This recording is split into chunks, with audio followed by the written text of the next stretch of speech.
Hello everyone, this is Tormuse, and today I'm picking up where I left off in the Club Meetings mod for Doki Doki Literature Club.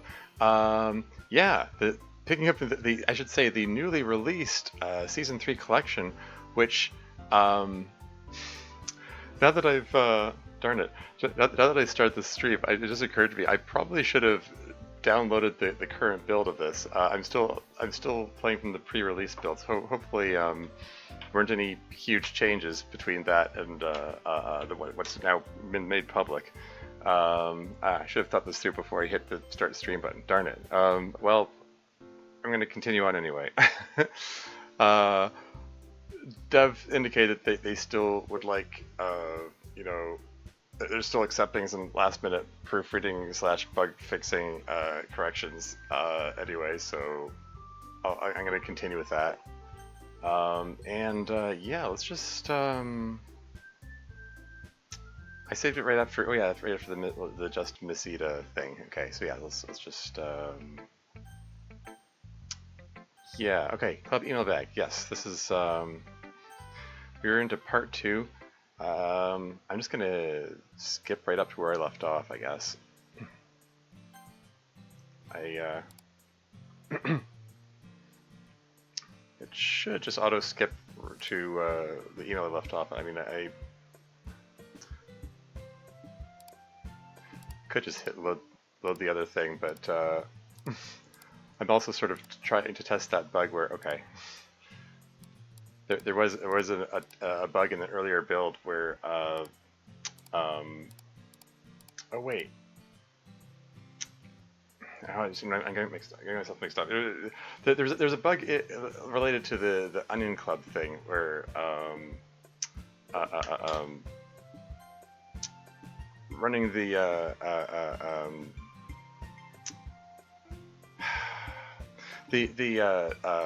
sorry, the bit where it does the poem minigame in that made it crash if you played anything that showed Miss Ida afterward. Emails, indeed. Welcome to the stream, BG Suite. Yeah, and the reason turned out to be because the poem minigame has, at one point it uses a variable called I, like the letter I, and Dev had been using that for Miss Ida's dialogue. So redefining the variable I made it crash anytime Miss Ida spoke, or Miss Ida, I should say. Also, I wanted to reload this one because in the Just Miss Ida game, I renamed her to Asimid. I was curious to see if it showed up over here. Anyway, we'll see. Let's continue. Next. Hi, this is Robbie, talking to Miss Ida. What's it like being a teacher? Who is your favorite student in your class? Were there any weird things that happened during your job? To Kenzo. Wait, what? To Kenzo? Kenzo isn't here. What? What? Why would Kenzo be included in this email? I mean, he isn't one of the characters who's self-aware in this thing, so it's rather curious that they're including him in here, but okay, anyway. Why are you named Kenzo? Do you remember anything from your childhood? Who are your parents? To Monica, I don't know if this was said before, but this email thing is similar to Halle Babica's mod called Doki Doki Interview Club. Is that what this was inspired by, or did you not know this until now? I'm sorry, this is too many questions. I'll shorten them in later emails if you want me to, from Robbie. Good Kenzo questions, sure, yeah. Yeah, I'm pretty sure Dev is aware of Doki Doki Interview Club. They've made reference to Halle Babica before. In fact, I'm pretty sure I saw an email from Halle in this lineup here. Okay, anyway, a few parts of this one. Let's start with Miss Ida's part of the question. Okay, yeah, she did rename herself to Miss Ida, okay. That's what I was curious about. Hello, normal person, why you named that? Do you have any childhood memories? Who are your peers? Yeah, seriously. I mean, there are some oddities in the email bag. That's par for the course, I suppose. Yeah, I do feel I ought to say I'm going to try to be more patient with the emails this time around. I mean, during the last stream from 2 days ago, I got really irritable and grumpy at the end. I I don't know. I feel a little bad that that it was real like straw that broke the camel's back moment when they were asking the club's opinions about Owl House, and I was like, what do you mean? I mean, it's not. I went off on it as though like Owl House is a super obscure thing or something. It isn't. It isn't really. It's a Disney cartoon, so I mean, I'm sure it has a big following, and there are probably plenty of people in the audience for this game that would be interested in hearing their opinions on it and so on. I've never watched Owl House. I believe I've seen clips from it like on YouTube or whatever. They come up, they just come up on the internet from time to time. But I just didn't know it was called Owl House. So emails, indeed. Welcome to the stream, Dev. How's it going? But so yeah, it's not like it was super obscure or anything. And it was. I just felt bad about ranting at it, singling out this one person who's asking. I mean, from their standpoint, probably a perfectly reasonable question. Um, it's just like I said, straw that broke the camel's back moment. There are just so many emails in this lineup that are asking about a specific fandom that I'm not part of, and I'm like, I have no context for appreciating this question or this answer, you know. Um, but yeah. Anyway, as I expressed to Dev over in the server, like um, the people sending these questions in, I'm sure it absolutely makes their day seeing their question answered in the mod by their favorite characters, and far be it for me to take that away from them. I'm sure, like, as much as from my standpoint, it feels like a bit of a slog. There are a lot of these emails to go through. It feels like a bit of a slog to get through them. It gets tedious at times to me. I'm sure that other people like absolutely love this section. Might be their favorite part for all I know. And so I felt a little bad about going on a little bit of a rant in the last stream. So I'm gonna try to be more patient this time around. Okay, moving right along. I really don't play favorites, Robbie. The instant you start valuing one student or another is the instant you're failing as a teacher. Oh, by the way, Deb, while you're here, wait, hold on. There are sickos who really like the email section even without their own email being answered. Ha ha ha. They like all the characterizations. Yeah, fair enough. Fair enough. Sickos, yeah, sure. But anyway, as I was gonna say, sorry, it occurred to me right after I hit start the stream, and I was like, oh crap, I've already started. I can't stop it now. It occurred to me to wonder, like, because I'm still playing the pre-release build here. Should I have installed the current public release? Like, would that be better for your like bug testing and so on? Like, should I quit this and like install that like right now before we're continuing? This should be fine. Okay, I just thought I'd check. I'm hearing about how the Dokis remember the events of the side stories now. They really love that. My next email I send in, it's going to start with allow me to be the first person to ask you about DDLC Plus, and then on brackets say, just kidding, don't answer that. Just if I've already fixed something, there will be no +1. Yeah, fair enough. I mean, it's the same as it's been all along anyway. Anyway, moving right along. Everyone needs help and attention. And especially if you like your good students, that can lead to a negative cycle where the good students do better because they're praised and respected, while bad students feel worse because they get bad marks and the low esteem that comes with it. Although self-esteem, perhaps? People, I mean, in this context, esteem would probably be self-esteem, no low esteem intended here? Okay. I mean, esteem by itself, I mean, I guess it technically works. It's just that I would have assumed from context that she intended self-esteem, but whatever. Moving right along. So I try very hard to treat everyone the same. If anything, I probably spend more time on students who are struggling, and I'm even nicer to them. There you go. few weird things have definitely happened on the job. This one time, a few of my students ended up revealing to me that the whole world is a simulation. That was pretty weird. I'd put a comment for time. I'd attempt to put a semicolon or period there. No, anyway. But if you mean other than the obvious, yeah, something kind of funny or weird is happening all the time. It's a high school. A couple of days ago, one of my students tripped and their backpack was open. Uh-oh. And their thermos flew out of their backpack, flipped a couple times in the air, and then landed perfectly on an upturned flask that was itself stacked on a Bunsen burner. A what? That's wildly improbable. The whole class applauded. Now, Cap, on God.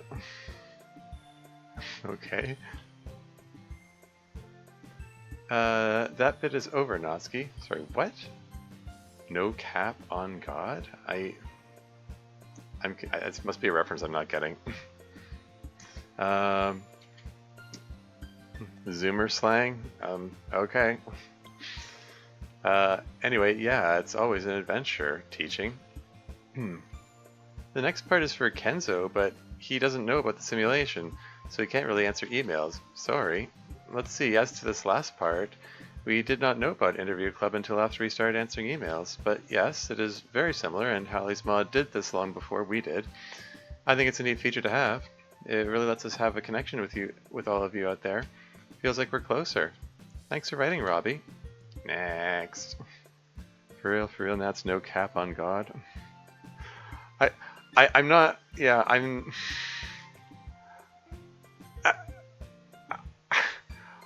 I was wondering about the punctuation, like no cap, comma, on God, period. Like, is there, without context, I have no idea if that's correct. I don't know. I'm just genuinely confused. But maybe I should just move on. Moving on. Next.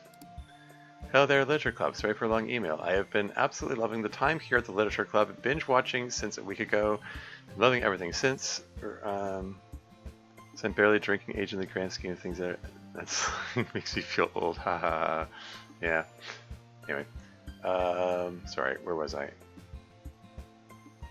Since I recently got back to DDLC and even started modding it as a supplement to my computer science major. I showed my friend the series and she's been absolutely loving the ride as well. For Monika, your struggle has been the most interesting and most gripping I have ever felt in DDLC media ever. Honestly, can't put into words for fear of belittling or disrespecting you. I hope you keep on pushing on to finally meet your destined player, whether it be me or someone else. How do you take your coffee? And do you like the espresso drinks, like lattes and mochas? What is your favorite espresso drink?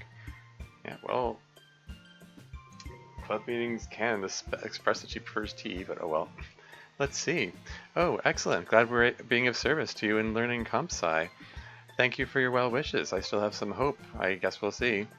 I'm not a giant fan of coffee, actually. I don't hate it. I just don't usually seek it out. When I do drink it, I tend to drink it black these days. I tend to put a semicolon or period there. It's just easier that way. I actually don't really drink espresso drinks other than just plain espresso by itself. It's strong stuff. But it tastes nice and it sure works as a caffeine delivery method. Next part is for Yuri. For Yuri, I really relate to your love of books and your shyness. My own love of music has defined so much of my life growing up, but sometimes it can be closed off to my colleagues, especially whenever I listen to music. My question is, what's your favorite music to listen to while reading or not reading? It is all right to be insular. There is no requirement that you spend any particular amount of time being socially accessible to your colleagues. Treasure your time in your own world and guard it well. As to your question, I typically do not listen to music while reading. It is distracting. Yeah. Yeah, that's true. I mean, especially if it's songs that I know, I find myself like trying to sing along with it or something. It's just, yeah, I don't get people who can like, I don't know, study or read or anything like that while music is playing. Anyway. When not reading, I listen to many things, but my favorite is classical music. My favorite composers are Mahler, Mozart, Rachmaninoff, and Dvorak. Rachmaninoff is so good. Yeah, He is. Yeah, I mean, yeah, I think we expressed that before by Monica playing Rachmaninoff's songs on the piano. And Dvorak is a genius as well. Mozart is a special kind of genius, but nothing beats Mahler, and maybe nothing ever will. He is sublime in otherworldly talent. So yes, I will say Mahler for your question overall. Interesting. I can't say I'm specifically familiar with Mahler. I don't know. I might have to seek out some music from him then, with that kind of praise from Yuri. Moving right along. For Best Girl Natsuki, heart emoji, heart emoji. I love how your interests match up with your... Sorry? How your interests match up with your interests so well. What? What does that sentence mean? It was the reason I... Was that supposed to be like with my interest maybe? It was the reason I played your route first in OGDLC, even when I was spooked by your Play With Me scene. I know MC doesn't like platformers, so what are your thoughts on the Kirby series? I love the simple gameplay, the intricate yet easy to digest lore. Easy to digest lore. I already went over the deep Kirby lore. Yeah. And especially the music. Also, thoughts on the anime Chunibyu Demo Koi Gashite. Hell yeah, best girl. Kirby games are pretty fun. I only played a little bit of Forgotten Land, but I liked it. It's a nice relaxing series of games. Good to just sit down, grab a controller, and go. Not have to worry about immediately turning your brain into overdrive, like some people's games around here. Hey, I'm not judging you. I'm only just learning today about Kirby lore. Apparently, he has some pretty considerable lore. I put a comment for apparently. And yeah, Kirby music is consistently a bop. Just puts you in a good mood to hear it, you know? And let's see, your last question was about the Chuni anime. I thought it was pretty good. Not great. Better than mid, but not really good or anything.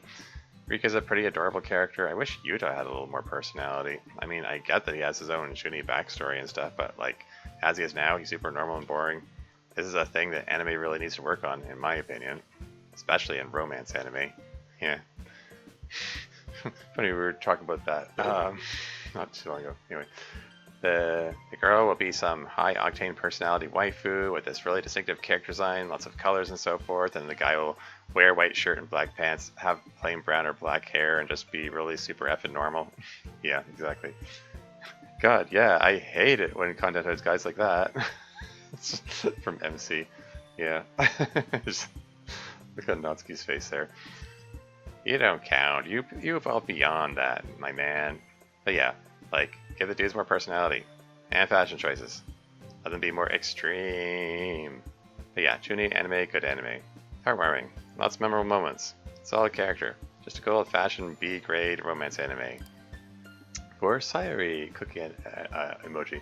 Hope that the rain clouds don't keep you down too much, and although my own experiences don't quite match up to you, I've dealt with feelings of anxiety and not matching up to expectations, which had led me to dark thoughts before, and I feel your struggle and kind of inspired me to come to terms with my own rain clouds. On a brighter note, have you, MC and Natsuki as well, seen Konosuba, and if so, thoughts? Anxiety is bad too. Sometimes anxiety comes with my depression, and yeah, it's no fun. Yep, they're frequently comorbid. I hope you feel better. And yeah, we've watched Konosuba. It's really fun. It's cute and silly, and when you're watching it, you always look forward to the next episode, comment after hit. Plus, MC and I both really liked it, and that's not always true for anime that we watch. So yeah, I recommend it. For MC, fist emoji, my friend was absolutely ecstatic to see you be your own character here in the Literature Club. She's been loving Sayuri and your dynamic as a couple. I don't know your stance on JRPGs, but what are your thoughts on the Persona series? Man, people are really interested in Persona recently. I really like the Persona series. I think the storytelling is great, the gameplay is fun, the soundtrack is awesome. As I was talking about in response to an earlier email, Persona 4 is still my favorite, but I like all of them. Super fun series. Say hi to your friend for me. For Miss Ida, is that a bottle of wine emoji?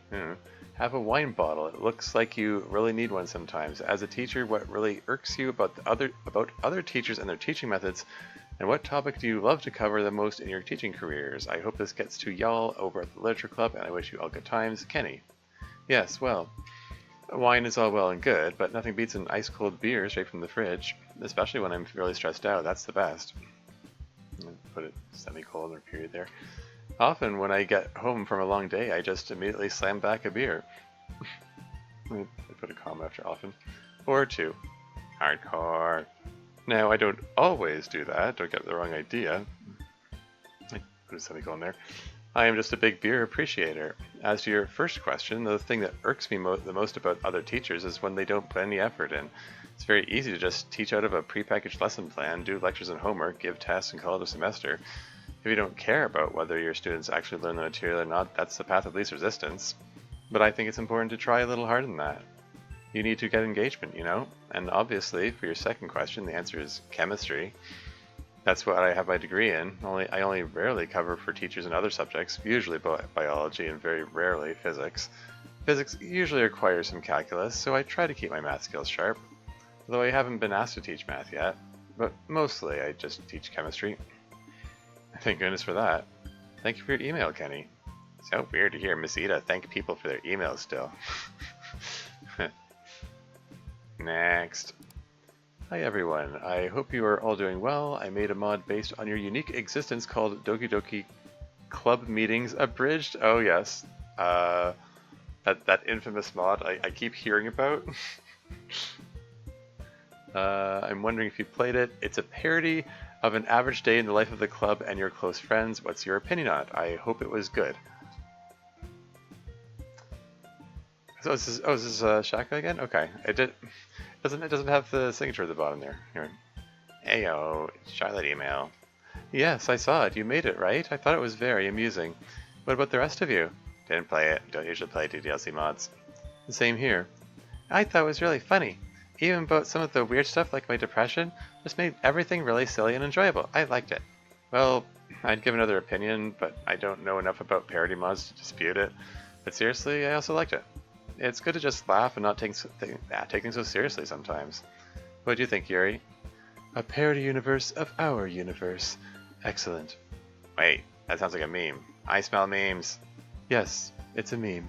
Wait, you know a meme? I don't. This is unacceptable. Then you should play the mod. Bah. Anyway, next. Also a question for Justinotsky. In the past few weeks, have you made any retroactive realizations about yourself? E.g., you may have been more forgiving of Monica and Ikuko for slighting you in the past because you thought they were hot. Whoa, wait, really? Okay. You're just going there, are you, Shaka? Or a friend you really liked spending time with as a kid was more than just a friend to you. I had similar realizations when it came out. Huh, okay. Anyway, thanks. All of you are the coolest. Shaka, aka Charlotte. P.S. If you leave us, the audience, forever, I will miss you. Cry emoji, but it will be perfectly understandable. Oh, same email, just for me. It's hard to say. No one will ever accuse me of being over that nice to Monica. You're plenty nice to me. Knock it off. You're making me seem less edgy.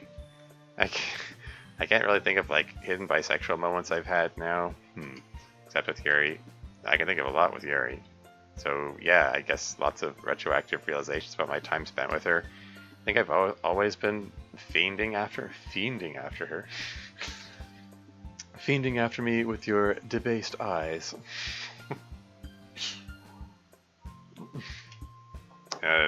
Yeah, indeed. You said the word indeed. Alright, enough flirting. Again, next email. Hello again, Club of Literature. I have but a simple question for everyone today.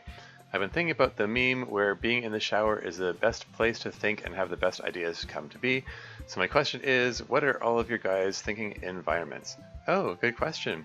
I'm definitely a shower thinking person. It's just a very relaxing, mellow place. So easy to let your mind wander. Unfortunately, you can't really stay in there to think a long time. Commenter, unfortunately.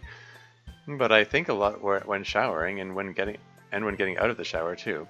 Back when I was worried about the literature club before knowing about reality, that's often when I think about what could possibly be going on. I put a comment for club. So yeah, the shower for me for sure. I don't spend enough time in the shower to think there. Really, I'm thinking all the time. At school, walking, when I'm talking to other people, my brain never really turns off much. It's actually really aggravating. But where I think the most is in bed when I go to sleep. I mean, yeah, relatable. Um, yeah, I mean, like overthinking is sort of the origin of depression, or the origin of a lot of anxiety, or well, anxiety, depression, any of those negative mood disorders, really. Oh, excuse me. But yeah,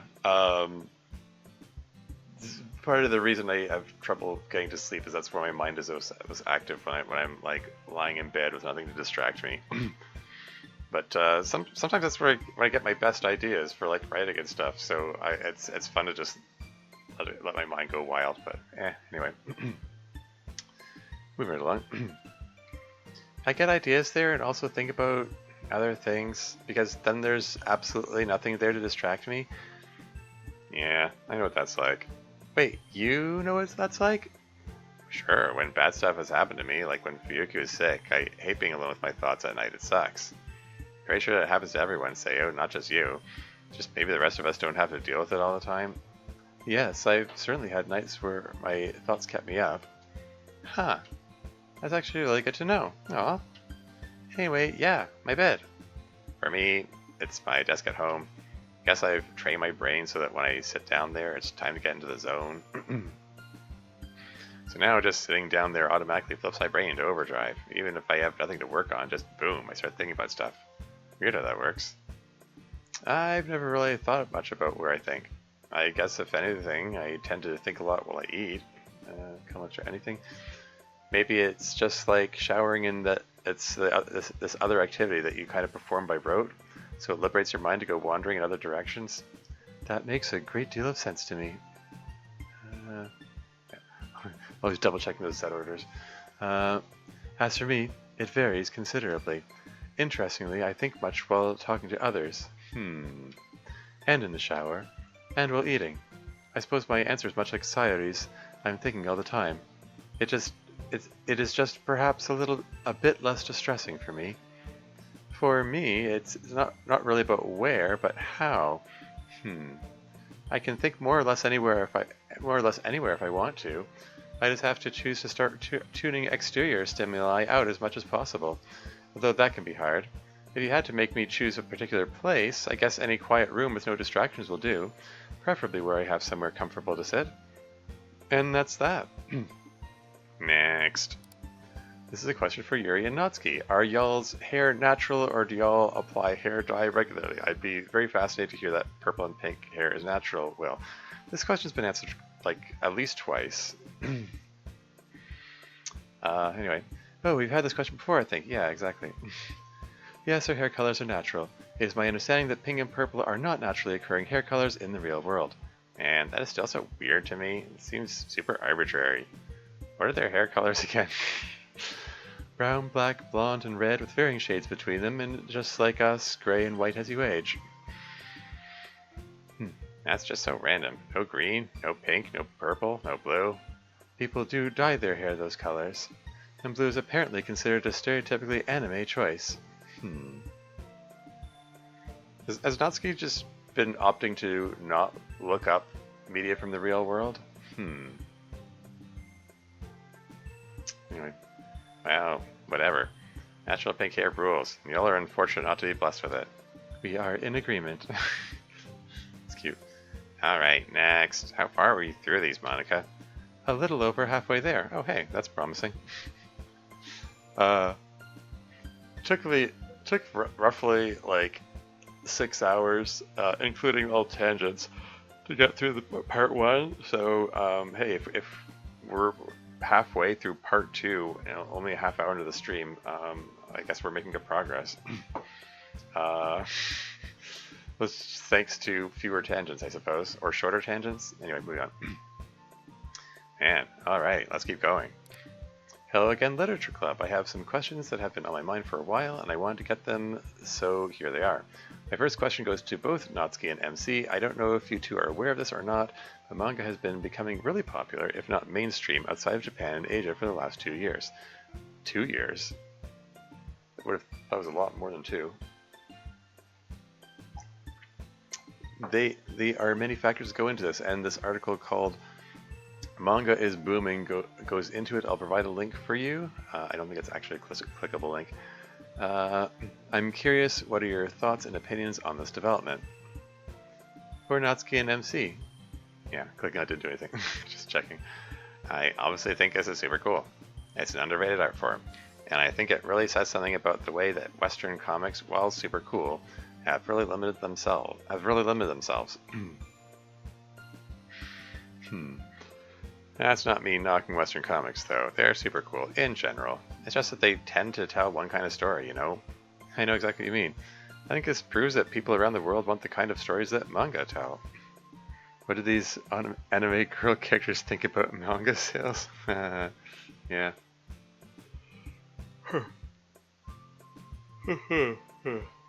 Excuse me. And that you don't need super high stakes and crazy powers and action all the time to interest an audience. I mean, to be fair, sometimes manga does that stuff, and Western comics don't always do it.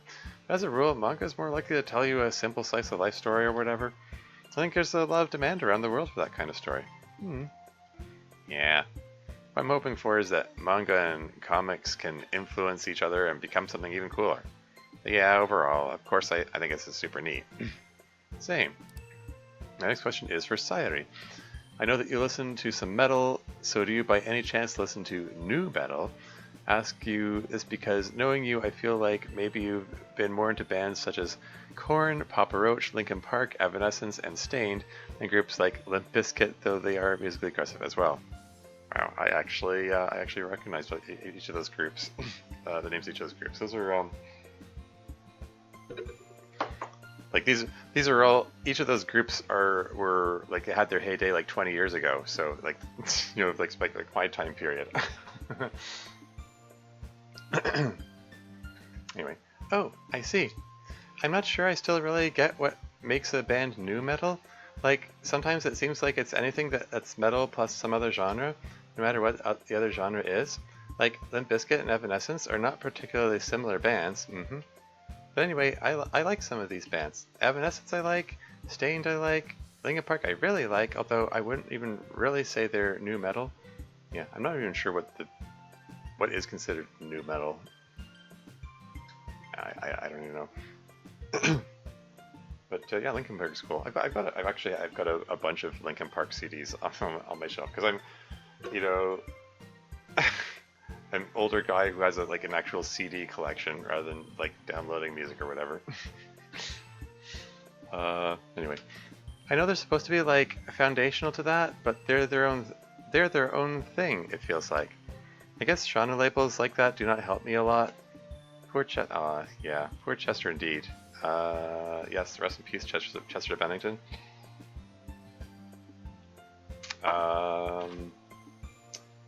Yeah, I mean, his mental health was struggling for a long time, and he finally did himself in a few years ago, sadly. Anyway, yeah, Bad had to step away for a second. Oh, yeah, we're just we returned on a somber moment about Chester Bennington from Linkin Park. Anyway, moving on. Chris Cornell's suicide really hit him too hard, I think. Suicide always badly affects the people around you. Anyway, yeah, I like those. Korn is okay, not really a huge fan, but I don't hate them. I put comment for fan. Papa Roach and Limp Bizkit are not my favorites, just not my thing. Yeah, I have a Papa Roach CD in my collection. It's kind of dull.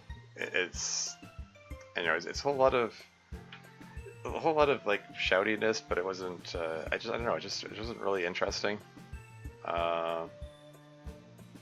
I much prefer Linkin Park stuff. I listened through a Limp Bizkit CD once. It was because I have a former girlfriend who had a Limp Bizkit CD in her collection. I was curious, and it's what do I say about that? It's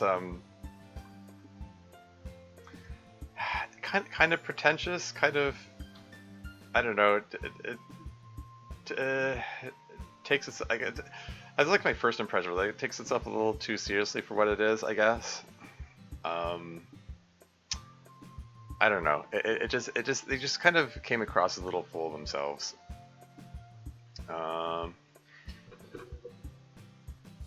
And yeah, I don't know.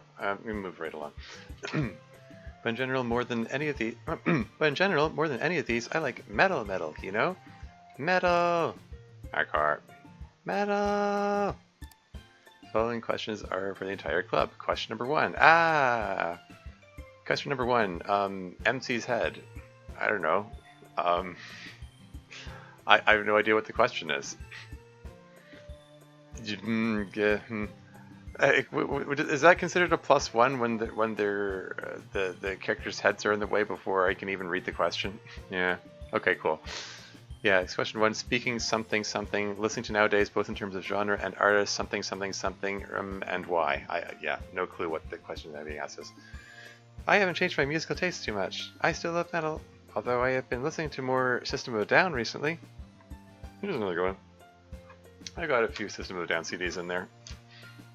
They're cool. I really love their music. It's so pretty. Pretty is such a funny word to describe System of a Down. Basically what you've been listening to / liking recently music-wise. Yeah, fair enough. And somehow silly and angry at the same time. Really love it. Yeah, that sounds about right. Weirdly, I've been into 80s new wave stuff recently, like the real hardcore synthesizer stuff, Depeche Mode, The Cars. I found this band the other day that was almost pure new wave. They're called the Information Society, which is a fantastic name, but like their whole band seems like synthesizers. It's crazy. It'd be hard for me to argue that they're objectively good, but I like them. Still a K-pop stan. And Terry's was pretty cool. They debuted this year.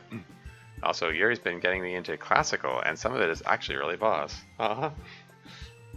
It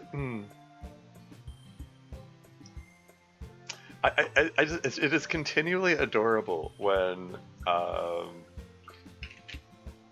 both Natsuki and Yuri express liking something that clearly the other one got them into. Anyway, moving on. What was the name of that guy I liked? Gustav Holst. Oh, it's the Planet Suite, yeah. She really liked the Planet Suite, yeah. On brand, as Natsuki herself might say. Indeed. As for me, I have recently started listening in a comprehensive way to Bach. Mahler remains my favorite classical artist, though. But still, Bach's music is remarkable. Which Bach would this be? I mean, of course, Johann Sebastian Bach is the most well-known Bach, but apparently he had a number of kids who also went on to make music. And we're moving on. It provides the foundation of almost all modern Western music. He may be the single most influential musical artist of all time. Now, he is not my absolute favorite, I've already talked about that, but he is wonderful. As for more recent artists, I will reciprocate with a band that Natsuki turned me on to. Babe, using slang sounds much cooler if you don't put verbal quotation marks around them. I will keep that in mind. But yes, Natsuki showed me the music of Blue Oyster Cult, and it is excellent. I'm a particular fan of Veteran of the Psychic Wars. Natsuki turned me on, yeah. Yuri, I have to ask, did your conversation about Blue Oyster Cult start with Natsuki memeing about cowbells? Of course. Good. Hold on a second. Was there, maybe I imagined it. Was there a focus change oddity there? Let me just double check that.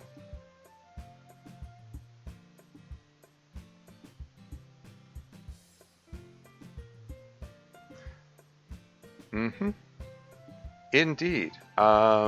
Yes, when MC had his line, Yuri did not defocus. Yeah, there you go. Woo. Moving on. I'm a big jazz fan. Charles Mingus is my favorite artist by far. He was a true genius. Recently, I'm getting into torch jazz, which is a style that was popular in the 20s and 30s. Come up recently. Oh, and it's not jazz, but recently I learned of the work of Rodrigo E. Gabriela, and they are fantastic, real masters of the acoustic guitar. Oh, I know them. They did a cover of Echoes by Pink Floyd that I really liked. That they did. I didn't know you were a Pink Floyd fan. For sure, they're absolutely one of the all-time great bands. Longtime viewers will know that my favorite band is Radiohead, of course, but recently I'm into all sorts of stuff. No comments recently. Some recent music that I'm some recent music that I'm into are the Cannons, kind of like MC's new wave kick, only they're more like modern vaporwave, sort of, but with an upbeat disco rhythm. I've really enjoyed them. But still, it's Radiohead that really has my heart. On to the next part of the email. Question number 2. Since you guys are characters in a visual novel, have ever noticed that Bishoujo Galja visual novels, especially from bigger studios, often have one more or all of their heroines on their box or promotion art without the male protagonist? I know they are exceptions to this because titles such the Grisea, I believe it because protagonists in these games tend to lack distinct or interesting character traits and serve as self-inserts for the player. Even DDLC mods like Doki Doki World of Dreams mention this. That's all I wanted to share with you. Thanks, Xavier. Okay. Bishoujo visual novels? Is that a genre type or something? I don't know what those terms mean.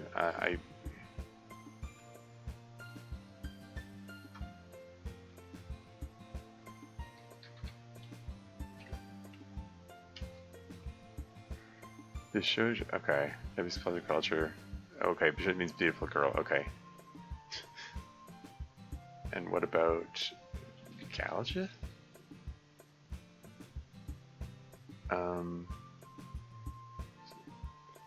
The game centered around interaction with attractive anime-style girls. Okay, so that's yeah. They're basically these are being expressed as synonyms here. Grisea, I think I was referring to I believe there's a visual novel called Fruits of Grisea. Anyway, moving on. Yeah, your point of view makes sense to me. Really, the point of that kind of game, or this kind of game, I should perhaps say, is the female characters. Yeah, waifu games are about the waifus. The whole point is for you to be able to put yourself in the shoes of the protag, and be able to pretend that they're you. And usually that means that he's you, since the protag in all these games is almost always a guy. Where's my girl protag rep at, VN developers? Hey, well, I mean, I made Storm that arguably has, you know, Yuri is the main character. Well, although I mean, okay, it isn't really it isn't really a dating simulator though. Switcheroo has a you know girl protag with you know the dating sim mechanic with male where you're pursuing male characters. Maybe Natsuki should check out Switcheroo. Hey, maybe I should I don't know. I was gonna say maybe I should add that to my recommendations in the. I was taking notes about what I should put in email.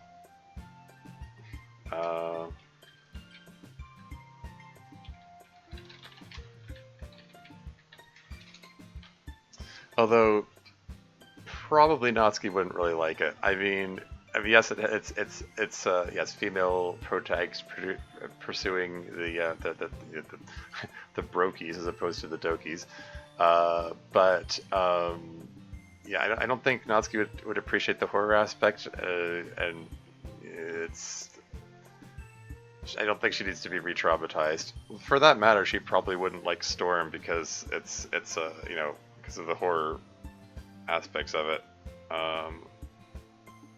I can imagine Natsuki would probably get really upset about reading about Yuri self-harming from Yuri's perspective. Anyway, moving on. Originally, of course, MC was supposed to be one of those kinds of protagonists, but I'm so glad that he has become a real person. Personally, for visual novels, I always found that might be more interesting. I always found that might be more interesting.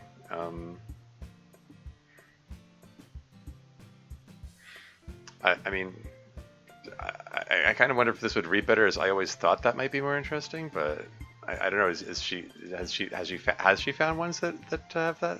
Anyway, that the protagonist has a fixed, established, and strong character of his or her own.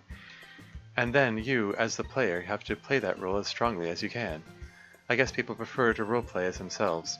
But I think the whole interesting thing about fiction and interactive fiction is putting yourself into someone else's perspective. I mean, yeah, I think that makes things more interesting. Oh well. Thank you so much for your email, Xavier. Let's see the next one. Oh yeah, it just occurred to me. I should probably move the chat box over here.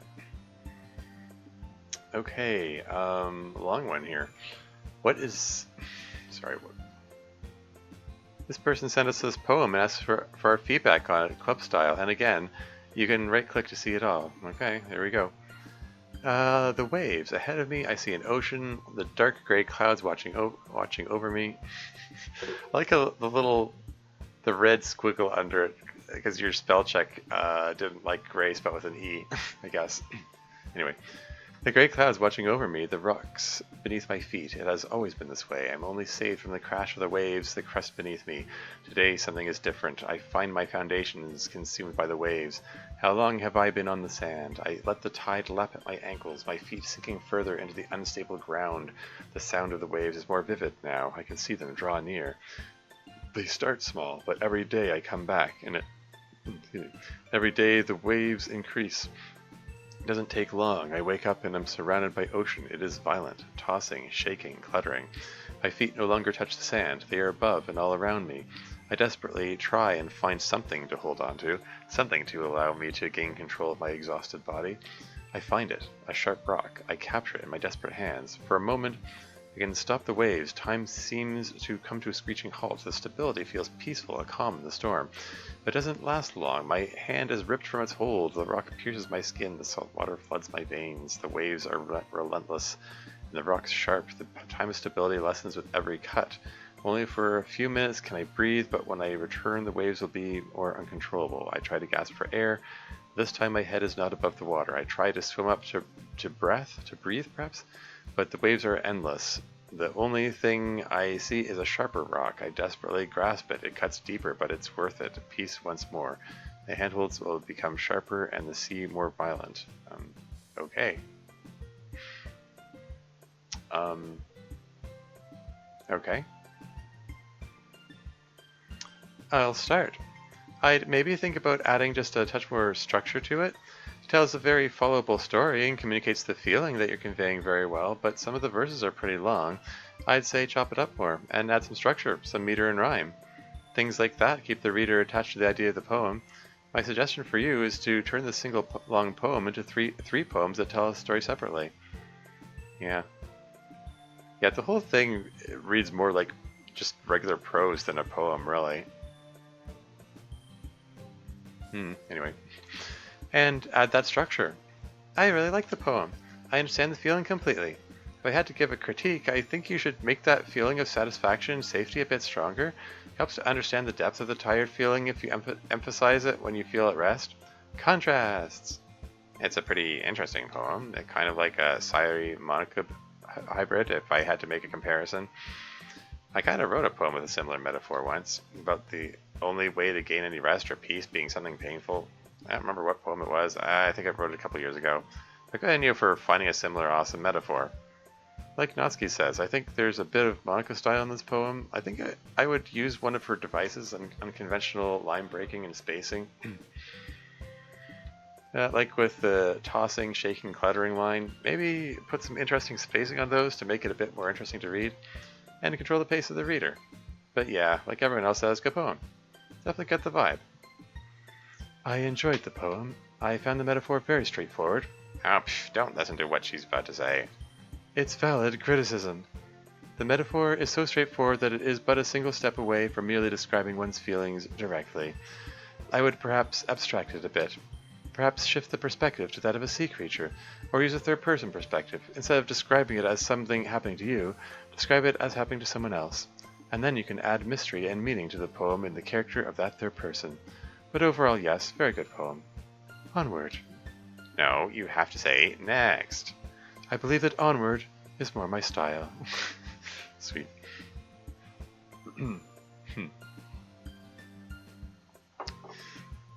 I have to say, like, reading through the first few sentences, my first thought was I've been playing Sunless Sea for the past few days. That was the image that came to mind. I happened to because I Sunless Sea, yeah, because I have I've actually had it in my collection for quite a while. I hadn't touched it in years. Like I played one game when I first got it and then forgot about it. Of Sunless Sea, yeah, of the whole Fallen London universe, yeah, it's pretty cool. I happened to see you were playing it the other day, Dev, because I some of C's writing style probably infects how I write Yuri. Ooh, yeah, cool, yeah, but yeah, since yeah, I noticed you were playing it the other day, and it's like, oh yeah, I want to get back to that game. So yeah, getting more immersed, as it were, in that game. Yeah, now I'm just finding it a bit addicting. It's pretty cool. I sort of feel like I should have streamed my first playthrough of it now. I mean, it's a bit late for that now. Maybe I'll stream something of it later. Takes a bit of getting used to. Yeah. It has a lot of like colorful imagery in the writing and stuff, which is really interesting. And yeah, as you say, the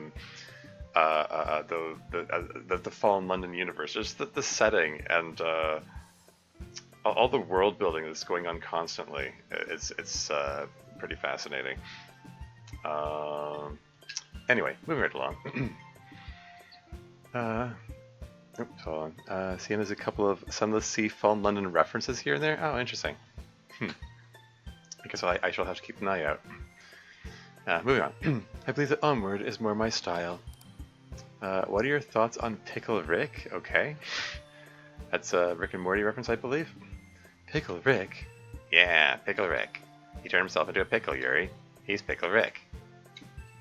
That meme is so over. Like, it was already aging, and then the voice actor had to go and be a creep.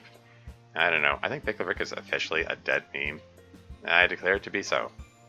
I think Natsuki speaks for the Leisure Club on this important topic. Yeah, I mean, it's a kind of meme that's like it's like overdone right from the get-go. Yeah, I don't know. I've been telling myself I ought to watch Rick and Morty for a while. It looks like a fun and interesting show. Unfortunately, it's tainted a bit by as Natsuki said, the like the showrunner or the voice actor had to go and be a creep and stuff. There's lots of unfortunate stuff going on behind the scenes.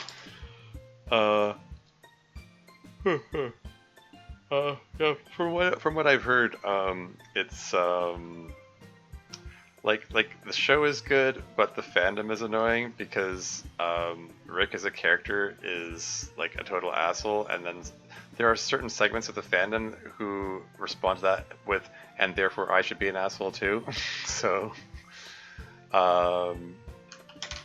yeah, certain people in the fandom make themselves obnoxious, from what I've heard. It looks like a fun show, though. Oh well, moving on. Shall we move on? We shall. Next. Onward, my ass. Hey there, just wanted to ask you or whoever is in control of the program something. Can we send items through Gmail to you guys, or can nothing be sent physically to your world through email? Thanks, Moon. Oh, and one final thing, if I may, what does the player camera look like to you? Is it just like a regular camera, a void, or something else? Just curious, thank you. 2 consecutive questions came in from this emailer. Let's start with the first question. No, unfortunately, you can't send us things through email. It's just a normal email client. I suppose the only way you could is if you sent us some malicious program that knew how to interact with my custom language. Then you could wreak all sorts of physical havoc here.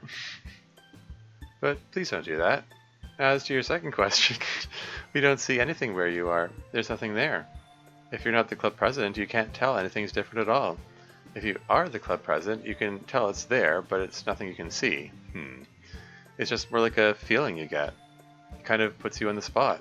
I'm trying to think of a good analogy. Okay, so you know the feeling you have when your webcam is on. Obviously, you only know that because the light is on or whatever, and we don't have anything like that. Comment for obviously. But once it's on, you have that strong feeling of being watched, right? Makes you kind of self-conscious. It's like that, only for us, there's no light that comes on. I just kind of suddenly get that feeling. It's possible for me not to notice it at first if I'm busy doing or thinking about something else, but eventually you do realize it. Comment for eventually. Hope that answers your question. Next. Okay, I didn't want to be the one to have to ask this, but it looks like I have no choice. Sayori, I found all the benches in your Natsuki Quest mod and read the text that you put. I don't know if you expected anyone to catch that reference, but I did. The bench warmer achievement? Or something else? Great questions is my favorite email? Wait, really? Bad email? So how many of you are burdened with the cursed knowledge, and how much should I expect Yuri to show up in the Ben Nye with some model magic horns one day? Natsuki, what's your chum handle? Thank you and sorry for reading. Okay, you wanna fill me in here, Deb? What is this a reference to? I mean, cursed knowledge. Okay, apparently there was some reference I didn't get in the bench warmer achievement. So Homestuck reference? Okay. I mean, yeah, I should have guessed. I mean, that's where my brain was leaning anyway. Deb made this email probably bring to Natsuki's I warned you about the stairs bit. Oh, okay. Peter says the email 99.999% chance. Yeah. Yeah, okay. Can't definitely prove it. The bench reference? I mean, I remember the bench thing, but I don't remember putting a reference in. I did have Natsuki write some of her own dialogue. It was me, emailer. It was always me. We're doing it, man. Hold on a second. Just need to double check something really quick. I'm just pulling up the clip.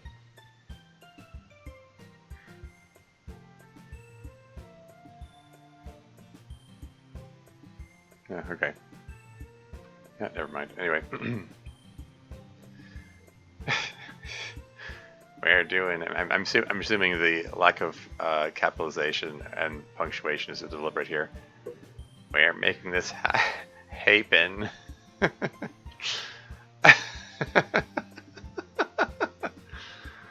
Okay, am I about where the player is?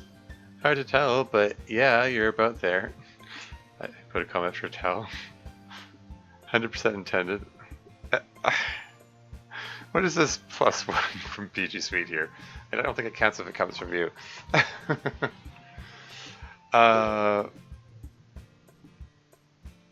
But I mean, yeah, it's a Sweet Bro and Hella Jeff reference there. Anyway, good. Anyway, yeah, a chum handle, huh? Let's go with Genius Gamer until I think of a better one. Because of course, given the options, you gotta go with the GG username. Anyway, thanks for writing, Worthless Human. This is your god speaking. It is a wrathful god who despises you more than you could have possibly dared to fear.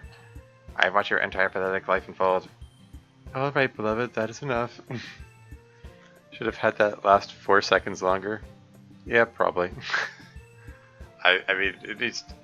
You need to make your audience a little more uncomfortable.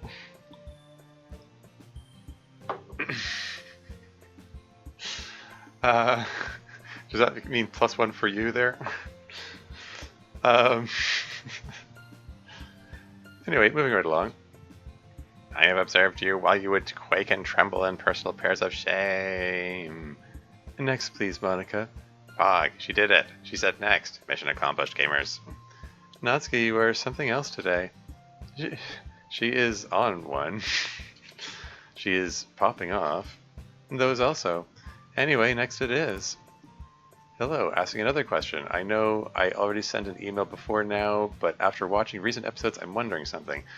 This question is for Yuri, since she knows how this feels. When you're club president for an extended period of time, does it become harder and harder to let go of that? Oh, well, that's apropos for this season. You can answer this question in the space room if you'd like, because if you answered it in the club room, then there's the potential that an email that I submitted would influence the story earlier than intended. Okay.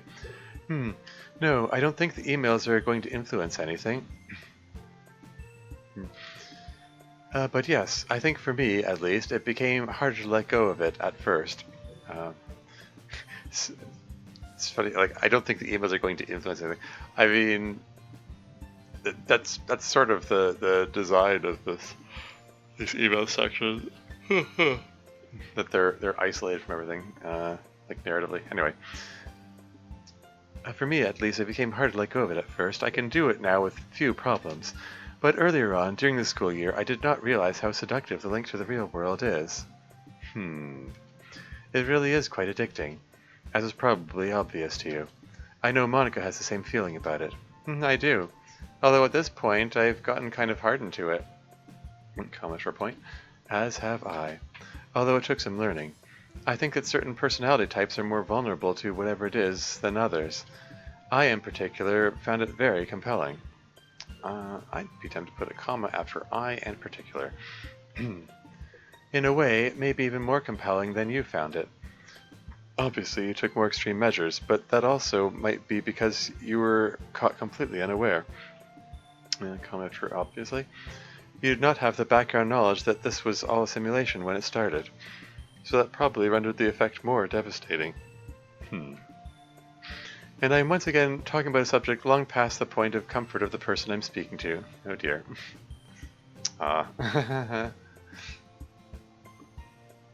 It's fine, Yuri, but yes, I think you've hit the nail on the head there. We're pretty strict now about rotating the presidency. What? Strict now? Since when? Since a couple days ago? In the continuity? It's, I'm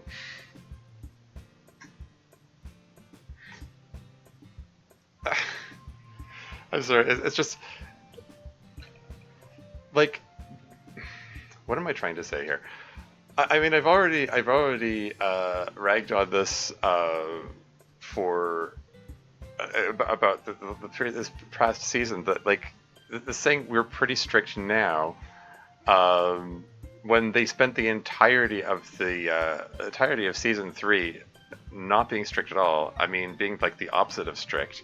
Like, no one reacted, no one responded, nobody cared that Yuri had the presidency for so long. I mean, like, aside from that one note that Suri left for the player, which was, I still say, is kind of odd. She gave the note to the only person who can't talk to Yuri and told them to talk to Yuri. And aside from that, nobody said a single word to her about it for the entirety of the season, until Monica talked to her in that last scene in the space room. And Monica only went there because she was prompted to go there by Sayuri, and it was to talk about something completely unrelated to that. So it's like, really, nobody cared. Nobody cared at all about the fact that they weren't rotating the presidency. I mean, even when like Yuri and Natsuki had their conversation in the at the gay stairs, and Yuri apologized for making herself unavailable because she was caught up in the presidency, and Natsuki's response was like, "Wait, that's what that was all about?"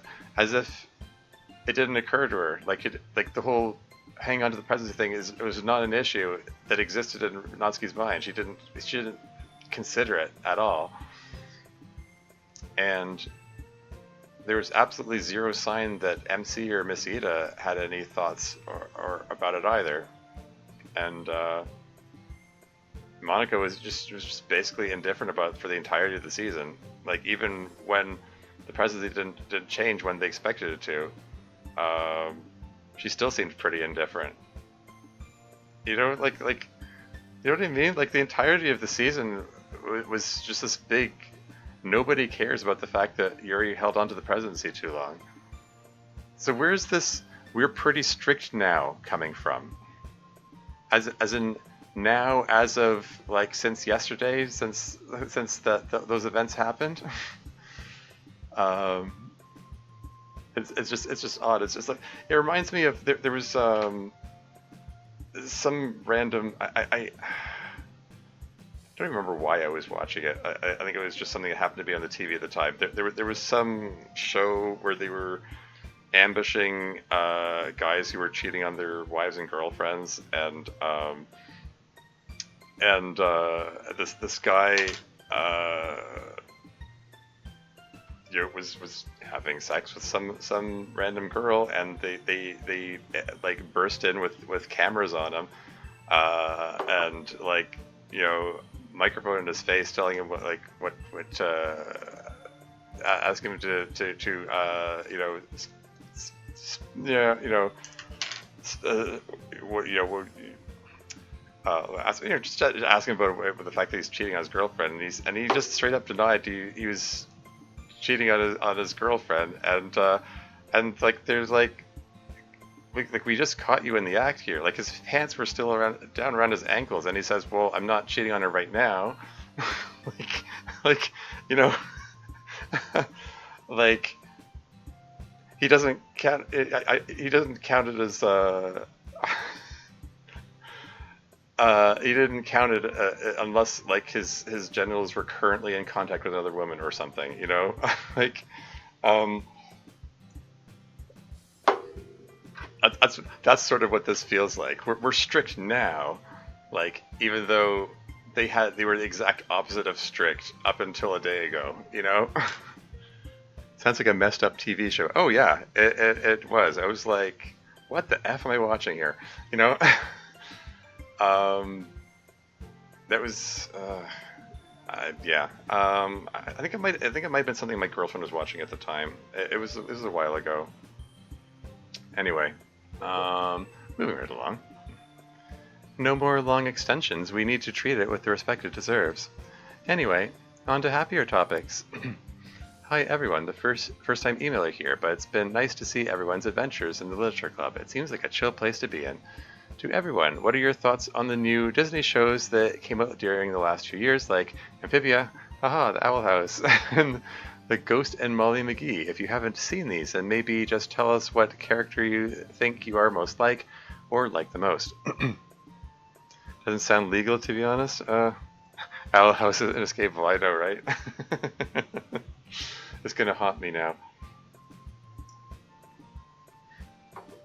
Yeah, it doesn't sound legal to you. Yeah, honestly, like, they were being such peeping toms in that show too. It was kind of icky how they were like spying on people, looking in their windows, waiting for their moments and stuff. And like it was just and they were like and there was a bit where they were showing the video like on a phone, the video of boyfriend cheating to the girlfriend, and like priming her to freak out on him so they catch it on camera, and I just remember at one point there was they showed her the video, and she started crying when she realized what her boyfriend was doing, and then afterwards there's a clip of like the guy who's showing the video is was talking to someone. He's like, okay, yeah, we're done here, we're ready to like send her at him, kind of thing. And it's like that part itself is just so, it just made it even ickier, and it's so impersonal. Like she's like feeling devastated and crying, and he's like, yeah, we're done here, like let's instigate this drama here. Yeah, kind of a messed up show. Anyway, but I don't know, it gets drama brings in viewers, I suppose. Moving right along. Oh yeah, yep, we already talked about Owl House. I really liked the Owl House. Didn't see the other two shows. Of the characters in the Owl House, I guess I see myself most in Alador, Almeda's dad. Kind of dig his whole vibe. Although, fortunately, I was blessed with a much better partner. Oh, hey, look, they're holding hands. I'm just kidding. I've watched all of these. The Ghost and Molly McGee was alright, but it was my least favorite of them. And Phoebe was really, really good. Maybe I like the protagonist of these too much, but I really love Anne. Just like, I love Buzz and Owl House, she's my favorite, and Owl House is the best of these three shows. I'm sad they shortened the final season, although at least we got a final season. Like MC, I've only seen the Owl House, and as I've said earlier, I most certainly empathize most with Etta. Let's move on to the next part of the question. And some individual questions. Natsuki, by the way, you are best girl, huge fan of your work. Have you played Celeste? Hey, this has come before. I believe we established she has played it. A Hat in Time, Hollow Knight. Hollow Knight's another good one. Or any other recent indie platformers. I'd highly recommend them, as they all have their sense of charm in their own unique ways. Also, just wanted to say you would be like the funniest and most chill person to meet in person. I aspire to reach your levels of memery. Oh man, great games. Yeah, I played all of these. So that's my favorite. Kinda hits hard for me for reasons you can understand if you've played it. Yeah, I mean that intrapersonal struggle, the sort of struggle within yourself kind of aspect of it. Anyway, I also really liked Getting Over It, although not sure you can count that as a platformer in the way the other two are. Yeah, I don't think that counts. Thanks for your compliments. My memory is indeed unrivaled. Yuri, you are a great friend to your fellow club members, and I wanted to know if you could share some advice on how to better understand people's emotions or help them through hard times. I find it very interesting that you'd ask me that, of all people. I mean, yeah. I mean, it could be worth asking her to just, in the sense that she's someone who might be able to express it in a way that some people might be able to better parse it out or something. Express, what am I trying to say here? Like she expresses her interpretations in ways that certain people might understand better, I guess. Anyway, moving on. I have always struggled to understand other people's emotions and help them through hard times, but careful attention is the best tool you have. You must not only see things that give you insight into someone's mental state, you must truly observe and infer what it means about the person. That is difficult. Sayuri is much, much better at it than I am. Fortunately, helping people through hard times is a bit easier. You just have to be there, be available, and let the person know that you are available for the help they need, whatever that may be. People often tell me that they like that I do not force help upon them, and I have no problem being with someone in silence without the need to try to discuss or fix their problem. Which I suppose is fortunate, since that is a thing I do by nature more than by design. Yeah. But there you are. My advice, such as it is, I hope it is helpful. MC, to be honest, your name feels a bit annoying to me, but hey, at least it's not Tyler or something? Okay. Anyways, what are some tips to come up with poem ideas? Dude, rude. I mean, how would you like it if you came into existence with a 2-letter acronym as your name, which explicitly meant that you were not your own person? The name was annoying to me in that context. That's why I decided to reclaim it and make it my own. So maybe it is a little annoying, but it's my name and you all are gonna have to live with that. But anyway, poem ideas. Honestly, usually it's easy enough because Monica assigns us topics. Having the topic in hand makes it a lot easier to think of ideas. In the absence of that, I usually resort to writing a poem about something that's been on my mind a lot, or something that made a big impression on me recently or otherwise. That way I don't have to think too hard about the feeling I'm going for. So yeah, think about stuff in your life that's made an impression on you, something you think is worth sharing with other people, and then turn it into a poem. And last but not least, Monica, it's very touching how much you care about me. It's honestly very cool how dedicated you are. I also play the piano. Excuse me. I want to know if you have a favorite classical composer to either listen to or play pieces by. Mine are probably Chopin, who had very beautiful romantically styled pieces, or Liszt, whose technical La Campanella is one of my favorite pieces I played. Anyways, hopefully everyone is going great. I consider you all sort of my own friends in a way sometimes, so take care of yourselves. Caleb the pianist. And Karl Ivanov is here. Welcome to the stream. How's it going? Ah, wonderful choices. Chopin is one of my absolute favorites. I've never learned anything by Liszt. Maybe I will on your recommendation. But yes, Chopin and Beethoven are most of my classical repertoire. Sounds like you're well ahead of me, though. I'm glad you consider us your friends. We're glad to have you as a friend, too. Please take good care of yourself, also. And with that, on to the next one. How are you all doing right now? Do you all like milk? If you do what? If yes, do you like warm or cold milk? Just a random cup of milk. Huh. Interesting question. I guess let's do roll call answers for this one. I like cold skim milk. Warm milk? Definitely warm milk. I only eat milk with cereal. Don't really drink milk too much. Most certainly a cold milk person, although I drink 2%. Yeah. I think I mentioned before, I used to have like a glass of milk before bed, like every night, for like in the neighborhood of like 30 years, the first 30 years of my life, like like honestly every night. And at some point, I became less tolerant of it than I used to. I realized that it was making it hard for me to get to sleep, and because it was like irritating my throat, and I found that I was able to get to sleep much more easily when I cut milk out of my diet. I mean, it didn't cut out completely. I mean, I'm still quite fond of cheese and like ice cream, so I wouldn't want to cut those out completely. But you know, anyway, moving on. And there you have it. To Monica, does the email system work where if a question looks like it could interfere with the story too much, and you don't answer it in the club? Ah, interesting question. I mean, that's getting quite a meta there. I mean, that suggests an abandonment of the role play. I mean, that's a question more for Dev than the characters within the simulation. Dev, no, it never would. What are you talking about? Yeah. Okay. Also, Demanka, will you ever make Ria aware of the fact that she's in the game? Because with graduation coming up and you all potentially leaving, that may make it a bad idea to make Ria aware of that fact.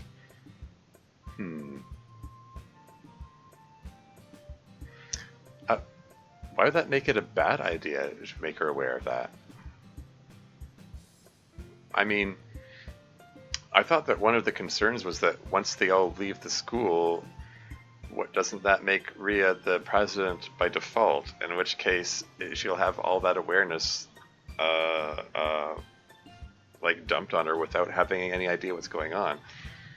Like in that context, I would think it would be a good idea to make her aware. But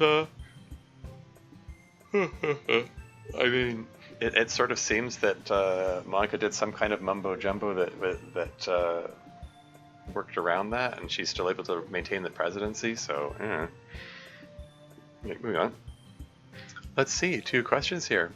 I don't really think that questions interfere with the story, in quotes.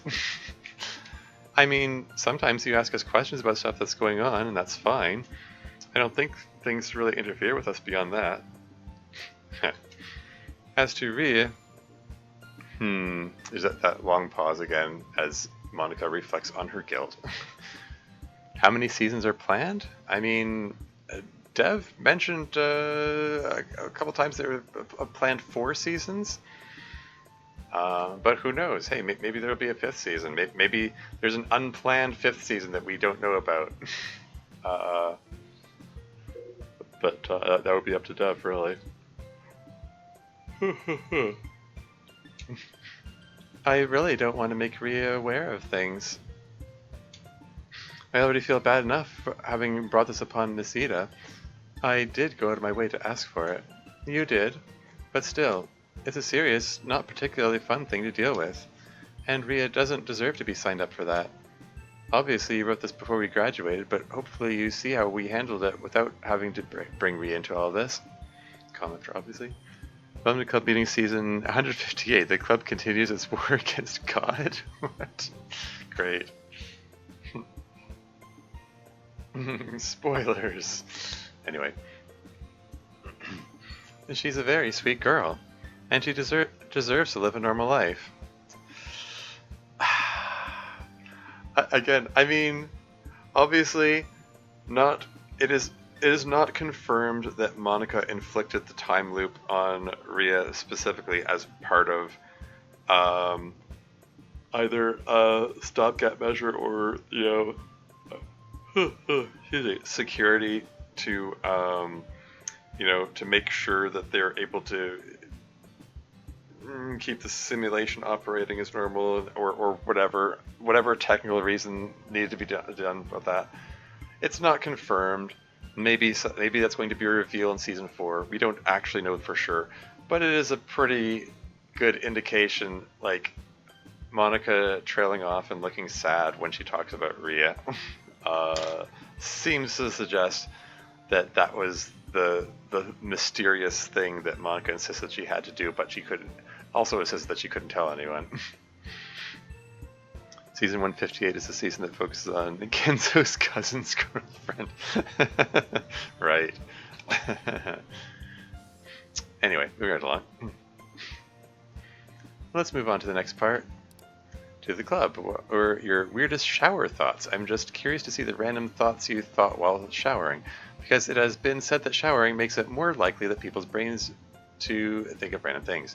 Hope you answer my questions in this club this time. Have a great week and be safe, as there's no telling what the future holds now. Let's see, roll call answers. Weirdest shower thoughts. For me, it's imaginary alternate versions of conversations that I had years and years ago. Ah, damn it. Feeling called out here. Also, come after me. I mean, that's not just a that's not just a shower thought thing for me. That's just everyday, any moment thing. Reflecting on past events or conversations or ways I wish things had played out. Oh well, moving on. Man, I'm always just focused on getting the shower done as quickly as possible. I don't think a lot in there. All sorts of different things. Sometimes I imagine what life would be like as a bat or a fish, or reflect on my recent experiences, although that's not too weird, I suppose. Comments for sometimes. That's also kind of adorable. Doing reaction stoichiometry in my head. Okay, that's weird. Me, I tend to think about weird worries and stresses, including completely unlikely ones that are never going to happen. But then, because I thought about them in the shower, I can just leave them there. Interesting. I put a comment after then and shower. I guess I've never really thought about it too much, but I think of weird specific images like an apple with strawberry texture and seeds against a beige background rotating. Wait, what? Weird specific images like an apple with strawberry texture and seeds against a beige background rotating. Okay, that's oddly specific. That is also weird. Yeah. Thank you for the email. Next. Dear Literature Club, it's been a while since I had a question for you all, but I think I have one question that a lot of people have asked themselves at some point in life. How do you mend the bridges you burn? If you don't know what I mean, I hope you never have to, but I'm pretty sure the club has heard the phrase before, so I would like to know if you have ever burned the bridges in your lives, and if so, how did you mend them, if you could even mend them? Sincerely, Joshua. You know any good horror lines which are effective through doublespeak? Good horror lines? Nothing comes to mind. I'm pretty sure there's. What do you mean by doublespeak? I'm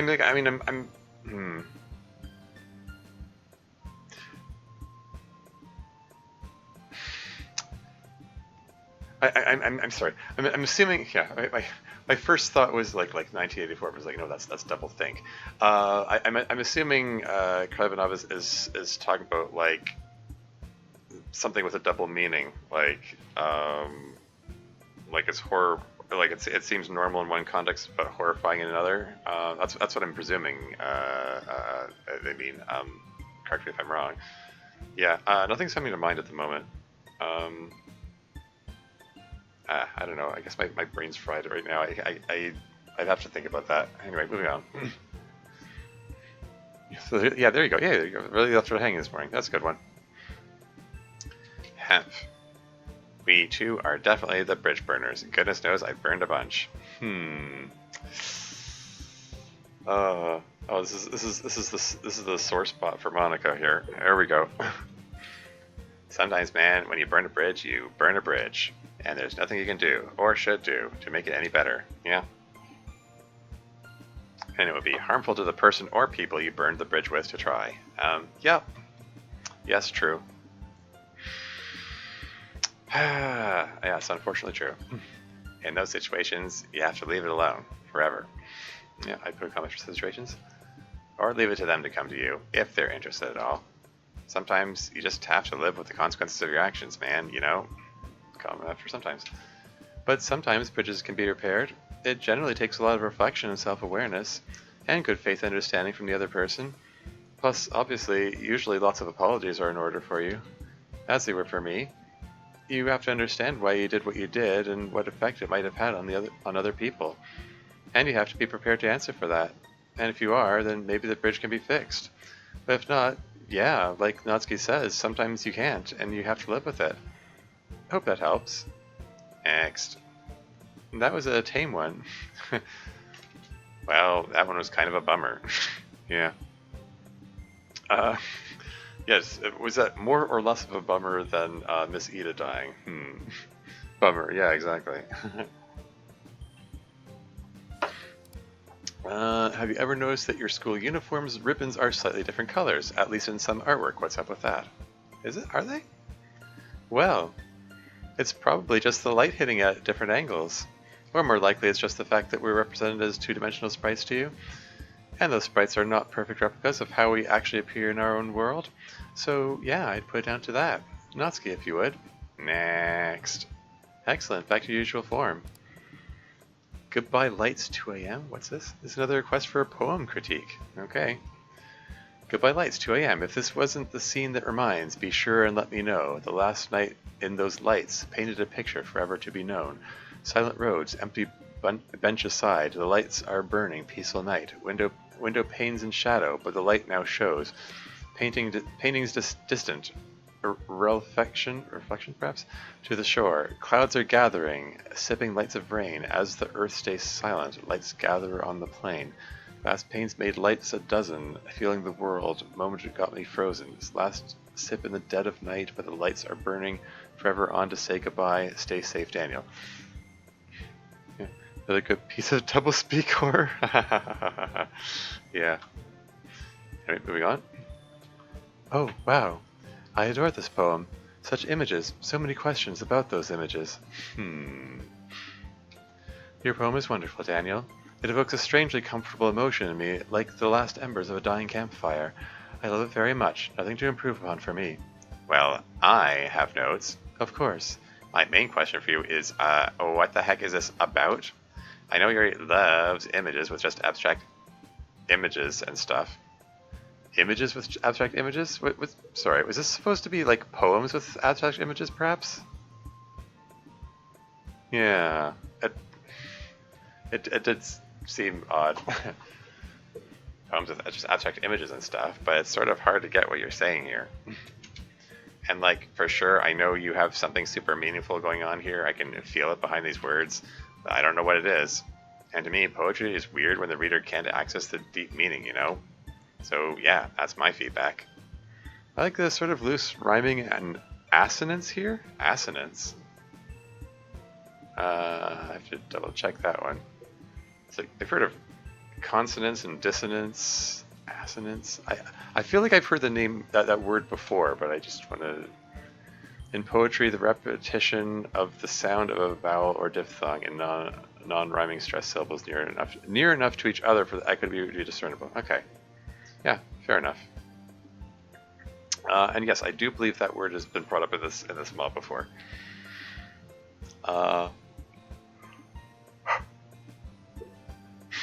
It's a funny word, assonance. Like it has ass built right into it. Anyway, moving on. Loose rhyming and assonance here. Sometimes there are hard rhymes, and sometimes there are soft rhymes, and sometimes there's barely rhyme at all, and when the rhymes occur varies. Comes after the sometimes? Makes the poem seem kind of mature and mysterious at the same time. I can see why Yuri likes it. I like it. It's pretty. Anything else? Nope. Well, like Yuri, I'm mostly interested in the feeling it provokes. It is strangely comforting. Feels like it should not be. I mean, yeah? Yeah, I get that. Yeah. Like the events occurring, whatever they are, seem to be an ending, a passing away. Yet the whole thing feels homey somehow, familiar. Like Natsuki, I wish I knew more about it, but like Yuri, I appreciate the feeling it engenders. So overall, very nice work, I'd say. One of the more impressive poems we've ever received from an email. Wow, some high praise there. Yes, you got nerd praise, Daniel. And now, next.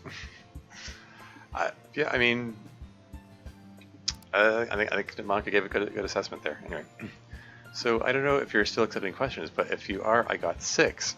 1. Monica, if you ever get in touch with the player, what will you do first? 2. Sayori, when did you start having feelings for MC? 3. Yuri, is the purest form of relaxation? Was I supposed to say what is the purest form? 4. Natsuki, how are things with the 2 cutest in the club? 5. MC, what's your favorite MCU hero end moment? 6. To everyone, have you ever thought of the multiverse and meeting your counterparts from other universes? Well, anyways, I hope you guys are doing well, and Sayori, stay awesome and never lose your battle. I'm here cheering for you from the other side. From the other side? Okay. Also, MC, you break Sayori's heart, I'll break you. Take care, you guys. EXE, yes, the Sonic.exe. Let's see, true Yuri is the purest form of relaxation.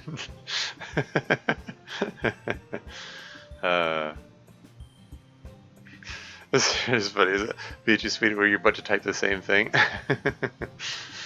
Yeah.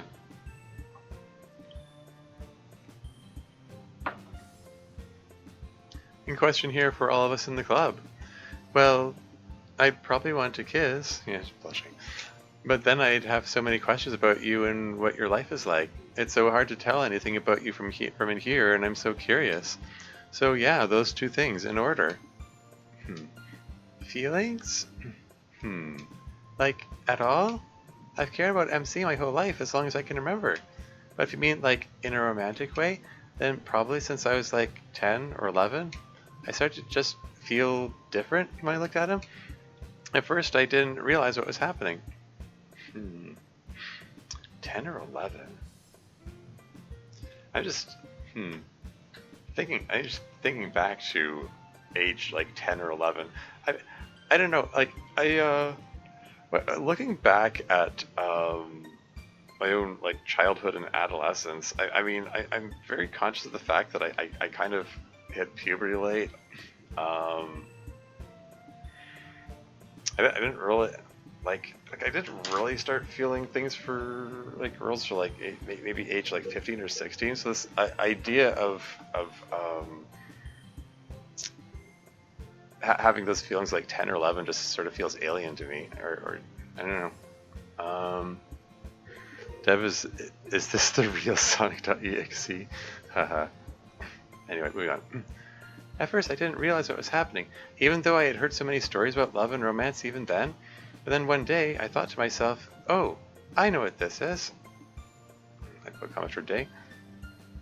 Isn't? Oh, hey, you didn't do the funny font that time. Is there anything how a writer can be so to take advantage of like imagination to completely through loop? There's Yuri's line there. Not sure how it fits in this context here. Anyway, you know what that is? This is love. And then I thought, wow, scary. Better bury that feeling deep down so I don't drag him down with me. Oof. Stagnant air, yeah. Common foreshadowing that something terrible is going to happen. I was very depressed even as a child, but I'm trying to get better. Death. The purest form of relaxation. But if you mean other than that, probably laying yourself to sleep on a night when you have nothing to do for many days to come, and nothing in particular going on the next day, especially if quite recently you've been busy and hectic. I put comments recently. That's the scariest line to me in DDLC? Oh, okay.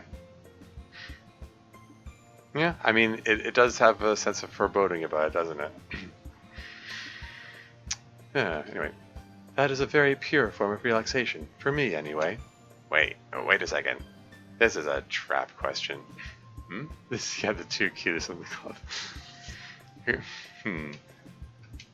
You know they're doing fine, EXE. They're really enjoying their summer. Having a great time here on this trip. And they're excited, but kind of nervous about college. Who knows what adventures await them there, you know? Should be pretty interesting. So yeah, overall, they're doing pretty well, I'd say. just deliberately being vague so that it can apply to any of them. Favorite line from DDLC is, "It was only partially your fault." Oof, yes, that's that one particular Easter egg.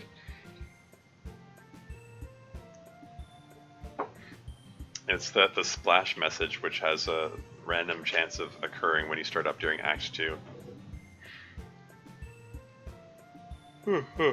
Excuse me. Yeah, yeah. That sort of line. It plays into the whole theme of choice or lack thereof that runs throughout the original DDLC. Anyway, moving on. Oh, this one's easy. Thor's my favorite. He's such a bro. My favorite Thor moment is anytime he and Loki get along and work together. Even after everything that's gone down between them, they're still clearly siblings, you know? Put a comment through them. Yeah. We're doing Get Help. We're not doing Get Help. Anyway, I think it's a great dynamic. So yeah, Thor. Last part of the question to everyone. Oh yeah. If you mean like from other mods, no, not particularly. I'm mostly just interested in what goes on in your universe. I am also always interested in what happens in other universes of any kind. If there are other Yuris out there, I wonder in what ways we would be the different or the same. Natsuki most likely to do Get Help. Can you imagine? Yeah, like Monica just taking advantage of Natsuki being, Natsuki's size and just like lifting Natsuki and Natsuki absolutely resenting it. Like, we're not doing Get Help. I can also imagine Natsuki trying to reverse it, saying like, no, if we're doing Get Help, then I'm gonna lift you. Anyway, moving right along. I think it's a fascinating question. And so yes, EXE, looks like Yuri is the one who does that a lot. Thank you for your email. Please take care of yourself. Natsuki's size and Monika's aura of concerned responsibility. I mean, yeah. But yeah, I believe I mentioned. Excuse me. One of the themes I had hoped / planned to work through in Storm 2 was that Yuri was going to meet her doppelganger and it was going to be like an Act 2 version of herself and have to confront parts of herself that she doesn't like and stuff. Who knows if that'll ever get written, but it's one of those things I was hoping to play with. Oh well, moving on. And I'll try to take care of myself. I take care of myself, I promise. And I never break Sayuri's heart. Yeah, you better not, boy. Next. Hi girls, love the mod. Anyways, I have a question for each of you. Sayuri, what's your favorite kind of cookie? Do you even have one? Yeah, I'd say, love the mod. In the context of role-playing, talk to the girls, they're gonna have to look at that and going, love what mod? What could you be talking about? Anyway. Natsuki, what other baked goods can you make? Or can you make only cupcakes? Yuri, what got you interested in knives in the first place? Can you remember it? Monica, we know what writing styles the other girls have, but what's your writing style like? Just in case the player wants to write a poem with your writing style. MC, what did you and Sayuri do on the day you two became friends? I think that question was answered before. Me first, me first. Chocolate chip cookies are my favorites. I also really like peanut butter cookies though. Really, I like most cookies, even ones that other people don't like oatmeal raisin. But chocolate chip is number one. Yeah, oatmeal raisin is pretty good. Can I make only cupcakes, they ask. If it can be baked, I can make it. Or at least I'd be able to figure it out if you give me a bit to figure it out, and maybe a couple practice runs. You're just, again, figure it out, used twice in one sentence. It always feels weird. Moving on. And I'd only really need the practice runs for something complicated like a big layer cake or something. Otherwise, I can make all sorts of stuff. Cupcakes, regular cakes, cookies, pies, pastries of all kinds, bread. I can bake it all, but you name it, I bake it. Oh, good question. I do remember the first time I became fascinated by knives. My family and I were out camping in the country, and my father did something that, at the time, seemed very strange. He got out a piece of wood and a pocket knife he always carried around and started just shaving slivers of wood off with the knife. Yeah, he's whittling. I am told this is called whittling, yeah.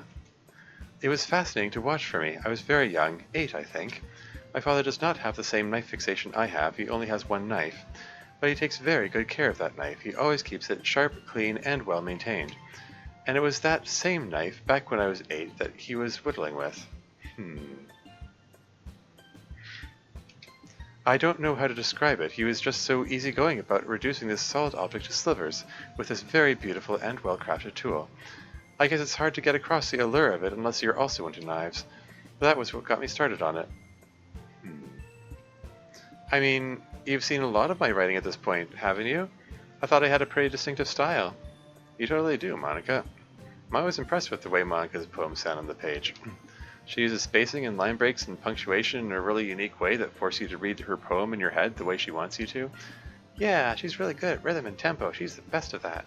Maybe because she's so musical. The best of us at that, okay. And she's also very good at using structure, like meter and rhyme, to add to her poems when she's in the mood for it. And she uses words and phrases in special ways in unexpected contexts that really make you think. It's very beautiful. Very poetic.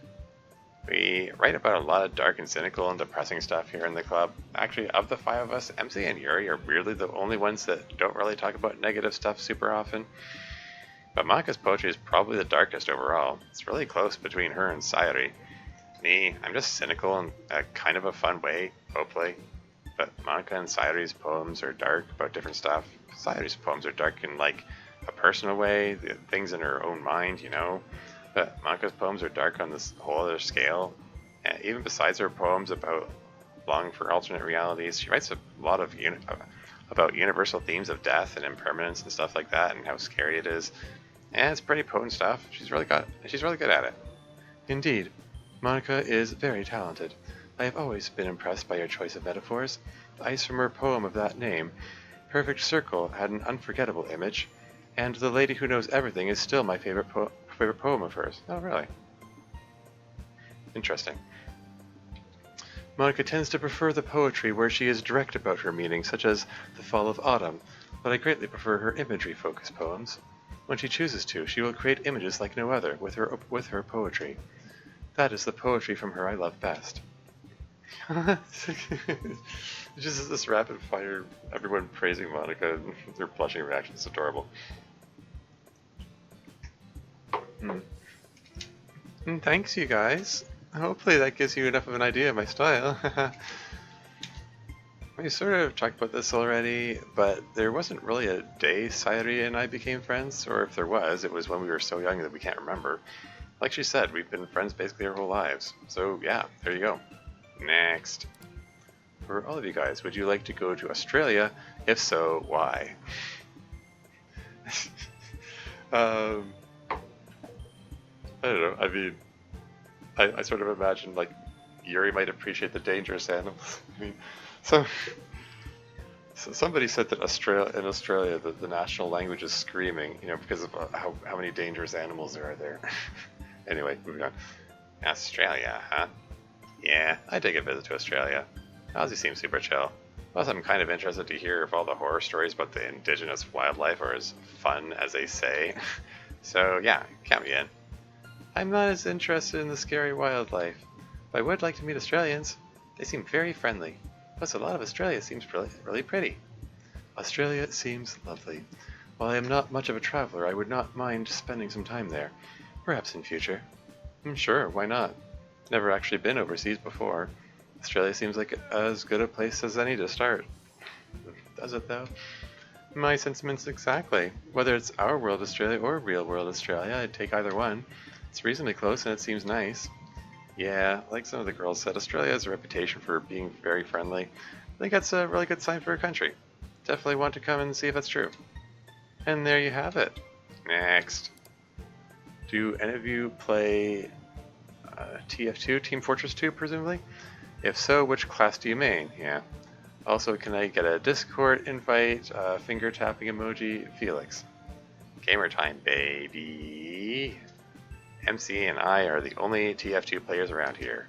Don't really main anything, but I end up playing a lot of Demo Man and occasionally Heavy. Whereas I main Soldier, sometimes I play Sniper or Scout. Fine choices, indicative of a man of skill. What do you think we'd all be if we were mapped to TF2 characters, MC? Well, obviously I'd be Soldier, very default class, very normal, but he's got hidden depths to him. True, that tracks. I'm not sure you'd be Demo Man, though. I know that's the obvious choice because you actually play Demo Man and also Haha, Noski, and Explosions, but you're more sophisticated than that? Interesting. I think you're actually a better fit for Scout. Move fast, mess people up at close range, and troll them. Sophisticated take. What about Sayuri? Medic? Oh yeah, definitely Medic. Let's see, that leaves Yuri and Monica. What do you think for Yuri? Oh, definitely the spy. She's sneaky. She likes knives, full package. Oh man, you're totally right. Forgot all about that. For Monica, engineer. Yeah. She does a bunch of technical stuff and doesn't have to kill you herself because she's created an elaborate system that kills you. And also she seems really calm and friendly when actually she can be super deadly. So yeah, that's everyone. I was going to say, what about Masita? Spy Yuri? Yeah. Wait, what about me? I don't know this game, but I'd still like to know my archetype. Pyro. What? You're going. Still continue with that meme, eh?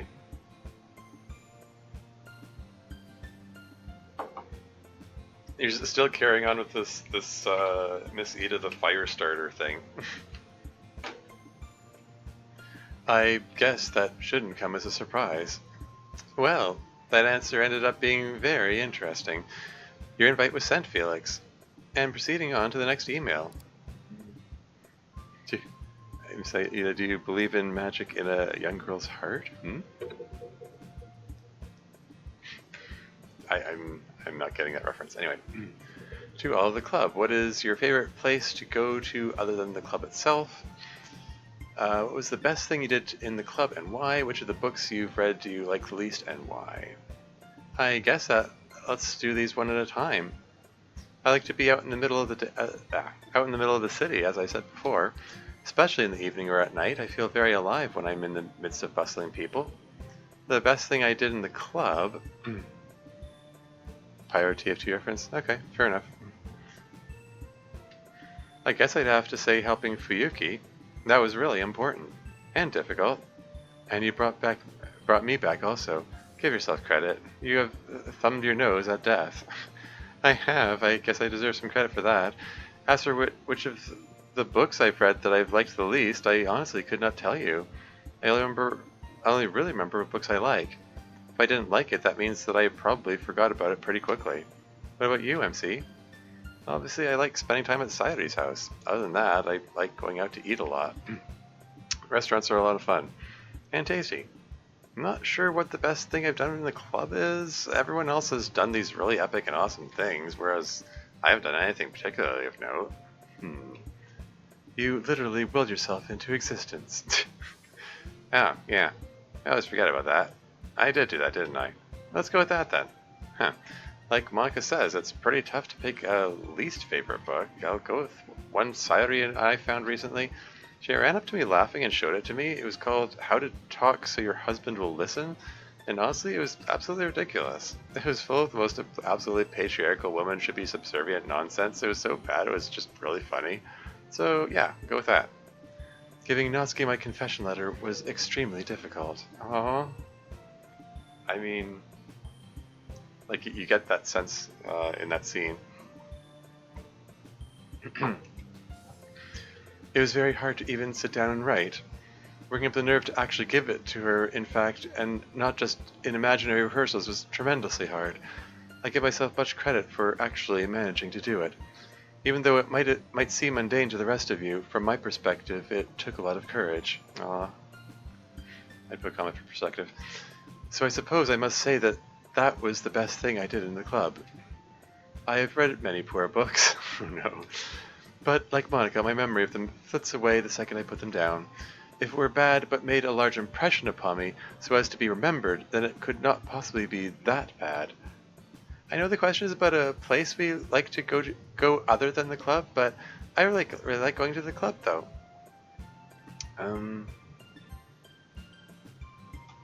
Yeah. I mean, ellipsis indicates this is the same sentence, but having the word but and though in the same sentence feels weird.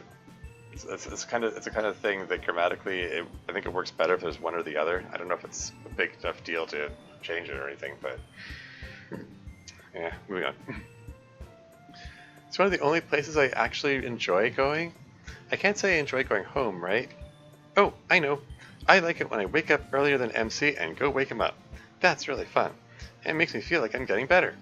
I don't know what the best thing I did in the club is. I know that everyone's going to tell me that I probably do a bunch of positive stuff around the club, but to be honest, I can't think of it. Everything seems really normal, I guess. So I'm really not the best person to ask about what feats or whatever I've done in the club. I really thought that book that I showed MC the other day was really funny. Can't believe there are people who still think that way. Yes. Yeah, gender roles. How strange. Anyway, moving on. I don't think I could come up with a better choice than that. I really look forward to this conference that happens every 2 years for high school and college science teachers. Sort of a half seminar, half a fun get-together. You learn all sorts of neat ways to teach. Plus they give lectures on new developments in your field that might apply to your lessons. It's a great way to stay up to date and learn how other teachers teach chemistry. So I really look forward to it every couple of years. Even if I have to pay for it out of my pocket. I was just going to say what Monica says here. That's not right. You should get the school to pay for it. Yeah, seriously. I mean, if it's something that helps your teaching ability, I mean, you shouldn't have to pay for it out of pocket. That's not right. Yeah. I've thought about it, but honestly, it's not that expensive, and really, it's only half professionally relevant. The rest of it is just socializing. Still, seems like a business expense to me. Yeah, seriously. At least be able to claim it on taxes or something. Maybe. I guess the best thing I did in the club was when I deleted myself to bring everyone back. I honestly thought that was the end of the road for me. Although I'm so glad it wasn't. Really, I don't deserve much credit for that, though, since really I caused the problem in the first place. Attempts to put a comment after really and after that. Yeah. Anyway. But finally, as to my least favorite book, there was this chemistry textbook I had to teach out of early on in my career. I was already about 30. It was already about 30 years old when I had to teach with it. Oof. And it was just awful. The person who wrote it seemed not to understand the subject at all. I remember the title. It was Experimenting with Chemistry, a Student's Primer. Is this a real-life book that you've had to work with, Dev? And yes, just constant fundamental errors and mistakes. And it was practically unreadable. No effort to get engagement or be interesting at all. Honestly, it seems like someone had just transcribed an existing chemistry textbook, someone who had no chemistry expertise whatsoever. And they had transcribed it from a language they didn't speak very well. Honestly, now that I think about it, that might be exactly what happened. Who knows? I'll never forget that awful textbook. I like going to all sorts of places. I really dig old school arcades, like ones that have neon everywhere and probably laser tag in the back. I still can't believe you made me do laser tag. Yeah, Yuri did make a reference to laser tag a while back, and is it something she did with the whole club, or is it just with Natsuki? Oh, you enjoyed it. Stop whining. Laser tag thing is a 3-season long arc. Great. I put a semicolon after it. And I'm kind of in MC's boat when it comes to cool stuff I've done in the club. I haven't done anything super noteworthy or neat. I just show up, hand over my poem, and sass everyone a lot. Well, I think that's pretty neat.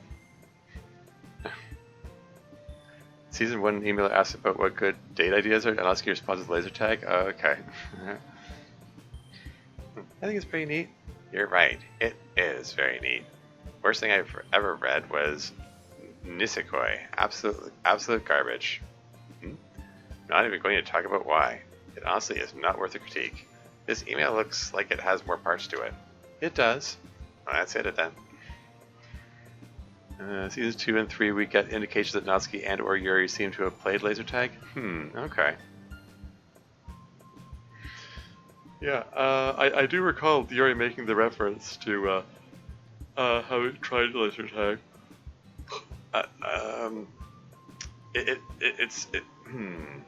Yeah, I don't remember the context exactly. I sort of, I seem to recall assuming that it was something that the whole group did, but now I'm wondering if it was something that she played with just Natsuki.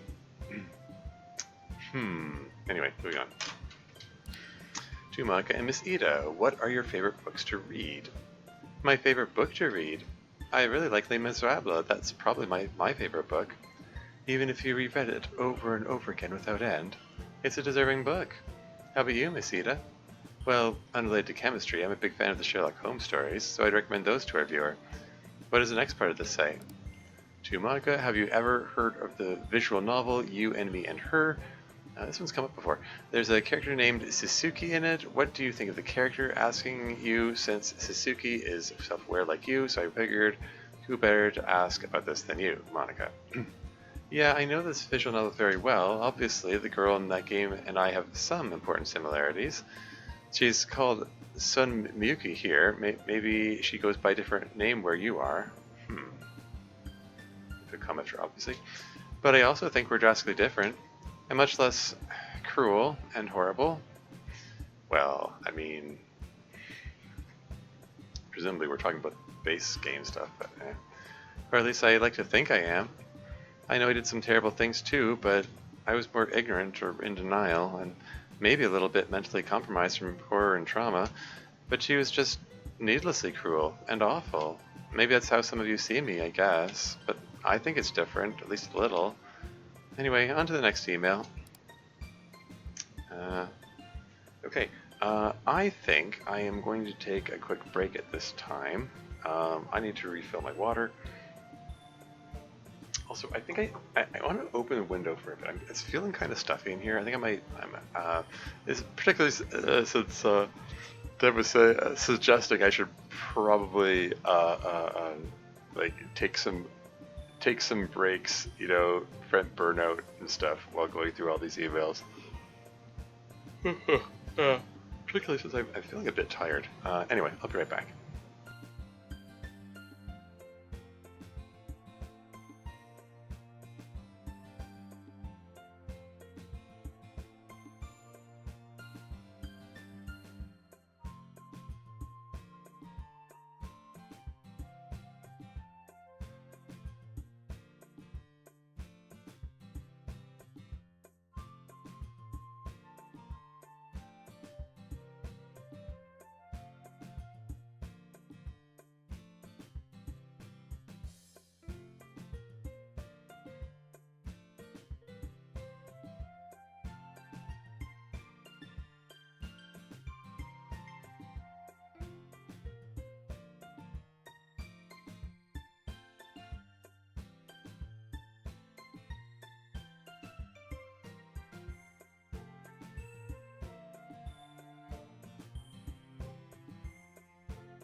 And I'm back again. And yeah, I think it was helpful just getting a bit of fresh air in here. I think I was, like I said, feeling tired. I think it's affecting my ability to focus and stuff. So getting up and moving around a bit is helpful. But yeah, 90% done with emails part 2, you say? That's cool. I was going to say, I'm hoping I can at least finish off part 2 here. Like, it would be nice if I can get these extras done, like, by tomorrow. Excuse me. Anyway, moving right along. Who has the best alcohol? Okay. The best alcohol tolerance out of the group, and who has the worst? Oh, can I answer this one since I've chaperoned you? Sure, I don't see why not. So I have the best alcohol tolerance, of course, of everyone here, because I'm older and more experienced, and also you are a raging alcoholic who drinks a lot. Also, she's joking, everyone. Yeah, you're not an alcoholic, but you will slam some beers from time to time. Indeed, I will. After me, Yuri, MC, and Noski are all roughly the same tolerance level, which is surprising since Noski has a good bit less body mass. Hell yeah, I am awesome. Monica I do not know since she does not drink, but Sayuri very much has the poorest alcohol tolerance. Lil goes a long way with her. Hey, I'm working on it. We're going to college soon, and I'll have plenty of time to work on my alcohol tolerance. I'm assuming that typos intended. Also, part 3 is somewhat shorter than parts 2 and 1, so hey, cool. Tolerance. Anyway, that's tolerance. Yeah! And there you have it. Question, or really not a question for Natsuki. You thought JoJo was the best anime in episode 5. Pokemon, the anime, is actually superior, and here's why. Action, yep, we have action. Story, great storyline. It seems to take a different turn on the video games, but still keeps some of the lore, such as Team Rocket. Character development, yes, we have a lot. You can clearly see the characters get stronger physically and mentally, as well as seeing the trainers bond with the Pokemon get stronger as well. Memes, not as much, but we have Bidoof, Bellsprout, and several other Pokemon made to be the butt of all jokes. Is this +1 MC? This is Theory 2 drinks deep. I'm alcohol tolerance. Yeah. Anyway. Oh, for me? Wait. Are you serious right now? Are you trolling me? I mean, sure, Pokemon is a great anime. Love the characters. Jesse and James are fantastic. But, like, comparing it to JoJo? JoJo is in a whole different league, my friend. Much better action, much more rich story, epic character development, and just completely outclassed on memes. Although I do love Meowth. But yeah, Pokemon good, but JoJo better. Natsuki out. And also, next. MC, my man, this mod of yours has got to be my favorite of your 3 mods. Which one was that again?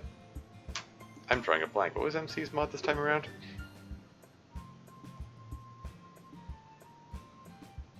Was that the Club of Cthulhu one? It's really well invested in the little story that had been set up. I also laughed a little too hard when I saw Maka's name tag reading John. Yeah, Jonica. If you ever decide to do a sequel to that mod, since you left it somewhat open-ended, then can we please see what was in that cabinet? Ha ha ha. Club of Cthulhu, yeah. Oh, hey, someone like my mod. I guess now that it's over, I can spoil it a little bit. Mod is based on the introductory scenario for Call of Cthulhu: The Haunting. Yuri lent me the book for it. Get more than a few emails that say, please just have them playing Call of Cthulhu forever? Oh yeah? Huh. That's neat. So anyway, yeah, the cabinet does have some useful stuff in it.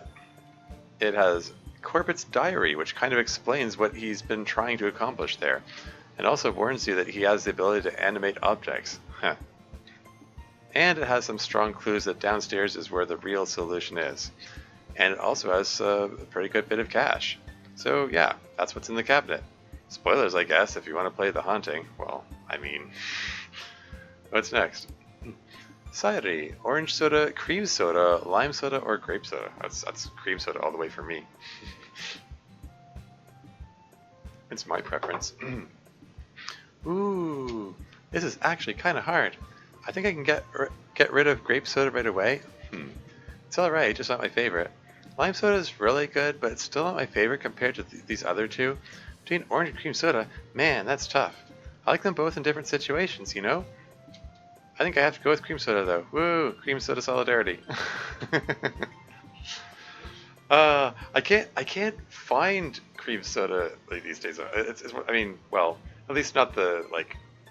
I'm cheap and I try to get like no name varieties whenever I can. Like if you want to get like, you know, like crush, like i.e. what the a cream soda made by like the Coca-Cola company, then that's easy enough to find, but it's more expensive than some of the no name brands. So.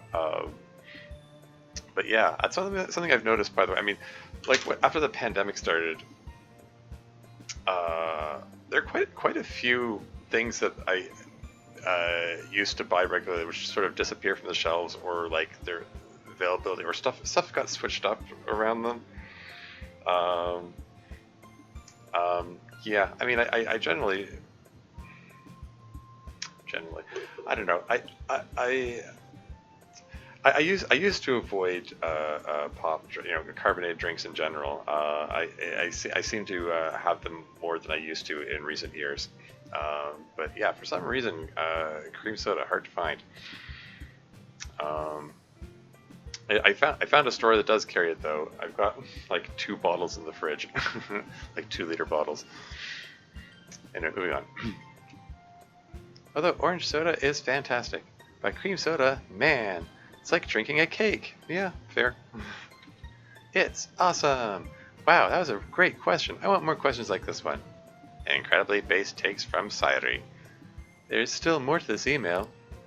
Yuri, I gotta agree with Sayuri in that it's been a little worrying that you've been so clingy to the present role for a while now. Now that you've used for irresponsible things. It's just that you kind of seem to be a little reliant on the console at times. Also, it was a little odd not being able to hear everyone else's opinions on each other's poems when all we could see was your thoughts. There you go. That's what I would have commented on. Because Yuri did. She asked. Excuse me. One of the previous emails asked if any of the club members had questions for the audience, and Yuri's question is, what did people think of her curated experience? So this is what I was going to say in my next email, basically that, yeah, you talked over everybody. Anyway. But I guess that was fine. And by the way, did you mean to mention me, the player, to Ria back in episode 35 about MC's poem writing habits? Wait, really? Wait, really? Is this +1 to emailer here? Was there an error in there? I mean, maybe I mean, if there was an error there, I probably played a corrected version because I played the pre-release version. I'm curious about that. That must be anyway. You did technically betray the existence of the superiority in a subtle way in episode 35. Really? But Sayuri played it off as a normal thing, and Ria did not notice. Okay, that does sound familiar. When now that you mention it. Anyway. To Ria in episode 35 about MC's poem writing habits. She didn't seem to question who I was or why we'd affect MC's writing, so I guess it was fine. Anyway, you may be glad to know my knife collection is at a solid 3 knives, and also, as my neutral special, I wield a gun, just an air-compressed one for cosplay I did a year ago, but I keep it for self-defense in case a burglar decides to break in, they'll never see it coming. Ah, you clearly sent this a little while ago. I mean, talked about episode 35, so it can't have been that much of a while ago. I suppose I was a little clingy, but no need to worry, I cling no longer. I was so caught up in trying to improve your experience that I may have detracted from it somewhat. I suppose that is the cost of experimentation. And yes, I did accidentally give out a little bit of information to Ria, although we played it off well. It's actually very difficult when you know your life is a simulation not to refer to that fact in front of others. I know my clubmates would agree. Definitely very hard. I've done it too, back before Miss Eden knew. I don't remember that. I don't remember exactly what I said, just that I said something that I immediately realized you should not have heard. Anyway, your knife collection has a humble but noble beginning. I do not think I could fire a gun at someone, even an air-compressed one, nor do I think I could use a knife in anger at another person, whether they were attacking me or not. Obviously, I'm not completely non-violent, it's just... yeah, put a comment for obviously. Obviously not, she punched out gender non-specific bigot bully person. It's just... stabbing someone feels so intimately wrong, if that makes sense. Yeah, I can understand that. Natsuki, okay, I'm going to give you the benefit of the doubt and assume that you spiking Monka's drink was a drunk decision. Still a terrible thing you did, and hopefully all is sorted out by now. But if I've learned anything from a popular abridged series, you are still going to be responsible for drunk Natsuki, even if she is an idiot. Yeah, I gotta own that. That was a major F-up. And it sucks because normally I'd be the person to scream at someone to respect a boundary like Monica has around alcohol. And then there I was going and being an asshole. And I mean, yeah, it was a drunk decision. And in fairness, I'm kind of new to being drunk and dealing with that whole headspace, but no excuses. F-ups are F-ups. And it doesn't matter if you're sauced when you F-up. What I did was terrible, and I knew better than to do it. And I did it, and did it anyway. I have... Oops. Yeah, I have apologized to Monica and won't ever do something like that again, and that's all I can do about it now. That's all you need to do about it. Thank you, Natsuki. Miss Ida, how do you deal with burnout? I'm asking specifically because for me it's work-related and no one in the club is now currently employed as of me typing this. The burnout isn't currently affecting my mood anymore, but I work, and when I'm not doing that, I lounge and do nothing with my weekends unless someone asks if I can come over. Is this even burnout, or is this just what being an adult is like? Sorry, hold on.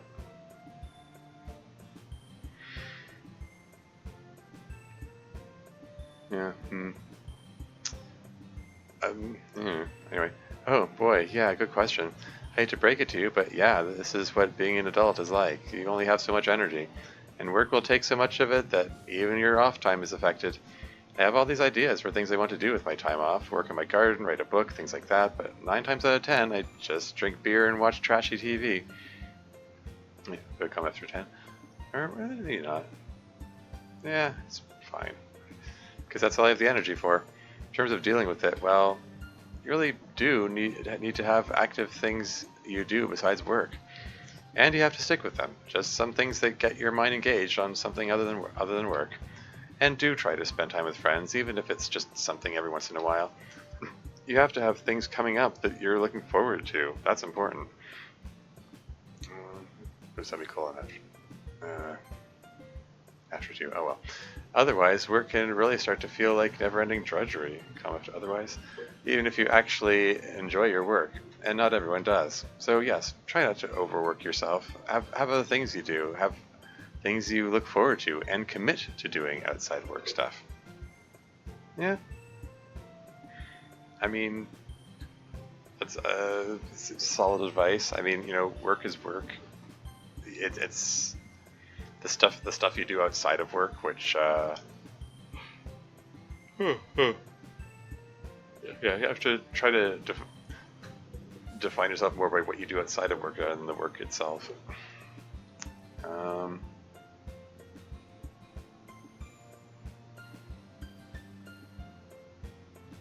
Yeah, okay. That's the best advice I could give.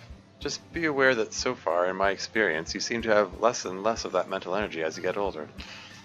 Well, that's relatable. So enjoy your youthful days while you can. Ah, darn. Thank you, Miss Ida. Very cheerful. Just trying to be honest. Monica, I hope all is well with you. Alcohol has never been my thing either. Not for the same reasons as you, though. I just don't like the taste. One exception being the amazing black licorice tasting sambuca. Regardless, I hope that I'm at least able to curb any attention to the situation with some drawings I made a while back, with general questions and some videos. The last part is for me, I see. Yeah, for me it's nothing to do with the taste, although from the little I accidentally had it doesn't seem great. No, for me it's all about control. I'm hugely threatened by anything that shakes my self-control, just a troublesome personality trait of mine. Anyway, thank you for the distractions, I appreciated them. Oh, you don't get to see the pictures? Huh. Next, email. So I have to admit something. It's a bit silly, but Monica, you are the one that got me into drinking black coffee. I remembered how in an older mod you said you preferred black coffee, and I thought that was both really cool and classy back then, so I started drinking black coffee too. Now I've been here with you guys for a while, and you guys actually inspire me to write some poems. I've been writing one about once a night now. Here's two that I wrote. One is a little more personal since I feel a small sort of kinship with Monica. The other I tried to write in Natsuki style, and I'd love it if you could give me some advice or tips to do better. It's attached at the bottom. And a final question for everyone: if you could come to our world, what would be the first thing you do? That's another question that's been asked before. Yeah. Black coffee sure is an interesting beverage, isn't it? I actually have kind of moved away from coffee myself. Anyway, since we already answered what we do in your world if we ended up here, let's get right to the poems. Hey! You actually skipped over answering a question for the third time for once. Anyway. Knives in my bed. There are knives in my bed, sharp and unsheathed. Is it because I'm a masochist hoping to be cut? No, I keep danger around because I am too lazy to deal with it. Blades are both tools for food and cutting. There are knives in my bed. I should probably do something about it. So this is clearly the one you wrote in my style, huh? I think you did a great job. The fact that it's immediately identifiable as being in my style is a good sign for you. And also, you totally get across that sense of lazy indifference to the terrible danger. I know exactly what you're going for. Good me poem, bud. And then they also wrote a Monica poem, right? Right. Garden of Reality. You see me. How? You aren't real, or rather realized yet. To get to me, you poured all your power and knowledge in vain. If this were eaten, I would tear a rib from my flesh and realize you with me. But this is earth, and so I will work through pain, the night and rain, to tear you from the games. Bit by bit, bite by bite, I work. It will be done, so we can have our own Garden of Eden. Give me a moment to read it. That's very sweet. I appreciate the references to Genesis. It does sometimes feel as though I'm undergoing some original sin-mandated punishment, although the reality of the situation is that I'm just trapped in a video game. I like the poem, though. Even if I'm not exactly sure what work it is you're going to do, but I wish you good luck. Thanks for submitting the poems. Let's see the next email. Monica, your thoughts on the game Amori. I say a lot of you and Yuri especially, would be interested.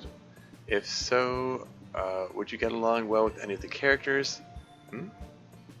Sorry, this is what?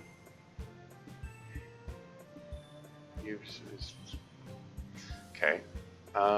Mainly ask this because does feel would get along well, but also the fact that Omocat, the creator, did this little artwork, and I say you and Mary would totally get along really well. Okay, I know it's grammatically confusing. I think it might. Okay, moving on. Omori, huh? I haven't really played it. It has an interesting art style, though. I have heard that it deals in similar themes to our game to some extent. Also, I took a look at the artwork and thought it was pretty neat. I put comments for also. Although we can't really show it here for the usual copyright reasons. She looks a lot like Yuri with Sayori's general demeanor. But let me stop monopolizing our time with this part of the email and move it on. Yuri, it be the Xenoblade Chronicles series. You don't have to play it, but watching and learning the story. I say it be a well done story for you. I am also quite enjoying 3, so that can also be a good one to check out. Of course, just check out all of them. Question would be, who is your favorite character from the series? Side note, do take care not accidental spoilers, especially 3. Okay. Another question for Yuri. Even if you don't plan to use your knife for fighting, do you at least know the basics of close quarters combat. And if you don't get this reference, Natsuki, be a dear and recommend this series too, as it holds great story and lore. Get this reference? What, CQC? Anyway, you can't just ask Yuri video game questions, okay? Yeah, seriously. She doesn't really game, mostly. Anyway, Yuri seems like she'd be a Shulk fan. Commentary anyway. Well, I myself am a big fan of Uni. And while I get your meme, I don't think that Yuri is really into using her knife for fighting in any way, CQC or otherwise. Although she pretty clearly knows some non-knife CQC. Is Yuri looking guilty about punching out that bully? Okay, next part. MC, you mentioned before, I shall bring it up as it is one of my all-time fave FTL Faster Than Light. Hey, that's a good game. If you are big on it, may I suggest the mod multiverse. It really goes far, expanding the game into a sequel, new race, new ships, new weapons, new everything. It's very glorious if you're dedicated to the original. Oh yeah? Yeah, it might be worth looking into. I've actually played FTL enough to excuse me. I have hard mode victories with each of the ship types, and very recently, actually just a few days ago, I got the last hard mode variant of the ship achievements. Don't have hard mode achievements for all the regular achievements yet. Some of those, particularly the one about killing 4 crew members with a boarding drone, that was a challenge to get even on easy mode. That was the last one that I got. So I don't know if I get hard mode pictures and everything, but it might be worth looking into mods. Like, that does make it sound a little interesting. Anyway, sorry. That was a little rambling. It's like, oh hey, I'm gonna latch on to like the one video game reference that's like game that I like recognize and play and stuff. Anyway, moving right along. Another recommendation, unless already played it, would be the Fire Emblem series. Even if Nintendo is kind of milking the hell out of the game, I enjoy it nonetheless, except Fates. FTL is a great game. Yeah, there you go. Oh yeah, FTL is great. I have played a ton of FTL. Maybe too much. I've been trying to beat the game with every variant of every ship on the hardest difficulty. Hey, that's... What a coincidence. How many hours have I sunk into this thing? I'm curious now. Steam, library, where are you, FTL? Why is it so slow to load? Wow. Wow, this streaming just really makes my setup just really chug here. I have played 903 hours of this game. Wow, how about that? Last played September 19th. That would have been what I excuse me. Would it be when I got the last the last ship achievement that I hadn't achieved in hard mode was the laniest one for having 600 scrap in your hold, which is just like, hard mode is hard to accumulate scrap in your hold because you need to use it constantly and there's less of it. But finally got it. Where was I? Yeah. Oh yeah. And then after that, I was looking for another game to play, and I was like, oh yeah, how about Sunless Sea? Anyway, moving on. Beat the game with every variant of every ship on the hardest difficulty. I'm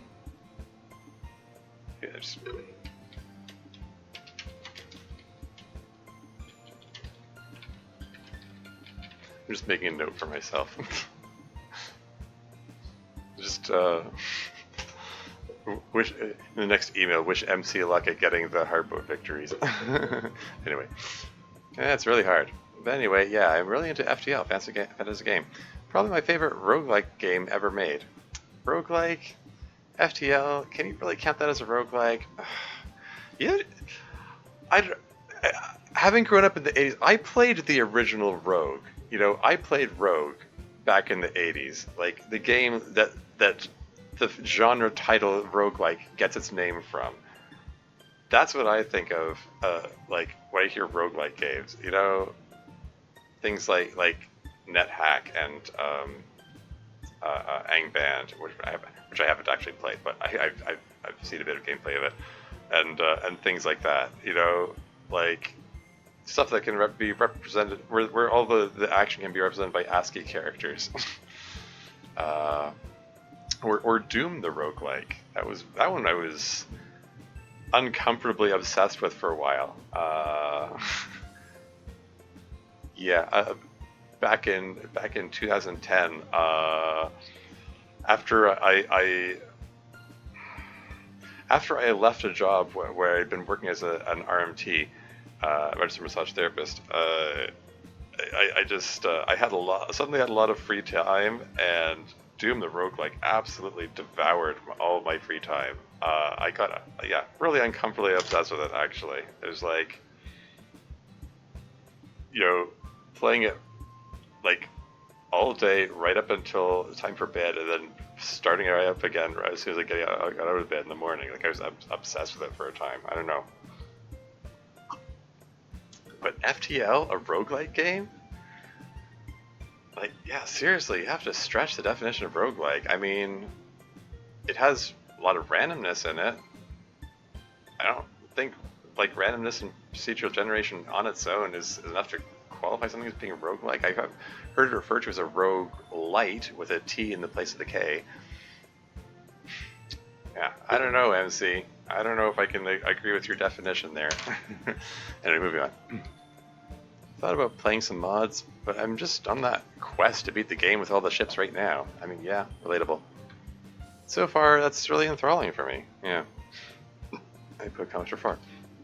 Maybe after I finish that, I'll check out some mods. I mean, yeah, that's sort of my take too. I haven't really played much Fire Emblem though. Put a comment for Emblem. I know it's a tactics game, and I like those, but it just has so many units. Sayori is a big Fire Emblem fan. Engage was so good. Natsuki, I demand your knowledge. It is time for you to look inward and start asking yourself the bigger question. Okay, it seems to be a Atla reference there. When will Minecraft 2.0 come out? And when will the last Terraria update come out? Anyways, may I recommend you or somebody the Epic Battle Fantasy series, your average everyday turn-based RPG with very silly and likable characters. They also throw a ton of references here and there and has tons of fan art made for the game. The developer has a really welcoming community, and I absolutely enjoy the hell out of the music from the game by Ferda. Why did I instinctively censor the word hell? I don't know. It's not exactly a hard swear word there. Out of the music of the game, Ferna, as well as any original tracks she's done. One question I'll ask for Stardew Valley. What mods would you recommend for me, as I'm planning on doing a cooperative farm with an overhaul of mods, since already did 100% the base game. Emily is my best girl. Who is your best boy or girl, even if they aren't a bachelor or bachelorette? When will Minecraft 2.0 come out, he asks. I'll tell you when. When Minecraft 1.0 is no longer a money printer, and that doesn't look like it's happening anytime soon. Terraria, that's harder to say. They just keep going. Yeah, pretty much. But even so, there's only so much you can add to a video game. So I give them a year and a half. Never heard of Epic Battle Fantasy, but I'll look into it. My favorite Stardew mod is Stardew Valley Expanded, which basically just gives you more of everything. It's a lot of fun if you finish the base game. Definitely try it out. Emily is a respectable choice for best girl. She's definitely way up there. She does her own thing, and she's independent while still being friendly. Yeah, she's the one that was compared to Yuri in the other episode, in the previous email, the response. Along with Abigail. Excuse me. Anyway, but Abigail's my favorite. Have you played Stardew Valley Expanded? No, but I know someone who has. Yeah, so that, which comes back to what we were saying the other day about if you get I don't know, consult with other people when answering questions about the topics you don't know about. Anyway, moving on. She's awesome. For guys, Gunther, Marlon, and the Wizard are all badass, but the best dateable boy is Sam. Oh yeah? Isn't he the is that the blonde guy with the spiky hair?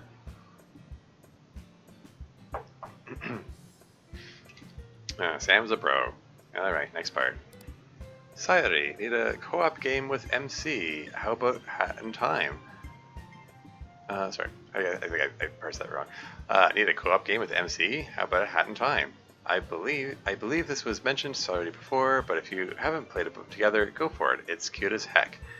I guess another recommendation would be 100% Orange Juice. Interesting title, I know, but best way to describe it, it's anime Mario Party without the minigames most of the time. Pretty fun and interesting characters as well from a bunch of other games also made by these devs. Question for you, is there ever any instance you're not wearing your bow, and would we ever get the chance to see that? He is indeed the blonde dude with the spiky hair, yeah. Easy. I've heard of A Hat in Time. Wait, didn't you say she played it earlier, or am I thinking of somebody else? Never played it though. Yeah, okay. About the Orange Juice game, how does Mario Party without the minigames work? Like, what do you do? I guess you still go around the board and stuff, but that seems kind of boring without the minigames. Still, I'll check it out.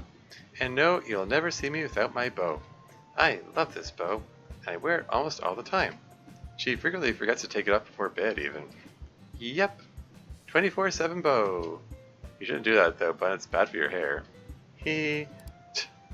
Miss Ida, no games, instead TV series, which the club mentioned before. Go watch Avatar Last Airbender. I mean, yeah. A good show.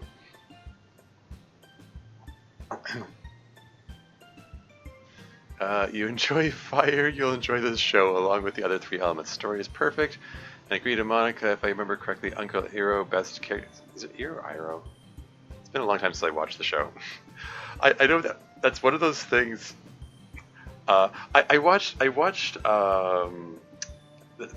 was a review of The Last Airbender, the movie by M. Night Shyamalan, which is like basically panned by everybody. Like everybody hated it. It's just sort of a failure of the failure of adaptation on like every conceivable level, basically, and it's just like it kind of just doesn't work on any level. I mean, I saw the movie. Like I watched the movie before watching the series, and like it was like I didn't mind it so much seeing it in isolation. After watching the series, I know why everyone hated it. But one of the things that were is just this really weird idiosyncrasies in the movie is that they pronounced characters' names differently. Like it was Ong instead of Aang, for example, as the main character. And then there's another pronunciation difference, like Iro versus Iro, and shoot, it's embarrassing. I don't remember which one was the one from the series, which one was the movie. I don't know. Anyway, yes, they're good arguments for him being best character, at least in the series version of it, not the movie version. The movie version, he's just like, it's just as dull and boring as everybody else. Anyway, question would be, how well know your club members if they were stranded on an island? Who would be the first to eat who? Oh, great. I guess to also, that's a dark question. I guess to also follow up Miss Ida's recommendation, here's one for all your thoughts on The Legend of Korra and who is fave character from it. And tell me why it's Varric. Yeah, I mean, yeah, Legend of Korra was kind of a mixed bag. It had some I had some great moments. It had some questionable choices. I had a bunch of questionable choices, really. But yeah, overall, yeah, Legend of Korra being the spin-off of Avatar: The Last Airbender. Like Avatar: The Last Airbender was much more solid show overall. Uh, yeah, Legend of Korra is kind of spotty. Why? Why would you say Varric is best character? I mean, he's funny and quirky, but he's also like, very self-centered and I don't know. Moving right along. I mean, thanks for the recommendation, but I'm not super into anime. Should you just call Avatar: The Last Airbender anime? That's gonna ruffle some feathers. And even if I were, I don't have the time to watch a series. I barely have a few minutes here and there to watch trashy TV and drink beer. I usually don't have enough of that time to get through a whole actual show. But if that ever changes, I'll let you know. Let's see, next question is, who would eat who if they were all stranded on an island? I like to imagine that these students would find a way to survive without anyone eating anyone. But if it really came down to it, Sayori would try to have everyone else eat her. And then the club would stop her from doing that. And then they'd decide that either Yuri or MC would get eaten because they'd provide the most food. Wait, what? Okay. Or that Monica would get eaten because she'd feel obligated to do it. I'm definitely not getting eaten. Sweet. No, beloved, there's barely enough flesh to stay to... Okay, that's enough. Hate to break it to you, but I'm the only one who's watched Legend of Korra. Not even Natsuki has. There is too much stuff to watch. True. Anyway, my favorite is old Katara.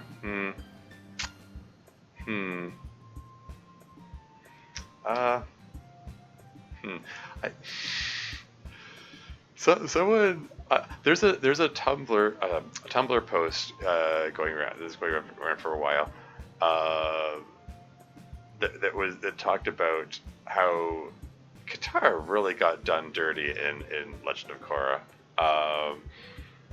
because she spent a good chunk of the original series of Last Airbender, you know, fighting to be taken seriously as, a girl who's capable of combat and stuff in a very, very sexist water tribe society. Like they wanted her to just relegate herself to learning healing with the other women. Like go sit in the healer's hut and just be a healer instead of fighting. And someone made the comment that she got really done dirty in that show because all the scenes of her are her as an old woman in the healing hut, the very fate she wanted to avoid for her whole life. And on top of that, because there's like a 100-year time jump between Last Airbender and Legend of Korra,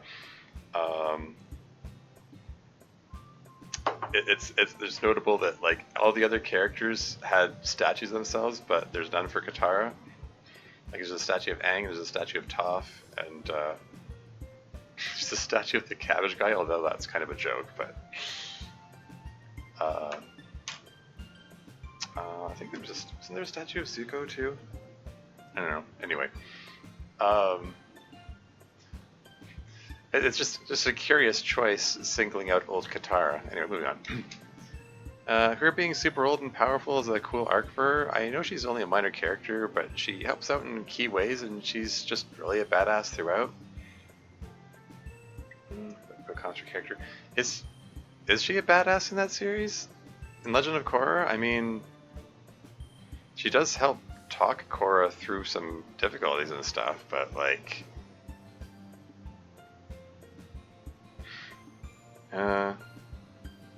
she's implied to be?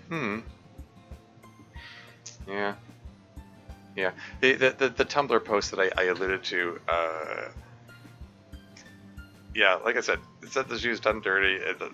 One, she didn't get a statue. Two, she got relegated to doing the thing that she spent her whole life avoiding. And three,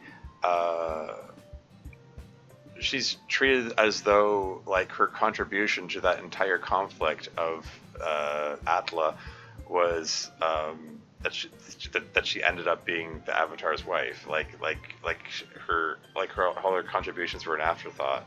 Even though she was like was a key player in many instances throughout the series. I don't know. I just sort of agree with the sentiments expressed in the Tumblr post that it was kind of a disservice to her character. But anyway, moving on. I love that for her. Sounds like I need to watch this. You do. Well, for now, next email. Hey club, I hope that everyone is doing well after the incident in episode 35. Okay, I guess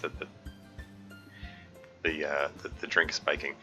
Anyway, here's a bunch of questions for everyone. Suppose you find a functioning nuclear reactor sitting in the club room. What? You're sure that it wasn't there before, but asking around reveals that it was always there to begin with. What do you do next? Okay. I mean, it's been there all along. Probably just leave it alone. Are we assuming you're getting irradiated or something? Anyway, in someone else's email, they mentioned something about DDLC the RPG. Yeah, that's a good mini game, or a good fan game, I guess.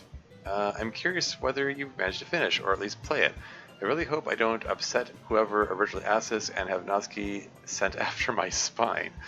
What's the most unexpected thing you've ever seen in the episodes? So I'm working on a DDLC mod, and I'm trying to imitate parenthetical question mark, the style of someone who hasn't written a poem in a long time. It's likely going to end up as me being a self-insert. Given the context, how well do you think I was able to replicate the style? The poem is located below. Well, I think I speak for the club when I say that if there were a functioning nuclear reactor in the club room, we'd go right to Miss Ida with that information. She seems like the best equipped for us to deal with that. Seconded. Whoa, I'm not a nuclear physicist, I'm a chemist.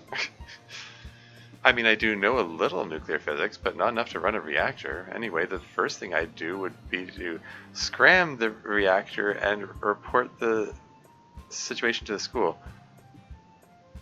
Scram the reactor? Sorry. What? The only definition of the word scram that I'm aware of is like run away, like it's time to scram. But here she's using scram as a transitive verb. Does it have another meaning that I'm not aware of?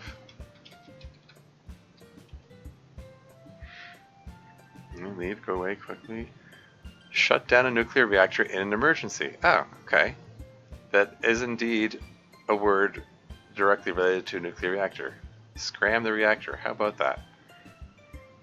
Scram is a nuclear engineering term. Cool. Okay. Learn something new every day. Lower all control rods immediately, thus shutting down the reactor. Okay.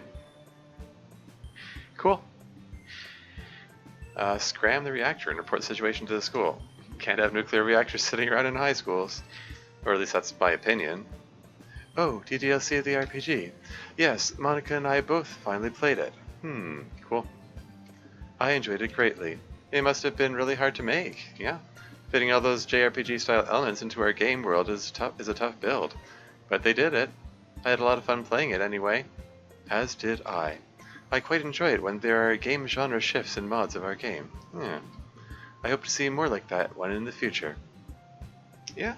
It's, clearly a lot of work went into it. It's got some, new graphics, new music. Characters are pretty well characterized. I like the writing in it and stuff, and largely like it dealt with difficult topics sensitively. Yeah, I haven't touched DDLC RPG since I played it like 6 years ago. Like almost 6 years ago. But once in a while I think, I should probably pick it up again so I can see what the other routes were like, because like I know there are different endings, or so I've heard. Internally, it would be cool if high schools could have nuclear reactors, though. Yeah. Right. Anyway, moving on. Let's see. The most unexpected thing in an episode. You have to remember that we don't experience our lives as episodes. There's a whole bunch of stuff that happens that you don't see. And there's a whole bunch of stuff you do see that we don't realize that you see. I know it's episodes to you, but to us it's just our normal lives. I guess the question is, what's the most unexpected thing since we brought the club back together? Honestly, for me, it's probably Sayuri dating Kenzo. I put a comment for me. I have to say, I did not see that coming. Yeah, same here. That was a shock. A horrible, horrible shock. Although, there was another, It's okay, beloved, I know it's troubling you. Yeah, it was really surprising when Yuri punched that kid. Oof. Yuri's not a violent person, you guys. That came out of nowhere. It was actually kind of scary, and it was definitely surprising. I think, for me, it was the night Monica knocked on my door. The night Monica knocked on my door? So is this an event from the...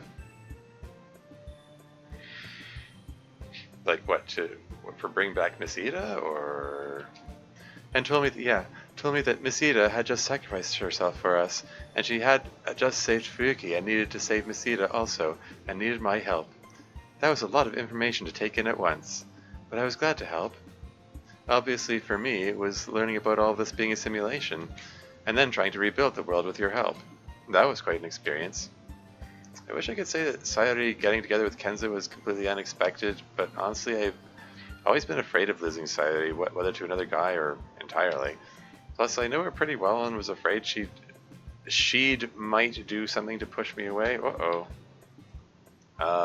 Is that a +1 for me there, perhaps? I think she might do, perhaps? Yeah.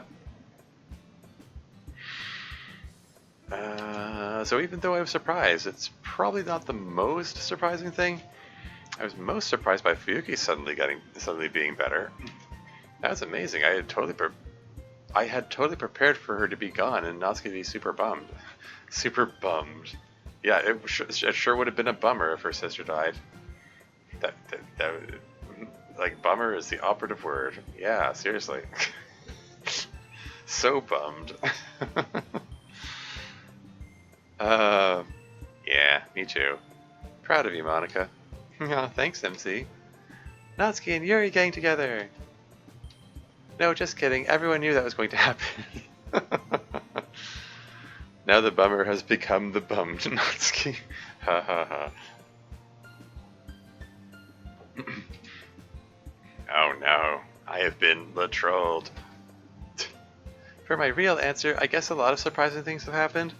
And this thing I'm gonna say, maybe it's just fresh in my mind, but I was really surprised Monica decided to come with us to the same college. She could have gone anywhere. She's really smart, she could do anything with her life. So I was surprised when she decided to come with us.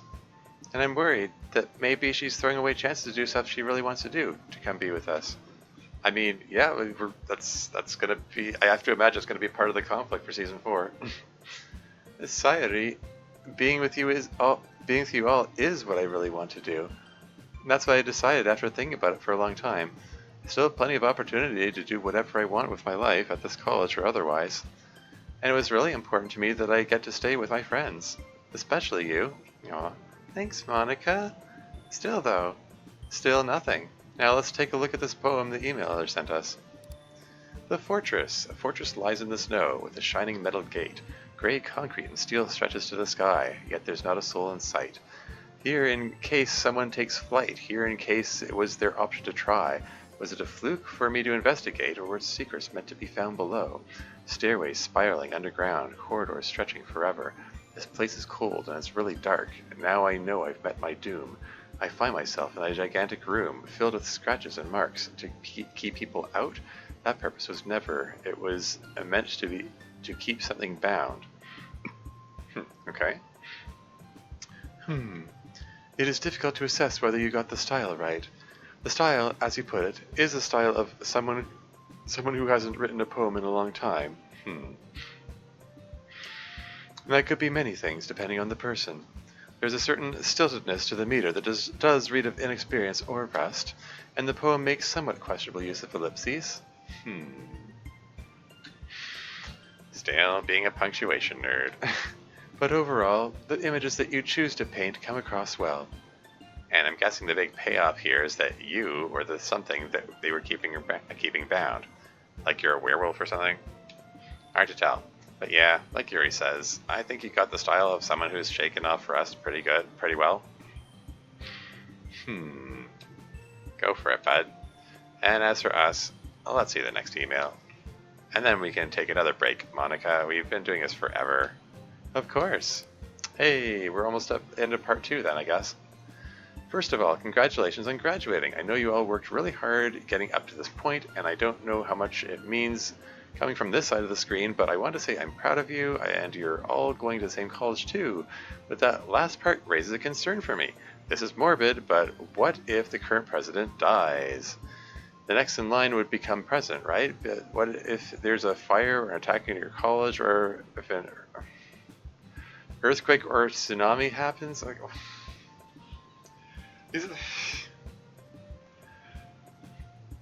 it's like, I don't know. These are the kinds of catastrophic questions that are like, what? You can ask this about any situation. Well, what if the Earth explodes? What then? I mean, it's what that? Yeah. Wait, did you you type that at the same time? Funny. Like, I don't know, like people the question like me making backups of the scripts where I bought it, and it's like someone asking what if something happens to the backups or something, and I'm like, well, what if the world explodes? I mean, you can't prepare for every possible eventuality. Anyway, all of you being in the same place at once is really dangerous, especially if your entire reality depends on at least one of you being alive. Like, are they season 4 conflict incoming? There's a bomb threat at the school, or something. It's not as good as the person who asked Natsuki for her chum handle. Sure. Anyway, have you ever heard of a designated survivor? Wikipedia link. The gist is that in the US, at least one person in the line of presidential succession has to be in a safe location if the others are all together. Would it be wise to do something like this just for the fate of the world, even if it meant never being all together at the same time? Or have you worked out an alternate solution that doesn't involve someone being left out? Sorry, that got a bit dark. Cheers. I mean, arguably, Ria being back at the main school, is there would-be vice president, I guess? Hey. Oh, good question. Yes, I've given this a lot of thought. Well, as you already know, there's succession built into the literature club, even now that we've graduated. Sayuri is first in line of succession, then Yuri, then Natsuki, then MC. Interesting. And we can also jumble that around if we want to by voting on it. Just put a comment or two. Now, normally I'd get what you're saying about us not being in the same place at the same time, but that'd be hard for us to avoid. We're just young students, not a well-organized government. Yeah. But anyway, it doesn't matter. Put a comment anyway. Our files are backed up in an area where you actually can't get to them. After the whole thing with Miss Ida, I even periodically take a save state and upload it to the same place. In the event of a real catastrophe, I have the game rigged to reload the save while sending a log back to me. Wonder if this fact, these details about Monica's contingencies could come back later. What a ridiculous question. Whoever wrote this should be tarred and feathered.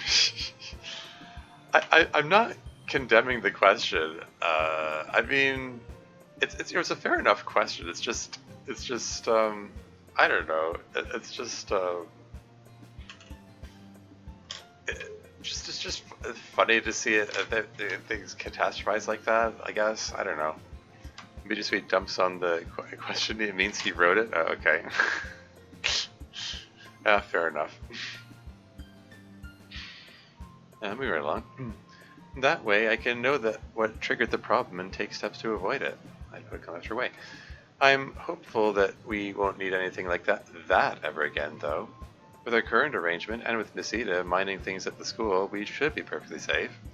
I guess that sounds like I'm tempting fate, but I really do think it's fine. That's really tempting fate. Thanks for thinking of our safety, though. Phew, and with that, time for that break I promised. Let's take 20 minutes and then meet back here, grab a drink or something. There actually aren't too many more left. See you then. Open mouth fade out. Okay, we're back to the menu screen again. I guess I'll save it.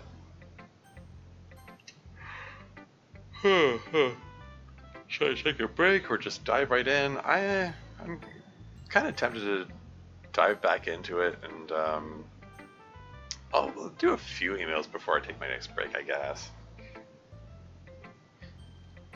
Yeah, it was stupid. It was awful. How silly. Aw, be nice to yourself. Anyway, part 3. 27 emails remain out of 110? Oh, wow. Okay.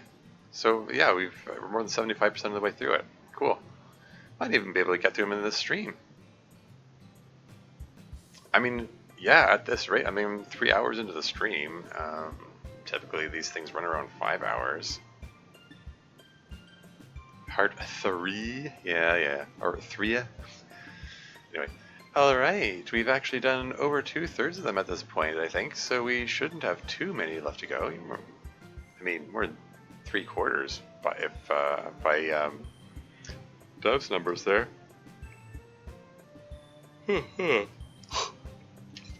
Shall we get back to finishing out our email bag? I haven't seen my email appear yet. I wonder if Turbojet's email's probably coming up too, that he kept harping on. Anyway, moving on. Yeah, well, let's jump right in. To all of the club, what do you think college will be like now that you're going there? If you haven't gone there already, if you could describe yourselves in one word, what would that word be? What process do each of you go through when making your mods? I'm just wondering, because everyone's writing style is different, meaning your mod writing process is probably different as well. Both your emails are here, near, or at the very end, as I recall. Cool. Both of you. You're lumping me in with Turbojet. That's okay. Sorry. I know that that's a typo because K is next to L. All I can think is I've been, writing my stories on my phone for the most part. It's an Android phone with a slide-out keyboard, which I'm just fond of having a physical keyboard. They're hard to come by these days. I might have to switch to a touchscreen keyboard at some point, but I'm being stubborn. But anyway, the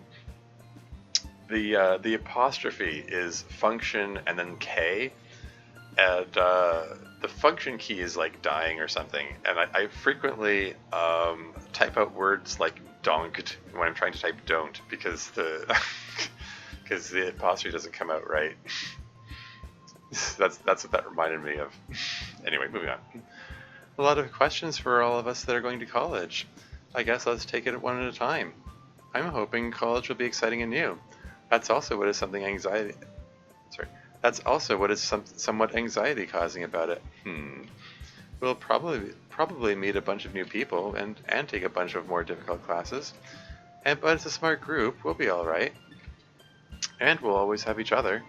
If I had to describe myself in one word, controlling, probably. I always need to control everything. Myself, most of all. And I was always like that, not just before I realized that I literally can control everything. Which is why maybe it's a little unfortunate that I, of all people, have that power. Or maybe it's a good thing, who knows. But yeah, controlling. When I write mods, I look at what the general concept is, outline it, and then start writing it. Yeah. All of my club mods so far have been very easy in that they're all easily divisible into chunks. I've put commas around so far. And TurboJet's here. Welcome to the stream. How's it going? Yeah, funny coincidence. We were just watching for the stream. Cool. Yeah, I was gonna say, yeah, your ears must have been burning. Funny coincidence. We were just talking about you because we just started part 3 of the email section, and they're saying like, I don't think I see my email yet. I wonder if TurboJet's email has been in here yet. But I think it's I think it's coming up still. Well, we just started part 3. Like, this is the first email of part 3, and Deb indicated that yours is somewhere in part 3, so it'll probably be near the end. Might get to it to the stream. We'll see. All my club mods so far very easy. They're all easily divisible to chunks. My last one is just a discrete set of a few dozen mostly unrelated vignettes. And then the one before that was 4 unrelated vignettes, and the one before that was 10 unrelated vignettes. That definitely makes it easier to write. Yeah. So it's basically the same thing I did in True Literature Club. Email has not yet incurred. Yeah, exactly. Sayuri, how about you go next? I'm a little worried about college. I'm really used to how things work in high school. In college, it's going to be a whole new set of things that I have to figure out. Comment for college. Plus, I know they'd never say it themselves, but everyone else here is a lot smarter than me. Sayuri, that's not true. Damn right it's not true. Guys, well, let's just say I'm worried I won't be able to keep up. I'm also worried that maybe I'll get more distant from my friends. Yeah, it's kind of, I mean, Sayuri's kind of generally hard on herself, but it's interesting she's saying this considering, you know, she got into 7 colleges, whereas Natsuki only got into 1. I mean, mind you, Natsuki probably didn't apply herself. I mean, she's indicated that she wasn't sure if she even wanted to go to college at one point. But even so, it's rather curious she only got into 1, really. I mean, I would have thought that was something that Yuri would have, you know, helped her out with and, like, I don't know, uplifted her or something. In her mind, that's because Natsuki doesn't try as hard as she could. For some reason, I thought that the 7-hour stream was where mine is answered. Oh, nope. Nope, just haven't gotten to it yet.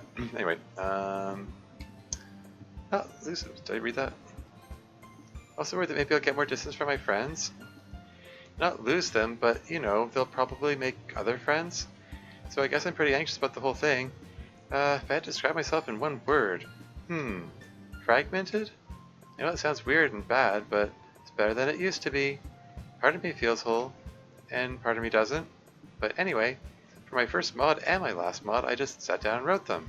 So that would be no matter what, the Suicide Pact one, and the last mod, that was, shoot. Oh yeah, the MC side stories. The Natsuki quest one would have been a lot more involved. Anyway. Or the dialogue and how I want the characters to look anyway. I mean, yeah. Yeah, for me, I write all the scripts first. I write out the dialogue and I just put in parentheses where I things would happen if I am doing coding stuff. And yeah, I just think of what expressions and poses they would have as I go along, and then I code them in as a separate step. Anyway, move on. I know a little coding, but I mostly leave it to Monica to do that. I put a comment for coding. The one that was really hard was Natsuki Quest, but that was also really fun. I had to make a little map and put items on it and write like so much dialogue. I really wanted Natsuki to have unique reactions to everything in the whole game, but that was a lot of work. Fortunately, everyone else helped me out a lot. Commenter, fortunately. Including Natsuki, who wrote some of the stuff herself. I had to give it authentic Natsuki flair. I think college is going to be a ton of fun. I honestly cannot wait to be out of that house. Yeah, cool. Living somewhere else is like the dream. I note that getting an education seems somewhat secondary. Yeah, well, I mean, I guess I just take for granted that I'm going to get an education. That's been forced on me my whole life. and that won't be too different properly other than it being harder. I'm excited about the new stuff, the different stuff, you know? For the word to describe myself, that is powerful. I am powerful. There are none who shall disagree. As my mods, they're all pretty straightforward. Curious use of a semicolon there. I would have made that a comma. Like, as to my mods isn't a complete clause. I don't know. What do you think, Deb? Because, is it a big tone indicator? Okay, fine. Remember. Yeah, whatever. Anyway, moving on. I have whatever recipe in mind. I go through it. I add gags along the way. Less gags for that. Less gags for that last one with Yuri. Yeah. The 2 baking with Natsuki episodes and the cooking with Yuri episode. The gag there was no gag. For me, I think college is going to be a pretty big challenge. No matter what Sayuri might think, I am the actual dumb one of the literature club. No, you're not. No one is the dumb one of the literature club. We have no dumb ones. Well said, Yuri. Well, just like Sayuri, I'm intimidated by college level coursework, but at the same time, I feel kind of eager for it. It's a new challenge. It's a new challenge, and one I have to face while living on my own. It's hard to describe why, but I feel really, I don't know, ready for that. Like I really want to dive into it somehow. But anyway, like Sayuri, I'm a bit excited, but with a lot of anxiety. I have a lot of people besides the literature club that I have to measure myself against. If I had to describe myself in one word, it would be persistent. I'm not the smartest guy or the strongest guy, but I don't give up very easily. It's a strength I've learned I have over the past few, well, I guess semesters or years, whatever you want to call them here. Other than the last one, my mods were all pretty easy to make. Yeah. Yeah, the Club of Cthulhu was the last one. What did you make before that? There's the body swapping one and the I'm drawing a blank what the season 2 one was. Anyway, moving on. They were just straight shots without any branching choices. The drunk one was the the body swap was the season 2 one. It was the drunk one was the season 1 one. Wine Club, obligatory body swap episode from Club of Cthulhu. Yeah, that's what's a complete recompiling of the game. Haha. Yeah, I mean,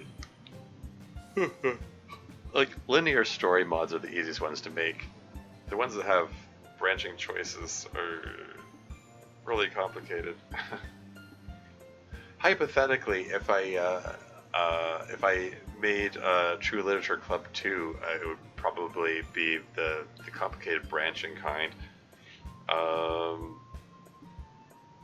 I like might try my hand at that, like if I was going to make that, but again, like the turquoise is taking so long to make, and I'd want to do that before,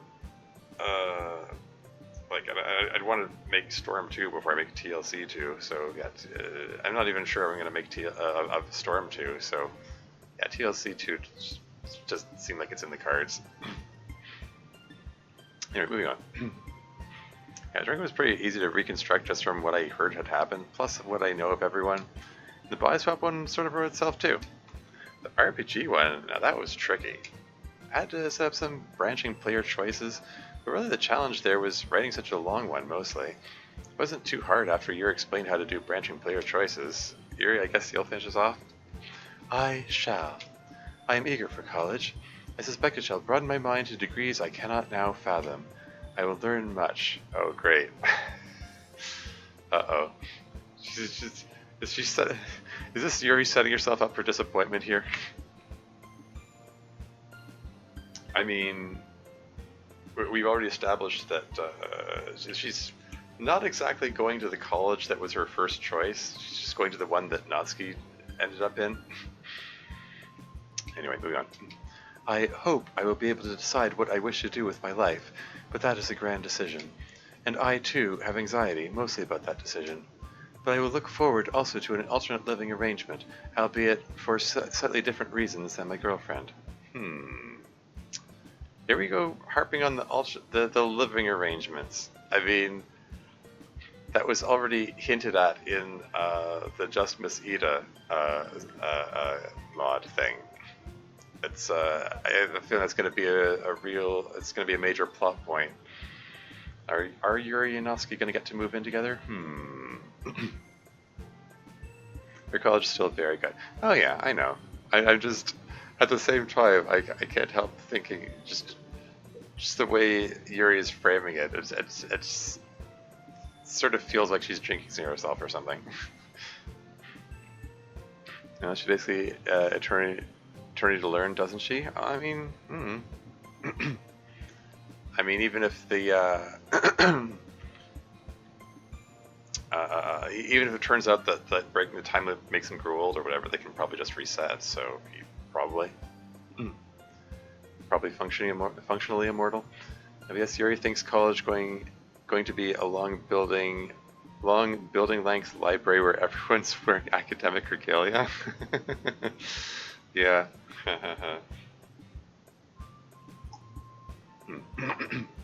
Anyway, moving on. Slightly different reasons than my girlfriend. If I had to describe myself in one word, one is rather difficult. Yeah. Perhaps complicated is the best way of putting it. I'm a complex creature, but then I suppose we all are. I have tried to vary my mods considerably. I try to challenge myself each time I make a mod to learn something new about it, since the whole point for me has been to help myself learn coding.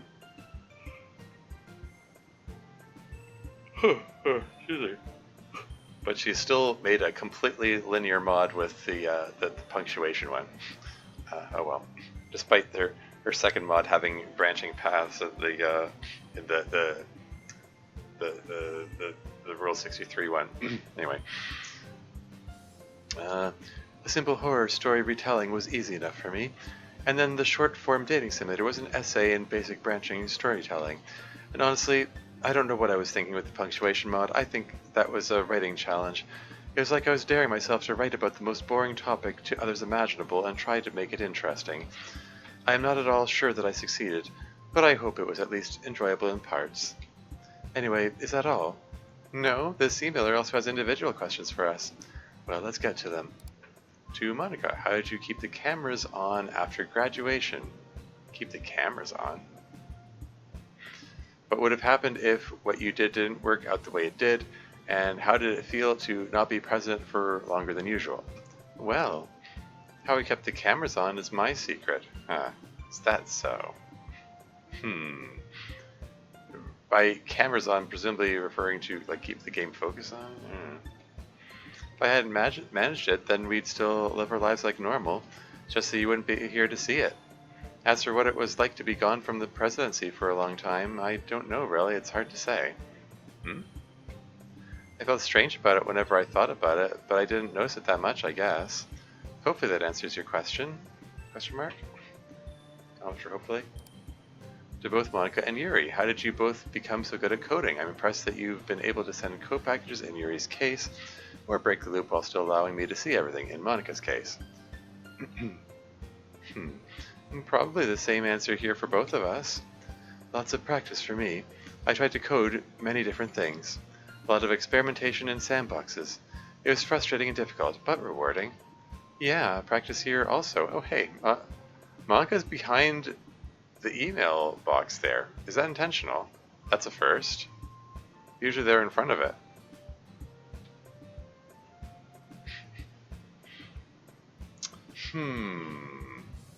Nope, I'm keeping it? Okay. Could probably stand to keep it more often, frankly. Except some of the emails, which are like this, that it'd be covering up most of the person. Oh well, anyway. Yeah, practice here also. And also a weird intuitive understanding of code granted by being made of it and aware that I and everything else I see is made of it. That helped. As did the desperate motivation to get your attention. So yeah, a lot of different factors for me, but practice was the main one. to Natsuki and Yuri. If you had to describe your relationship in 10 words or less, how would you describe it? Same goes for MC and Sayori. Not covering much of her unlike mine. Yeah. This is easy. I only need one word. Restful. Oh, interesting. That is precisely the word I would use. That's interesting.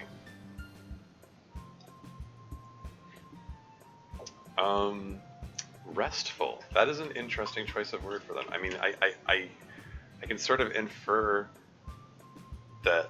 I can sort of infer the meaning from that they feel like they can relax with each other, which is kind of funny when they like snipe at each other and argue with each other. But anyway, moving on. I am safe to relax and be myself with Natsuki. I feel protected from the world in her presence. I feel understood and seen and not judged, except in a fun, kidding way. Yeah, that's it. Plus, Yuri is just... she makes me feel like the world is still all very manageable. Even though it's full of shit, it's something you can put your hands on and figure out. She just gives you that vibe, like you can handle it all, you know? Because she handles it all. I don't really know how to put it. But, yeah, restful. Natsuki blushes, yeah. And maybe safe, too, like Yuri said, yeah. Or maybe I'd say restful because it's safe? Yes, exactly. Sayori and MC spend a few seconds conferring in whispers to each other. Rare line of internal monologue, or narration, I suppose. I guess it isn't really internal monologue when it's like third person omnipresent view. Anyway, meant to be. That's what we are. Yeah, not just because we're such a good match, but because we're like made that way to be together, and it feels right. Very cute. Sayori, how do you think you'll feel in this new environment?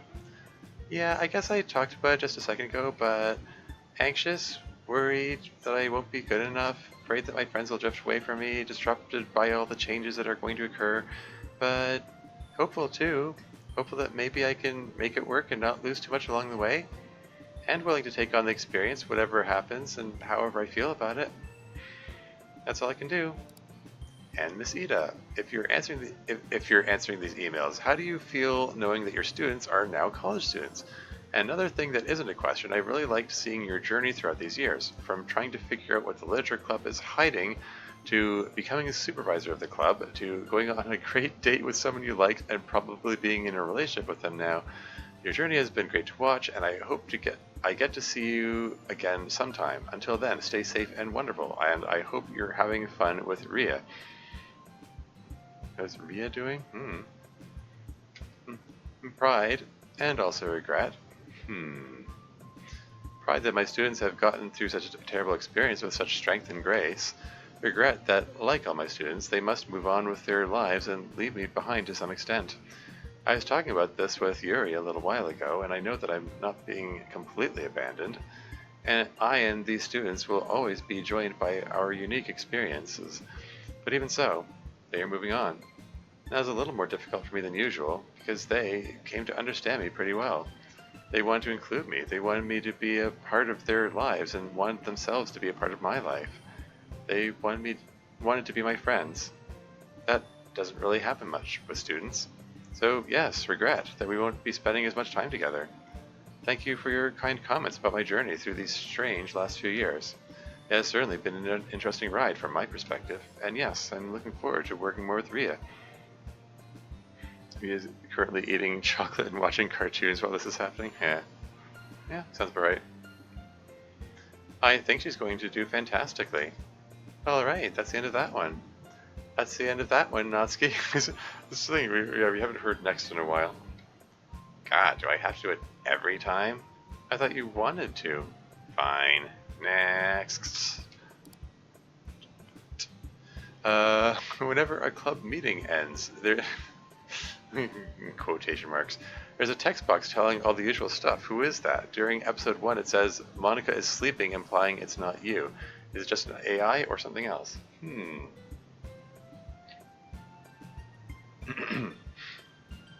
Oh, that. That's the same voice that describes physical actions that we take. Yeah. Yeah, there's the narrator, like I said. Dev, it's probably nothing. Best not to think about it too hard. Yeah. It's just auto-generated by the system. Basically, that's just the game doing its thing. Comics are basically. It's not really a person, or I guess from your perspective, a character.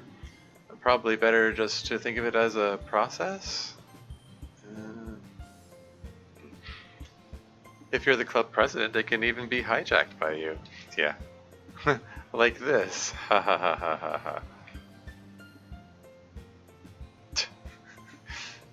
Is her mouth supposed to be open there? I mean, I'm assuming it's deliberate. So yeah, not really an AI, just a coded part of the game is the best way to think of it. Moving along. But before that, I wanted to ask Natsuki something. I've been binging a show I used to watch called Cutthroat Kitchen. Have you heard of it and or seen it yourself? It's my favorite show. Most cooking stuff I'm not really interested in, to be honest, but I love Cutthroat Kitchen because it feeds my need for chaos. So I'm sure you'd enjoy both aspects. Imagine cooking with one arm literally tied behind your back or blindfolded, or baking brownies in only paper bags and without cocoa powder. It combines cooking with a lighthearted sense of chaos and evil, so I'm sure you'd enjoy it. Right, so for this one, there was an intro to it that I had to cut out. Oh, interesting. This is something I wonder about from time to time. If some of these emails like have stuff excised from them that we don't see. Aside from the obvious where the like the email address itself is cut out. Famous last words. Anyway, interesting that I had to cut out. Remember, when you write to us, that the idea is I'm going to show your email to the world, so it's best not to give out personally identifying information. I will always cut it out if I find it, but please do protect yourselves. Yeah. Now, on to the actual email. Natsuki? Yeah, I've seen a little bit of Cutthroat Kitchen. It's pretty fun. Believe it or not, though, I tend to like my cooking and baking shows better when they're super chill. Like the Great British Bake Off, that's my favorite cooking show. Just smooth vibes, you know? I love smooth vibes in a cooking show. Cutthroat Kitchen is definitely not smooth vibes, but it's entertaining for completely different reasons, so I still like it. Glad you are also a fan. On to something more serious, and everyone else can pitch in for this one too, especially because I thought of it after doing Monica's epilogue mod. I believe it was during the Hiroko part. Don't remember if I have the right one, but hopefully that's the art school one. Where it said she was always repulsed by queer relationships or Natsuki's dad accepting Fuyuki.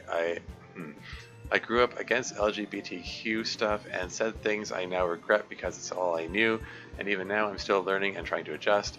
But I went from avoiding even hugging other guys or anything to now having a boyfriend, which I never thought would happen. I've changed so much, even in just a couple of years. Even from the start of the club meetings mod and when I just first discovered DDLC, I feel completely different and more open, yet still adjusting to something different from what I learned my whole life. Hiroko slander. Yeah, it was Ayami who was repulsed. Yeah, exactly. Let me see. Yours is a common journey. Yeah. Many people are trapped by the circumstances of their local culture and how they were raised, trapped in bigotry. Often, sadly, they do not escape. But it sounds like you have, and that is cause for celebration. It shows great inner strength and a strong intelligence willing to question and test the world. I congratulate you. Yeah, buddy, I kind of went through the same thing. Like, I don't like to talk about it much, but yeah, I used to say some pretty awful shit myself. I didn't really start my whole journey until Fuyuki came out. That was a weird experience for me, because I had my whole careless bigot thing going, but also I love my sister a lot, and still do, so I had to change a lot to be there for her. And I did. And my parents did too, although it was harder for them, I guess because they're older. But they did it, both of them. I give them credit for that. Even my dad. But anyway, yeah, fast forward, and here I am. I am now myself one of the 3 queer girls of the Literature Club. Who would have known? Yeah. The 3 queer girls, you know, pansexual, bisexual, demisexual. Nice. Anyway, I am honored that we would play any role, however small, in your journey. If we have helped you to learn, or even give you a little bit of courage to be who you are, well, that makes all this worth it for me. I wish you much luck and love on your journey going forward. I and the rest of us believe strongly in your beauty. Aw. Be well. Aw, that was a sweet one. Yeah, I'm really glad for that email. You know how sometimes you guys have flashbacks, and in those flashbacks the club president is there. Are you aware of us being there during the flashback? How does it work? I melted my brain over here with these questions. Can't be like anyone else got to question the fabric of existence. Also, how would you react if that Sayashi, the skeleton, ended up being alive or something, and it scuttles around at night? By the way, yeah, these are things that I was wondering about. Particularly because, like, oh hey, this is the hello, welcome to the stream, Technity, how's it going? Yeah, but yeah, this is something I wonder, particularly in the case of, like, Natsuki and Yuri's relationship. They were keeping it secret, and I imagined, okay, well, really, they can only keep it secret, like, they can only meet in secret without anyone knowing during the times when Natsuki or Yuri are president. That's so they can be sure that the game isn't on them. So yeah, like the whole jetty scene, or you know, where Natsuki and Yuri were when they got invited to the jetty. Yuri was president at that time, so she could be sure that there was no focus on her.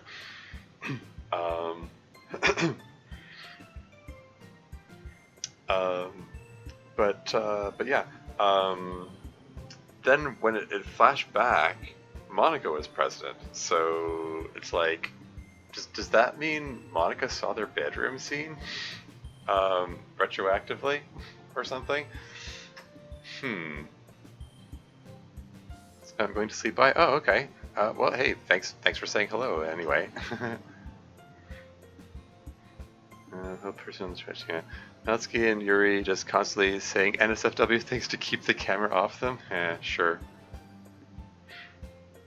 Or you know, just being undressed, I suppose.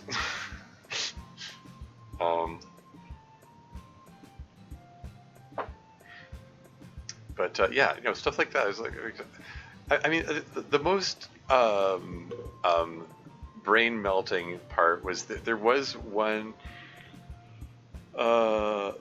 instance where there was a flashback to before the mod started, and there were choices there for the audience, and it's like, how did that work when there was no audience present at that time?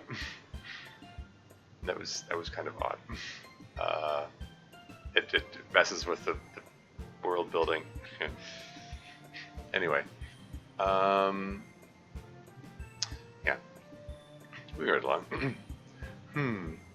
You know, now that I think about it, the very first time I became the president and was aware of everything, I perceived the player there. I thought it was just them being there normally, but now I know that the player was experiencing it as a flashback. Oh, hey, that's the very thing that I just commented on. I guess it was a sort of closed temporal loop. Still, very strange indeed. So no, I do not realize it's a flashback, or I don't think I do. It's like, we're just gonna put a lampshade right on that there. It's like, we're gonna acknowledge that, hey, that was strange, lampshade. We're gonna ignore it now. As, you know, I mean, lampshading being the name of the trope. Where you just acknowledge it and then pretend it doesn't exist afterward. I can't remember a time when I thought the player being there was a flashback. Honestly, if it's a flashback, half the time I'm not even aware of your presence. I have no idea why that is. One of the many unsolved mysteries of how our little world works. I wouldn't torment yourself too much with questions like that. If I was obsessed with unsolved questitons?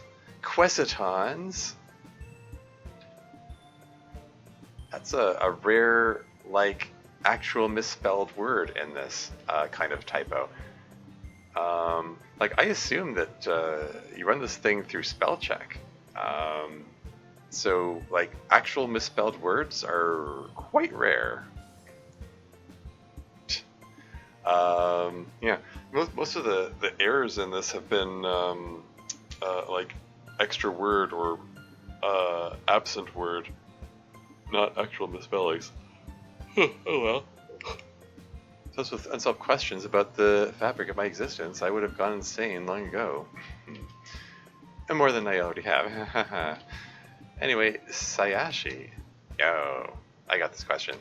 That would be awesome if Sashi was alive and crawled around at night. Sashi's my boy. Or girl, I have no idea. I wonder who they used to be. I wonder if they'd be happy that even in death their bones were really good friends with some weird high school girl. Comments for death. Questions, yeah. In college girl. Right. Hopefully they would be cool with it. Comments for hopefully. But anyway, yeah, if Sayashi came alive and crawled around during the night, I would be all about that. I'd bring him milk, I guess. Milk is good for bones. I mean, I'm just trying to, you know, or you know, just misfire on the keyboard, or maybe just Monica just misspoke, you know. She was just flustered into speaking quickly, and it came out as Questitons. Because INT are switched, yeah. Anyway, is milk good for bones though? I mean, it's got calcium and vitamin D, but I mean, well, has vitamin D. I mean, it's yeah. What are we trying to say here? Milk is not as good for you as the dairy industry wants you to believe. It's yeah, like there was not to be conspiracy theorist about or anything, but there was a lot of pressure from the dairy industry to include dairy products as part of the like the four food groups in that whole system, which is in itself a bit of an antiquated system, but it's still like taught to. I don't know. These days, is it taught to kids still? I mean, it wasn't in my childhood anyway. The whole concept of the four food groups, you know.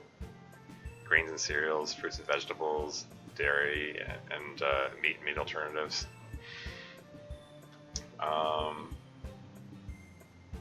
Recommending how many of each food group you need and stuff, but nutrition's kind of more complicated than that, and like lactose tolerance is not just a thing; it's actually like really common in the world. So those four food groups putting so much emphasis on dairy. Also has a race component to it because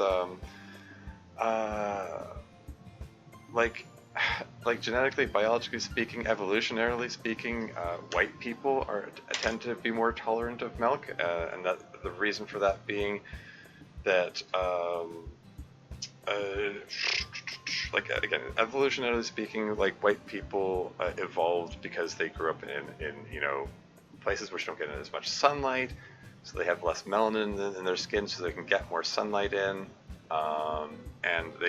But you still need vitamin D because the body can normally manufacture vitamin D if it gets enough sunlight.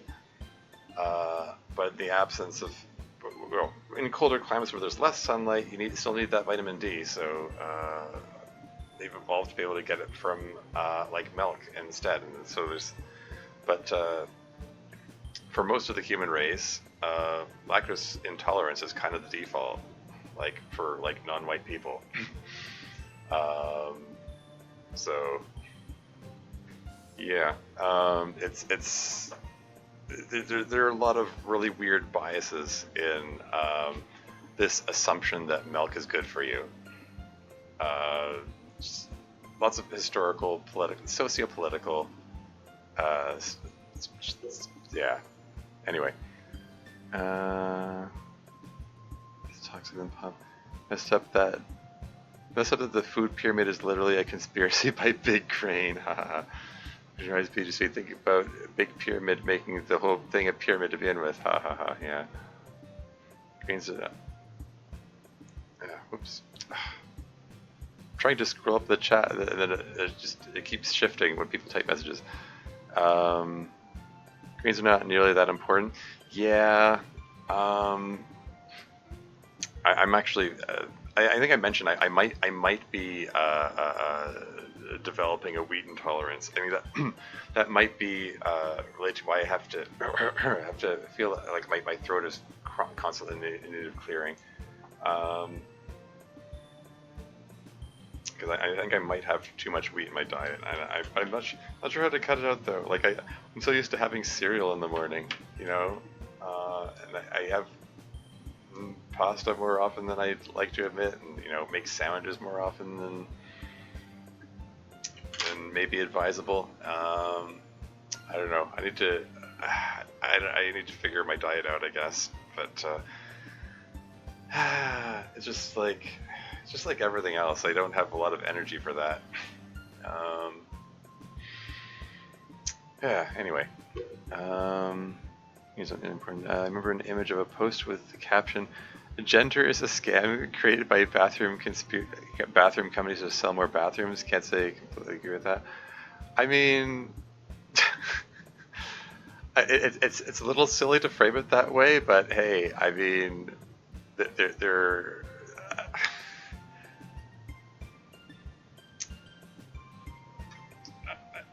I don't know what to say. I mean, the whole concept of gender bathrooms, like, I don't know, if you let me step back and look at it and ask, like why are bathrooms gendered? I mean, surely people doing their business in the stall are doing it in private anyway. I don't know. I suppose they're like safety concerns and stuff, like historically, but I don't know. I believe it. Yeah. Bathroom companies that existed for 400 years. How long has the concept of gender been around?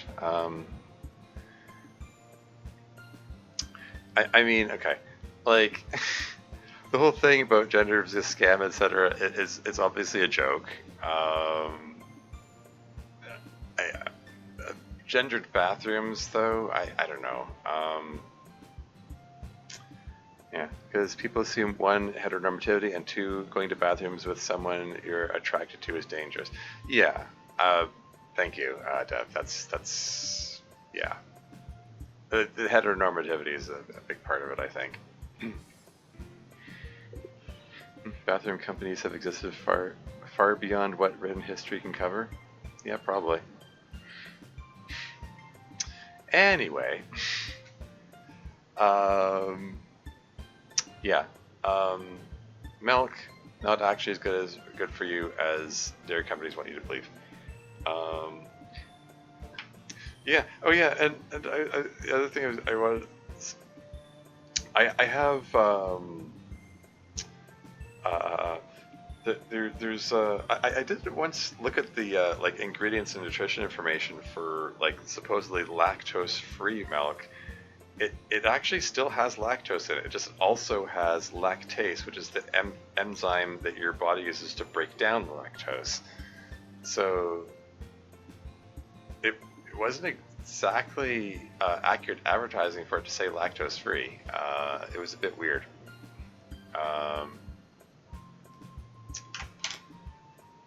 Anyway, what's going on in my chat section here? I think about it long ago. Any room you picked to put the chamber pot in was the bathroom. You know who had the earliest functioning bathrooms with plumbing? BG Suite Egyptians. It all goes back to Big Pyramid. Ha ha ha. Very funny. Exactly. Really, I didn't know that lactose-free milk had lactose in it. Yeah, I mean, you check that. You gotta check those ingredient listings. He, him, she, her. These are actually the names of the Greek deities that bathroom companies worshipped. Just going on to chat, nothing importantly, so sure, whatever. Moving on. Not sure how Sashi could drink it, I guess. But hey, if they found a way to scuttle around, maybe they could find a way to drink milk? Comments around. So yeah, I'd be hyped if Sashi came alive. I feel confident that they'd know I was a friend and not try to Five Nights at Freddy's me in the middle of the night. Yes, let's hope so. Let's move on. So I was thinking, why does MC not get a unique poem theme despite writing poems and being the literature club? So I went and fixed that, and then I may have gotten carried away and written a poem theme for Miss Ida too, and also Ria. So oops. I I saw those unique themes posted in the Discord server. They're pretty neat.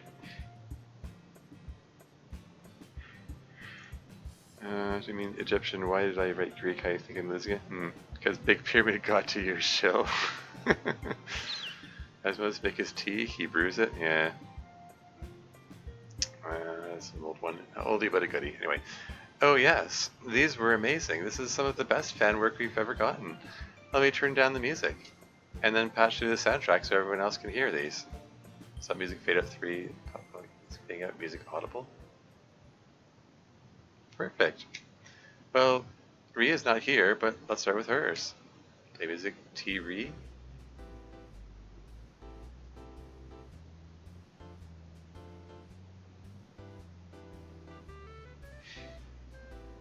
Little clarinet. Xylophone?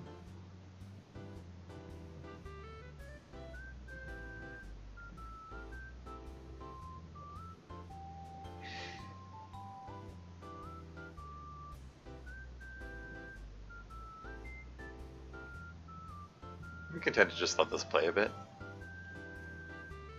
It's a vibraphone? Okay. Fair enough. Can't hear it super low. Oh, should I turn the sound up?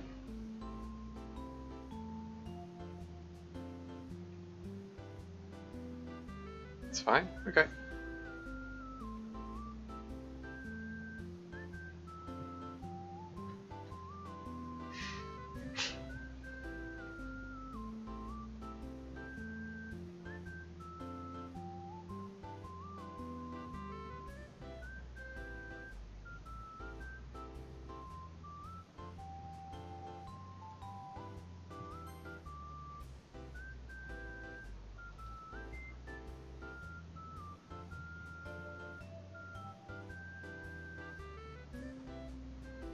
Anyway, that's is that have I played enough of it? You gotten the idea? Yeah, I don't think it's looped yet.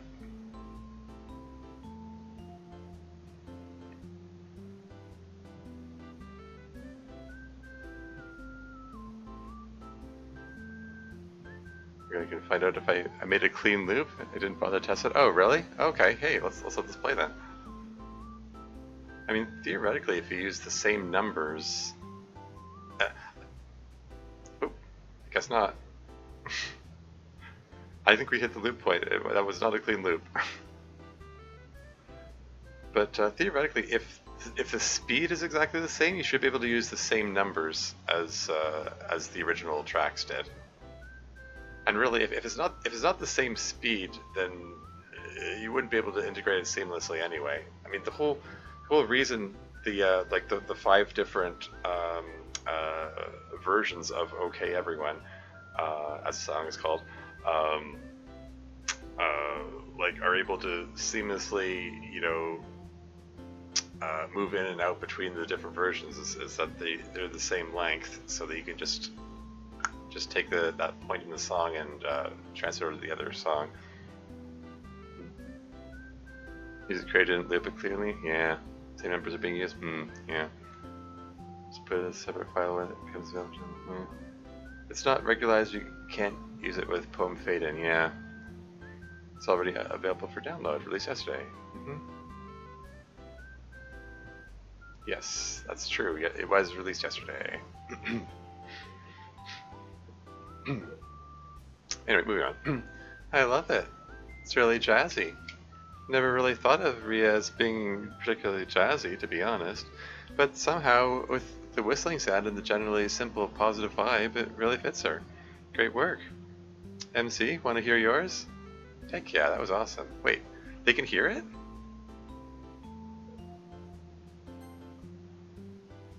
Yeah, I just realized my the chat box is in a place which you probably couldn't see the console commands.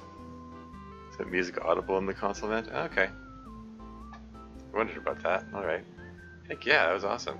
Stop music. Maybe it's like a TMC?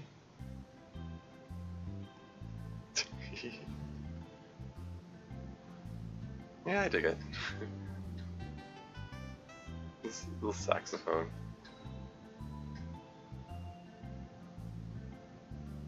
What instrument is that? It's some kind of organ, I guess.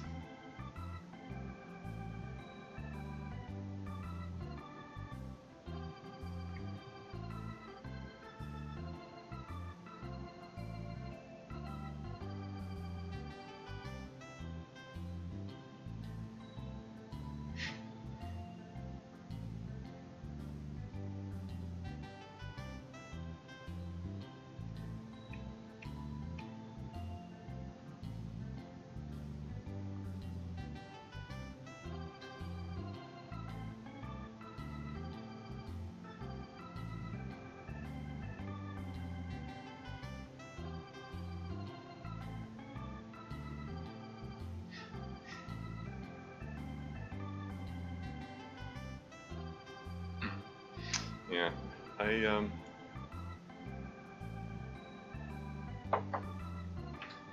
if you're thinking of do you think that a character should get different music depending on their mood? Whatever serves the story, I guess. But anyway, I was gonna say, yeah, could be worth taking a few minutes to figure out where the where the actual loop point works for it. I mean, figure out what funny business happened with it not looping properly.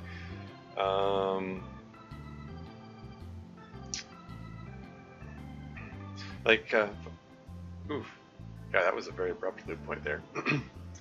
Yeah, like fun fact, like for Doki Doki Storm, you know, I have there's a section where like Moonlight, the first movement of Moonlight Sonata is playing for a good chunk of the mod, and in Act 2 there are several sections where it flips into electric guitar version of the same song. And I wrote the code to seamlessly go back and forth between them, and I discovered that after I had the track made that it's just slightly off. It is 2/10 of a second. Like the song is overall 2/10 of a second longer than the piano version. So it makes the shift a little jarring if the switch happens when it's later in the song. So there's a little I just finesse the code a bit to make adjustments for that.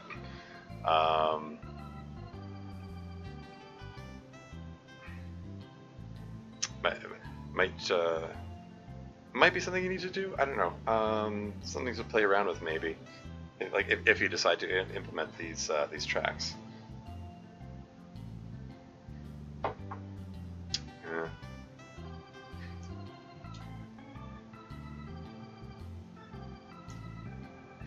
Changing music is pretty disruptive to the scene. I generally only change music for pretty severe tone shifts, and yeah, that's yeah, it can be tricky. There's the loop point again. Oh well. Let me move on here. Yeah, I dig it. It has an interesting vibe to it. You got that organ in there, so I think of baseball. Yeah. Yeah, I can get that. Yeah. But it also has, or some kind of carnival or something. Yeah. It also has kind of a, I don't know, California surfer vibe to it. Well done. And that leaves Mesita. Hit me up. Stop music. Stopping. Play music. Tita.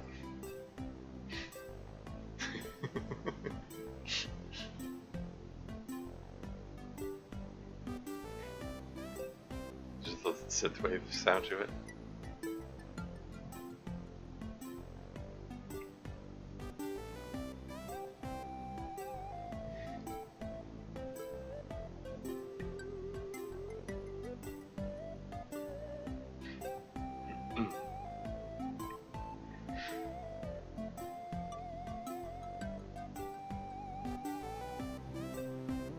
She's conceded. Yeah. Yeah.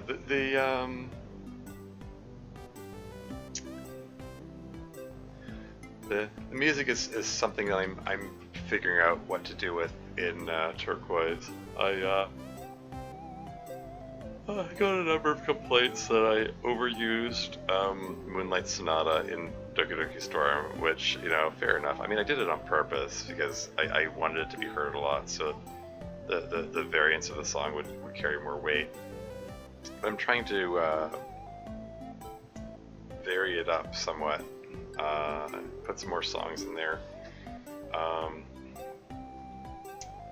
And yeah, it's all about figuring out where those tone shifts are in the scenes. It's sometimes like in the opening scene, for anyone who's played the demo that I released for Turquoise. Like Monica's like super despondent at first, and then Sayori's trying to cheer her up, and like I can't. And I was figuring out trying to figure out like where in that scene should I have that music change to signify the switch from there's that abrupt loop point there.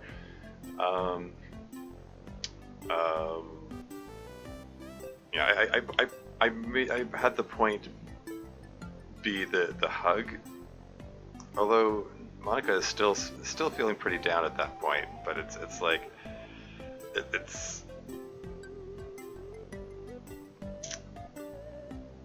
like it you know what I mean? Like it feels weird to have a really abrupt mood shift. Like it's not like Monica goes from being sad to happy just like that. But I still have to have that music change in there somewhere, and I don't want to have any spaces where there's no music playing, because that's like, for anyone who's played DDLC, no music playing is the sort of the universal something bad's about to happen kind of feeling. Harmony here is so well done. The way the sun is around is really nice. Yeah.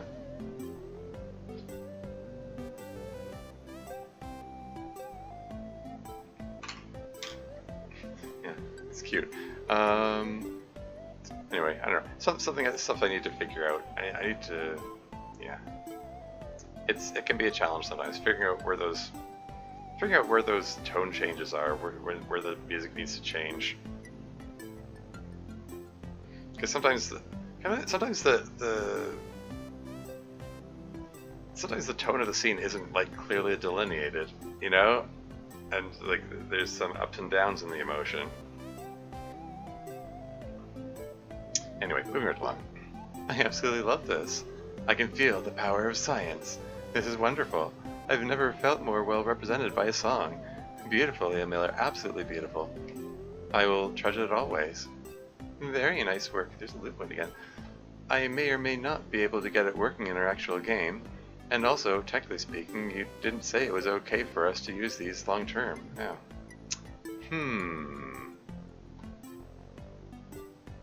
I mean, yeah, that would be something you'd want to clear with them first, I think. But I wanted everyone to be able to hear it because it was so well done. After it there. Hats off to you. Stop music fail 3. Bars cleared. Music bars cleared. Aw. I wanted to keep hearing that. I'll send it to you. Awesome. Music default. I'm guessing music bars default indicates that they can no longer hear the music now. Kind of sad that person didn't sign their email. Would have loved to sing their praises to others. A semicolon appeared there. Never too late if you want to email us again. Anyway, let's see the next email. Hi Dokis, this is the first time I'm running to you all. I'm super late, I know. My question is, does anyone of you play rhythm games? You guys even have a mod about you in Friday Night Funkin' called Doki Doki Takeover. Much love from Italy, Cisco. They refer to them as the Dokis. Are, are the girls aware that they're referred to as Dokis? I don't know if that's actually come up. They probably have to be aware of that by now, anyway. Oh yeah, I played that. Don't really play mods of our game, but this is an FNF mod. They're aware, they read the real world internet? Yeah, exactly. Which is not the same thing. And let me tell you, man, it's weird to have a boyfriend rap against, like, you personally, and against your girlfriend. Although I did really like how the game captured how pretty Yuri and Monika's singing voices are. It's cute. And they got our personalities down pretty well. And there's one song where you play as me and you rap against Yuri. That's badass. Oh, also, I really like Epiphany, a part where you go against Monika in her final just Monika form. That was also badass. So what's going on grammatically here? Yeah.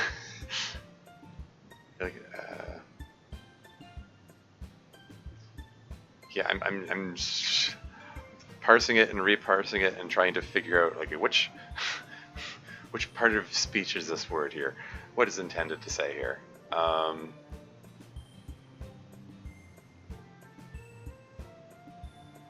Which is a part? Yeah, which is a part where you go against Monika 5. Okay, I see. But yeah, I'm only aware of Doki Doki Takeover because Codair, Twitch streamer, has been playing Friday Night Funkin' like every Friday, and he played through the Doki Doki Takeover mod, and so I saw. Yeah, there's some really neat music in it. There's some really neat art and animation used in it. And yeah, some very interesting like capturing of the characters in that, and it's pretty cool.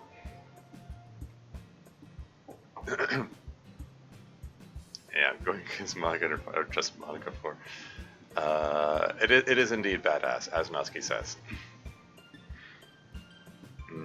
That should be which was a part. I guess is yeah.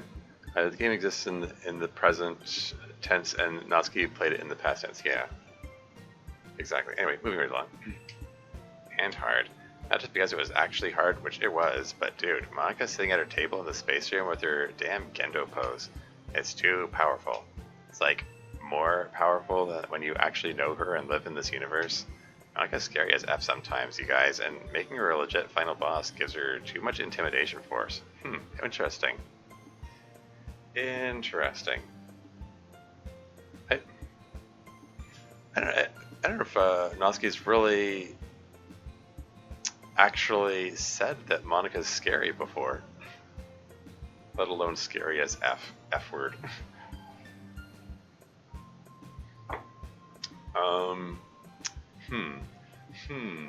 I mean, I mean, it sort of makes me wonder, like, scary in what sense? Like, scary as in, oh, she's intimidating because she's popular, or scary as in, she can wipe you out with a thought, or, do horrible things to you, as in, like, with presence powers, kind of scary. I mean, recall, when she was drunk, Natsuki's first reaction was, did you just try to delete me when Monika tried to use presidential powers? Like, this is something, it sort of hints that this is something that Natsuki's always scared of Monika doing.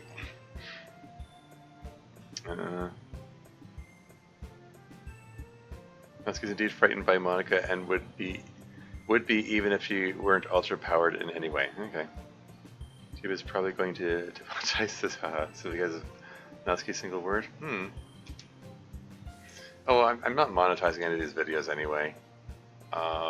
The only reason I'm censoring the F word is because of the previous streams, particularly like the Subnautica streams. I like it's a number of instances where I was like swearing up a storm, And then I found out later that my very young nieces were watching my streams, and then I felt bad about it. Uh, like notable moments from early Subnautica stream series was the one where I went beyond the edge of I went beyond the crater edge and encountered the adult ghost leviathans out there, and they wrecked my sea moth. Frank almost got away from them. There was much swearing accompanying that. And the other one was when I was trying to build an observatory to observe the Reaper Leviathan, and it was very uncomfortably close, and I was like very on edge. And then a friggin' biter came out of nowhere and bit me, and it's like that sudden red screen flash was like did I just die? Like, you know, much swearing was accompanying that too.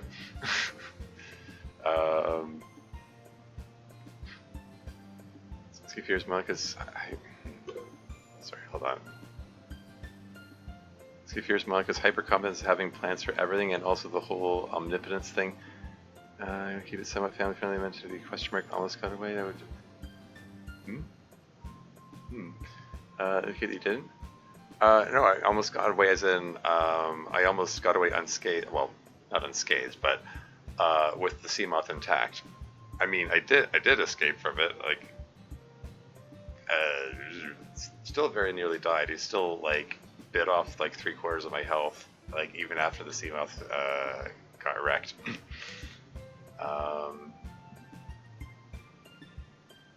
Yeah, it's kind of remarkable that I survived it. It closed in on me again after that, and I got a good stasis rifle hit on it to freeze it. But yeah, it was an intense moment it was an intense moment in that game, particularly because I was playing hardcore mode, so if I died, it was game over.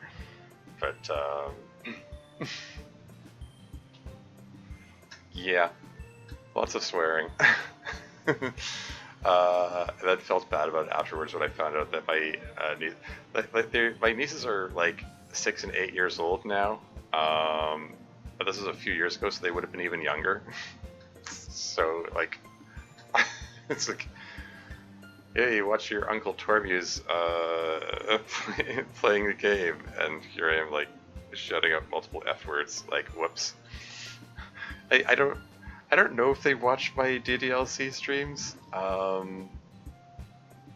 Probably not. I don't, like, they're too young for DDLC anyway, but I know they're aware of DDLC.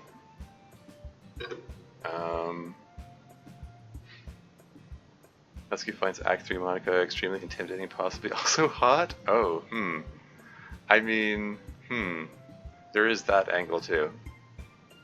Does anyone believe that you died to some fire BS? Yep. I don't remember what ended your game at season 2 to 5. Season 2, the game glitched.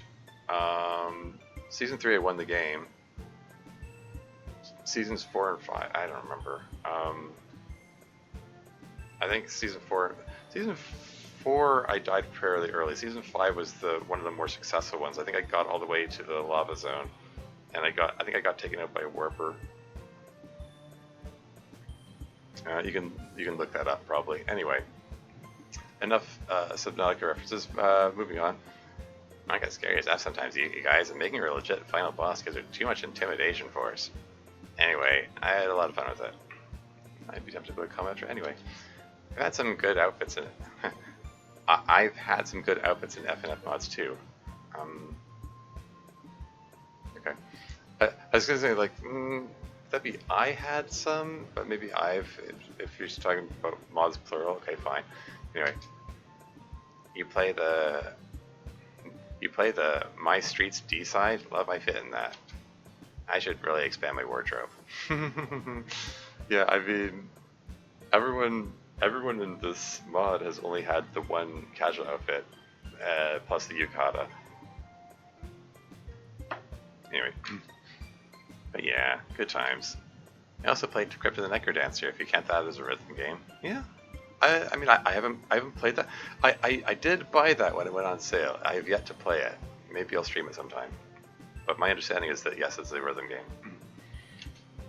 I am such a moper in the takeover mod. Don't really play many rhythm games. I tried the instrument games descended from Guitar Hero, but never really got into them much.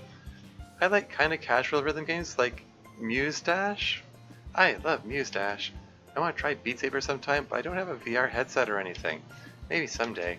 Thanks for writing to us from Italy, Cisco. Ciao. And since Monica, Yuri, and Miss Ida are just staring at us uncomprehendingly, next. Yeah. Okay, we're 4 hours into the stream. Oh hell.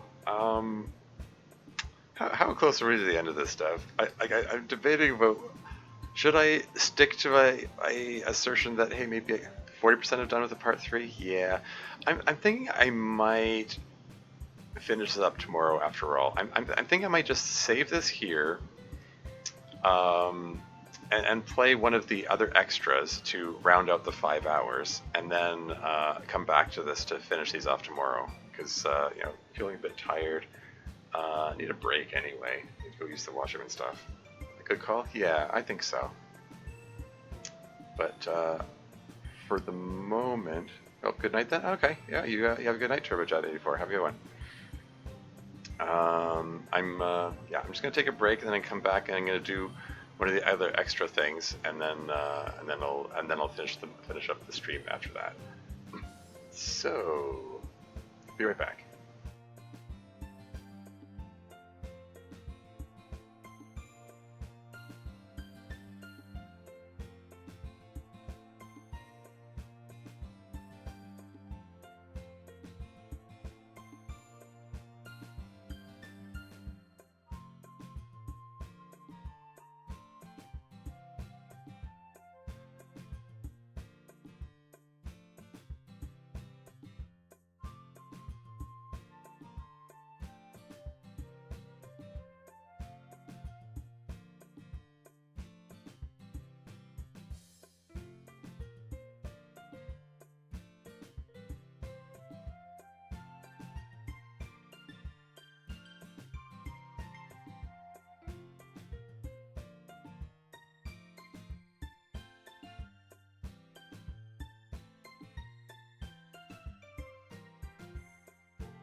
And back again.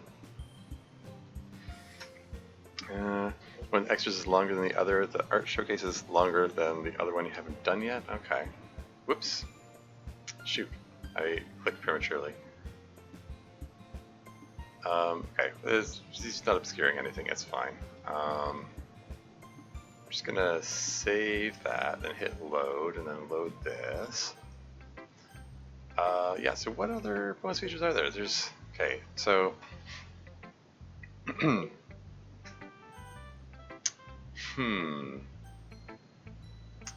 Natsuki's Truth or Dare Revenge or Art Showcase? Okay, because we did just Miss Ida. The season 3 teaser scene, the connection intro. I'm kind of tempted to leave like the Natsuki's Truth or Dare Revenge for like the end. Like that sounds like something fun and funny to like leave off the whole series with, you know. But so yeah, I'm kind of curious about this art showcase. I think I might want to like at least take a peek at it. Like, you know, I don't look at the whole thing. So that's what I'm thinking. Yeah, let's go with that. We've been showing you our lives here for quite a while now. Coming up on 4 years, your time. And in that time, we've had the privilege of getting some really neat art made about us from a bunch of different people. I put a comment for time. I really wanted to show off some of the super talented people who have made that kind of art.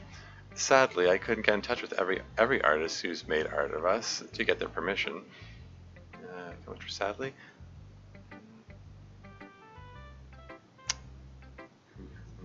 Okay. But I included everyone who responded and told us they were okay with it. So think of this extra as a little art museum. It'll have occasional commentary from the creators as well as from us. I hope you enjoy. Choose an artist. Oh wow. I've seen a lot of you know, I should if I'm gonna bring that art up, I should wait until they're in the chat. So maybe I'll come back to that one later. But yeah, Static Quit. Let's just start with Static Quit. Here we go. Because I believe Static Quit did some of the did some CGs, didn't they? Anyway, this artist goes by the handle Static Quit. You can find her on Twitter at Static Quit. She's been the single most important artist to us here.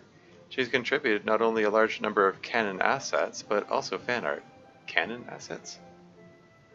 Like, ooh, we're starting with Static Quit? Yeah, I figured, yeah.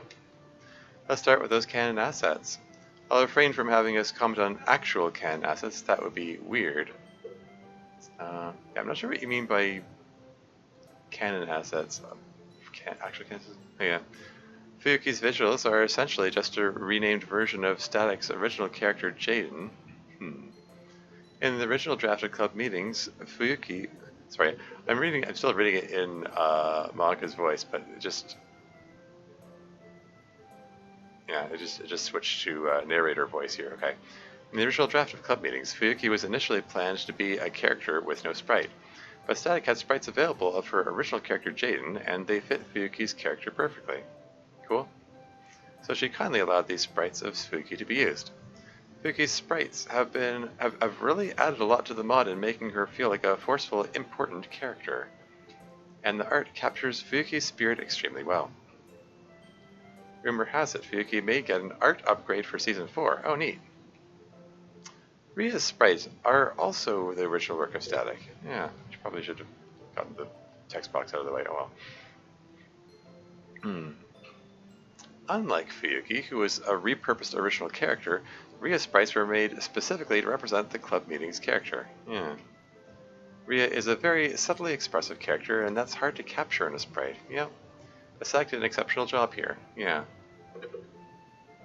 Yeah. No, I like the like the grabbing other arm behind the back thing. Like it makes her look like Like, it's that look of like she's trying to look casual but also kind of nervous. That's like it conveys that sort of feeling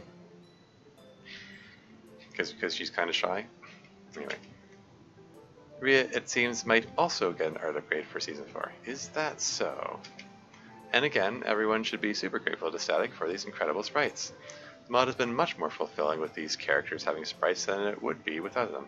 Yeah. It says much about the strength of their appearance that these character designs have inspired so much fan art from the other artists in this feature. Cool. Oh, the sad cake CG. This is the first CG in club meetings, as well as the first art commission for the mod. It's from episode 6 and displays the sad fate of the cake MC made for Sayuri after he runs into her and Kenzo. Yeah. It was pretty sad. Yeah. The quality here is incredible. The cake looks convincingly splattered, yet the detail of its layers and ingredients is really great. Yeah. Tragic end for the cake. This is a fantastic way to break everyone's hearts at the end of episode 6. Yes, it was. Yeah. It's almost become a tradition at this point for each season to have a happy ending CG from Static. Yeah. This was the first one, and it was a three-parter. It was a three-parter even. We start with Sayuri by herself in bed, then proceed to have MC reaching up from below, and we end with a newly formed couple. Yaw. The CG really helped solidify the gravity of the moment in a way that just words couldn't do alone.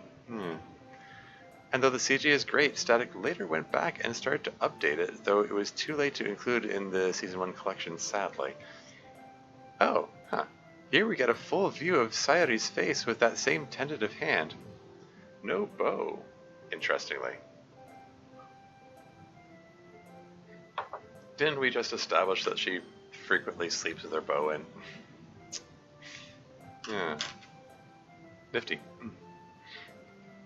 Haha. Here we see the CG at the end of Season 2 in Episode 24 showing the club finding Miss Ida again. I put a comment here. Yeah, this is before the other background is put in. It was originally shown against the school's large courtyard background. Like this.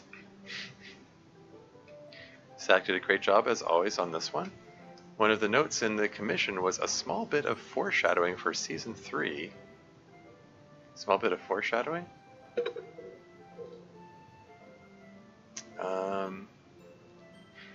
Wait. Trying to think, what would that be?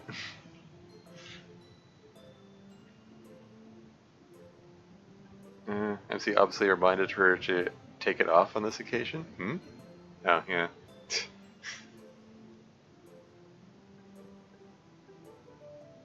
Small bit of foreshadowing for Season 3. What's that referring to? I mean... What, is it like Yuri looking towards the camera or something?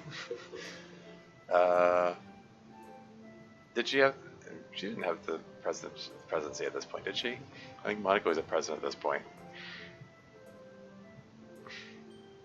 Anyway, everyone is looking at or interacting with Miss Ida, except for one character who seems interested in something else. Yeah, I guess that was referring to Yuri.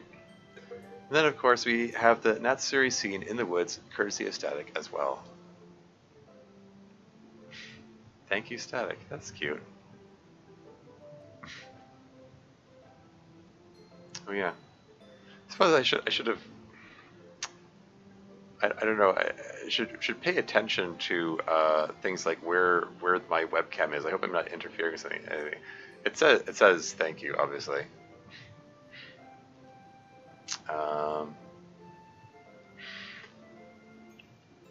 Yeah, that's a cute CG. It's it gives vibes of that self-love CG from DDLC Plus. Like Yuri and Natsuki just comfortably existing together. There's like this hint of affection between them without it being like over like holding each other or whatever. Anyway, Natsuri scene in the woods. This might be the first time the word Natsuri has been used in this mod. Here we have a summary version signed by her. Aw. This is actually a complicated CG, both to create and implement. Oh yeah? It has a large number of expressions for Natsuki and Yuri that vary through the course of the scene. Yeah, that's my recollection. Zach did a great job with them. I'm not going to show you all of them because it would take a while, but you can check out episode 31 in this collection if you want to see it again. And finally, we have this amazing CG which ended season 3. Without the close-up of the feet this time.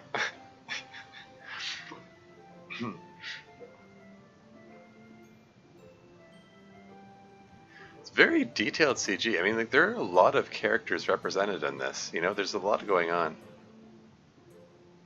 You know, just like Natsuki jumping in the air, Yuri laughing at Natsuki's antics. Extremely detailed, yeah. This is way more than I expected, yeah. Random student T-posing to express dominance in the background there.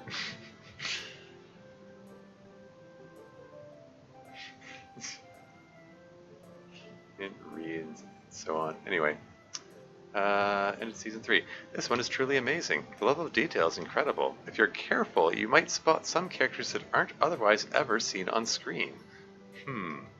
Besides Kenzo, Miss Ida, Ria, and the 5 main club members, who should all be fairly obvious, Yuri's mother is barely visible between Ria and Kenzo.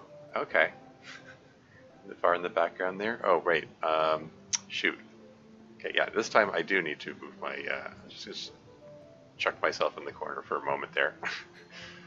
But yeah. So I guess that's Kenzo, and that would be, Yuri's mother in the background there. Bathroom Gang Queen Ikuko is the blonde girl on the far left in the deep background, just to the left of Kenzo. That's okay. So that's Ikuko. Okay, like from the outfit, I was thinking that was Fuyuki.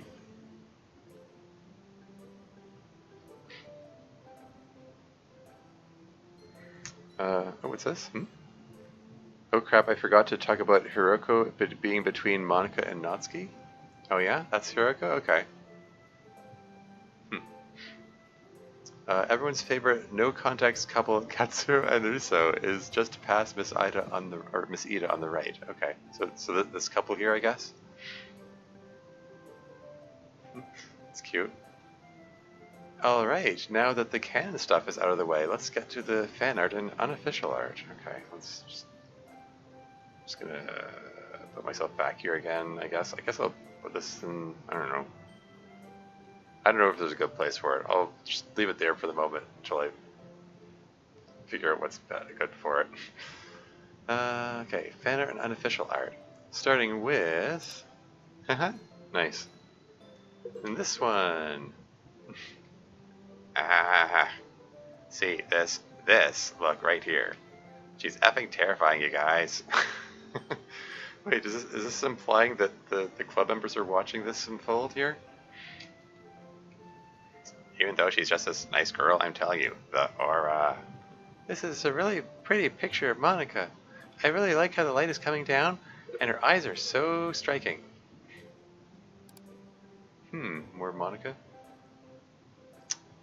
Yes. This is how I feel all the time. What are you looking at out there? You know what? Yes.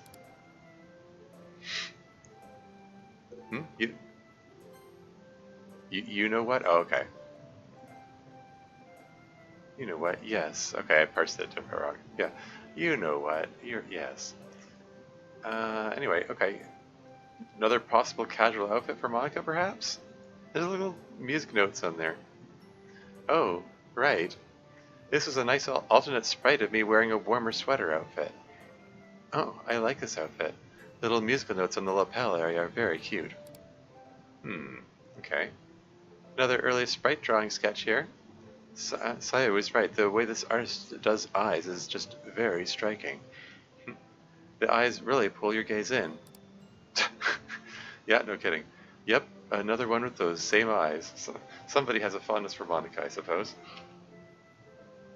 Monika's just pretty, you guys. Oh, hey, look.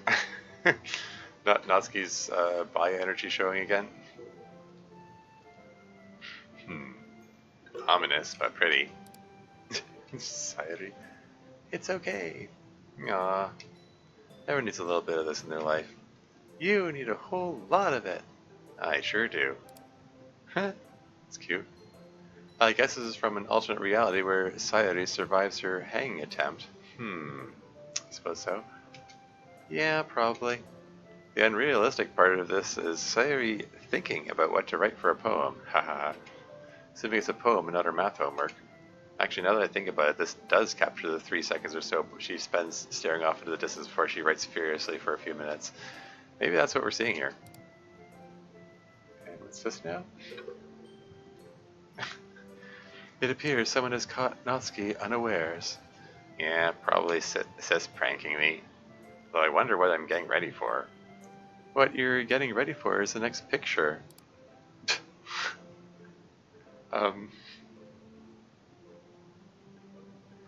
Oh, right, of course. I guess that's Fuyuki in the foreground there, blurred to look like she's taking the picture of... What are they wearing?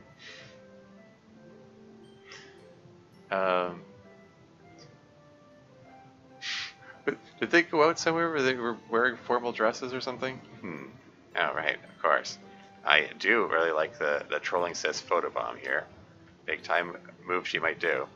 I like how Natsuki is barely tolerating being photographed on what is apparently her wedding day. Okay. While Yuri is just quietly enjoying things. Yeah. Guess that's Yuri. And this is a cute little sketch. Another one where she's doing that thing with her hand. Yes, I do that with my hand quite a bit. You mean, what, like holding in front of herself? Usually when I'm feeling nervous, but not always. This is interpretation of Ri in Friday Night Funkin', I guess. Oh my god, it's another Ri in Friday Night Funkin' fan art. She is so adorable. Look at her little face. That's neat. Oh, wow. Full fan art of Sis. This is really what she's like. She's such a good listener. There are actually a couple more Fuyuki pictures. Neat. She did a lot of fan art, which didn't end up getting used in the mod, it seems. Yep. See, she just has this elegance that I don't have, man. You are elegant in your own way. Plus, she probably microwaved that soup. I mean, I know she microwaved that soup, but still. Her jewelry and stuff, it's always so tasteful. Huh? What is this? Look here. Oh man, I haven't gotten to see her in this uniform much. Looks good on her though. Oh, what's wrong with her heart? What's wrong with her heart? Nothing, hopefully. Maybe she's just surprised? My wonderful students. But no MC! Well, the 4 of you she did draw, she captured wonderfully. What's this now? Wait, is that Mother effin' Kel from Amori? Yep, I know it's not strictly related to us, but this artist makes so much good fan art and original pieces that I wanted to show you just a couple. Dude, that's the best Cal fan art I've ever seen, and I have seen some, man. Killer job. Oh, that's neat. And lastly, this absolutely beautiful piece. I adore this. I adore her gentle joy in playing the instrument. This is truly beautiful. And with that, we've come to the end of this artist's trove of images. Let's let her have a word. Club meetings transformed me as a person, but also as an artist. When I started working on the mod, I was almost an art novice. Today, I have so much wisdom and skill in art, and I just have club meetings to thank for being the starting point of my journey to be an artist I always dreamed of. Cool. Thank you so much for all you've contributed, Static. We get so much out of it. You're awesome. Very nice. That's sweet. You really see the improvement in her work over the course of the mod. Very proud of her. Yeah, seriously. Like, you know, not to knock her earlier work or anything. I mean, it's way better than anything I could produce. But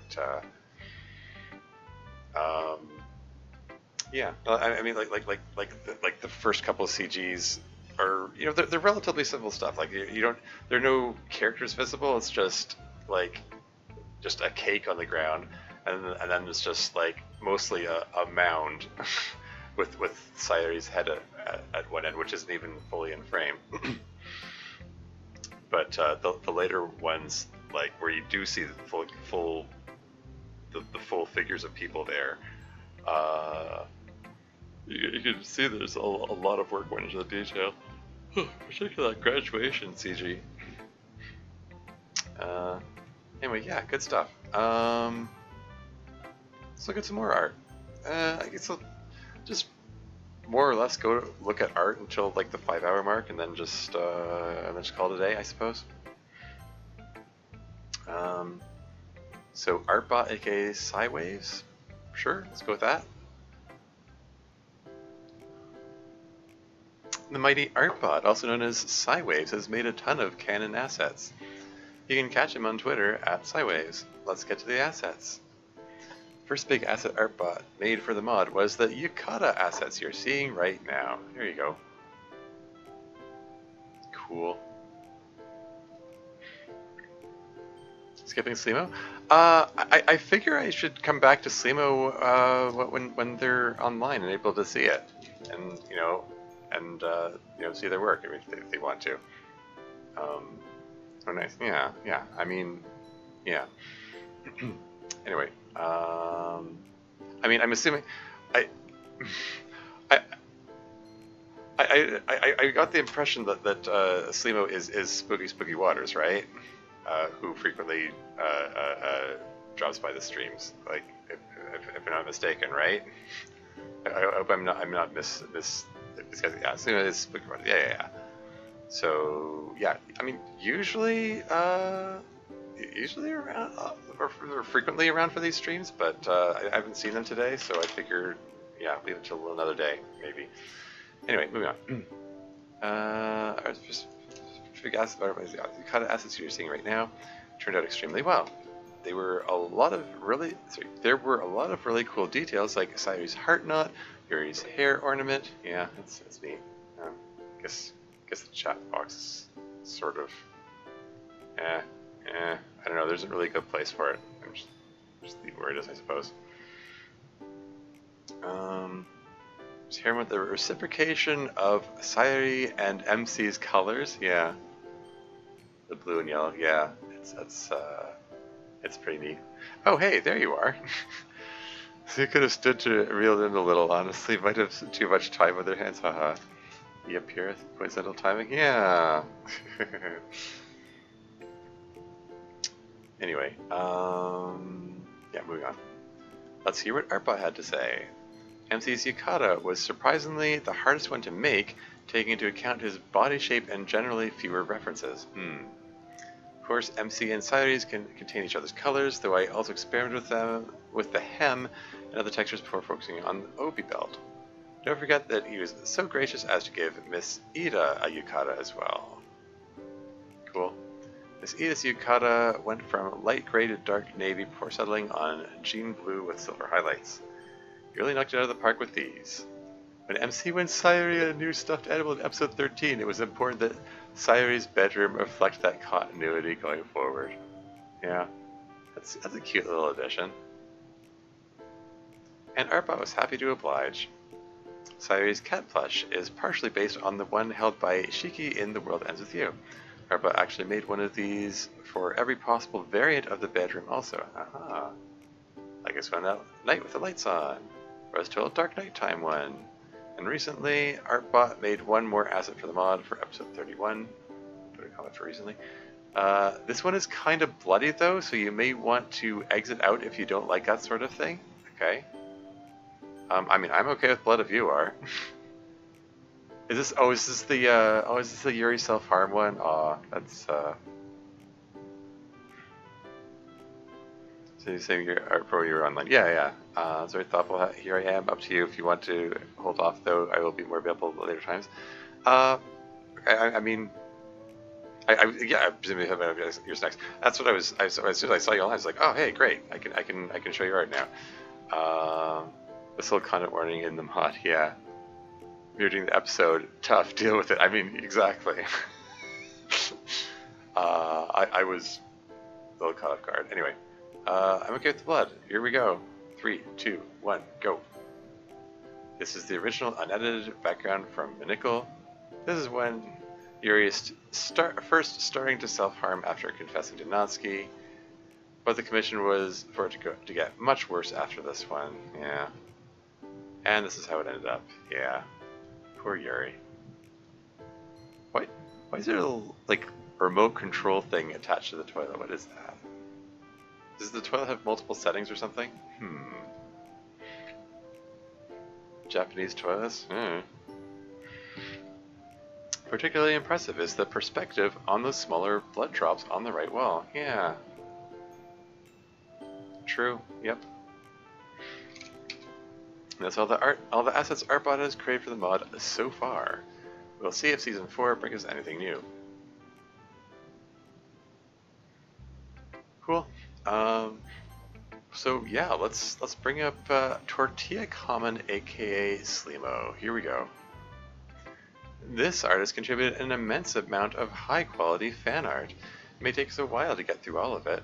You may want to hit the restroom or grab a snack first. Well, I already did that, so let's go. Are you ready to go on this fan art tour? Sure. I mean, if I have to save it partway through and come back to it another day, then I'll do that. But anyway, moving on. This artist goes by the handle Tortilla Common, but he is also known in our Discord server as Slimo. You can find him on Twitter, or I guess it's called X now. At Tortilla Common is the handle. He started drawing fan art for club meetings back in August of 2022, and he hasn't really stopped since. And wow, while he started really skilled, he's gotten incredibly skilled over the past year. So be prepared for a lot of really fantastic fan art from him, along with his graciously provided commentary. Let's get started with some of his earlier work. Don't forget, you can right-click to hide the text box. Yeah. Here's Miss Ida. The very first piece of fan art I ever... Oh, sorry. I guess I can stop reading in Monica's voice. The very first piece of fan art I ever did for club meetings, Ida's signature pose. Yeah. So does this predate the Miss Ida sprite then?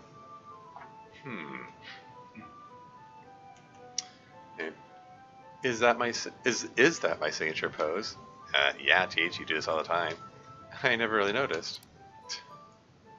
Oh, this is post Ida sprite? Okay. Don't let Monica tell you she doesn't hip whip. Yeah. You should realize that this art is as low as the power level goes. Yeah, seriously. Yeah, I've seen, you know, Slimo's art. It's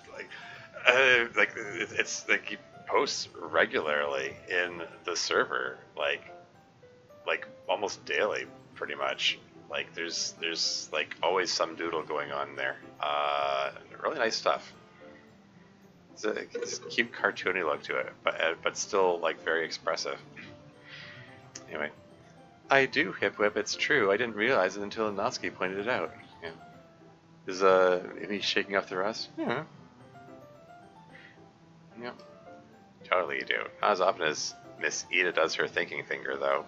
Yeah, put a commenter finger. But please don't call it that. There's Natsuki. First ever Nat. It would be a long while before I managed to draw her hair in a way that I liked. Hey, I don't blame you, man. Even I have trouble controlling my hair. That's cute. Used to do a lot of Pokemon fan art, and I think those influences are really strong in this Seo sketch. Cool. I totally do look like a Pokemon character here. I feel like I'm saying, oh my gosh, a real Pokemon trainer. I've always wanted to be a Pokemon trainer too. It's cute. First ever drawing of Sayori. This was before I became a Sayori side pigtail truther. Ha. Yeah, I wear my hair both ways. Side pigtails are great when I have the time for them. Sayori, a side pigtail takes seconds to do. Hee. Okay, there's Yuri. Nice. First ever Yuri. I remember feeling like I'd never get the hang of her character design while making this, but these days I think she's the character I have the easiest time with. Me. Ah, yes. I empathize. I too once thought I'd never master Yuri. But now she is also the one I have the easiest time with. Ha ha ha. The second piece of fan art I did for club meetings, and my first time ever drawing Monica. She's changed so much in my style since then. Yeah. You've really captured an excellent expression of Monica's here, though. That sense of ominous confidence. Heh. Meanwhile, I just look panicked. Or stressed out. I guess I do stress a lot. That's... That means the main five here, is that supposed to be Kenzo there? Or... I was trying to learn my way around the club members and Kenzo's faces. These expressions are all taken from the mod sprites. Should the eyes be more red? Good old visible question mark Kenzo. Ha ha ha, yeah. Including Kenzo's visible question mark, I see. Wait, he has a question mark in his sprite? He does, occasionally. Weird. I especially like your depiction of Natsuki in this one. That's most certainly a face she frequently makes. Yeah. Yep. And I like your really confident Sayori. Alright, that's a few of his early pieces. We're going to break it down now by roughly focusing on art of one person at a time, though others may creep in, starting with Fuyuki. Oh, X of Sis. Based. Let's see him. Natsuki, I know, OM. Yeah. That's when I was still mostly trying to draw the game mods to my style. Can the characters also see the question mark? Only the club president. Wild. Yeah, that was the impression I got. Yeah. Yeah. It's neat that having the characters give commentary on the art. Anyway. Hey, Fuki with Fang. I gave Fuki a little Fang and the same nose I use when drawing Natsuki to try and create a bit of family resemblance. Natsuki and Fuki actually do look kind of similar. You can totally tell they're related. This is such a baller. Look at that kind face. I like this. I've seen this one on the Discord. It's cute. I like it. Sisters, Natsuki's pose and expression here are lifted directly from her sprites.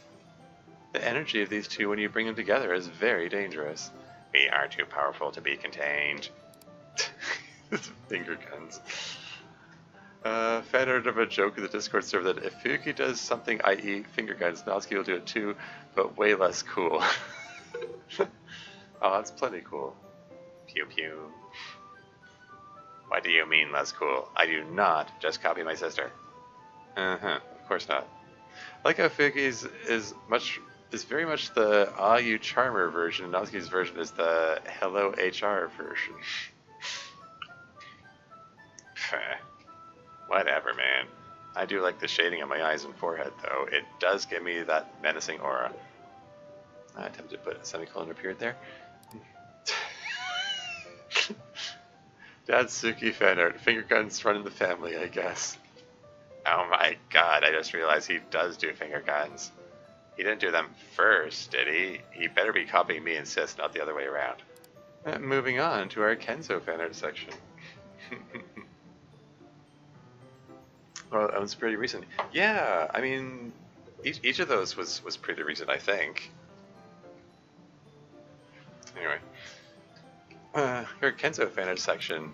I am Kenuff. Yeah, I saw that one. Kenzo radiates and Ken vibes I couldn't resist. Oh my god, this is perfect. This is exactly what he is like. I need him to wear this hoodie in real life. I mean in simulated life. If you're a Kenzo and MC shipper, then this one's for you. MC just seems to be shrugging. Yeah, where's the shipping at? Hang on, there's a second part to this one.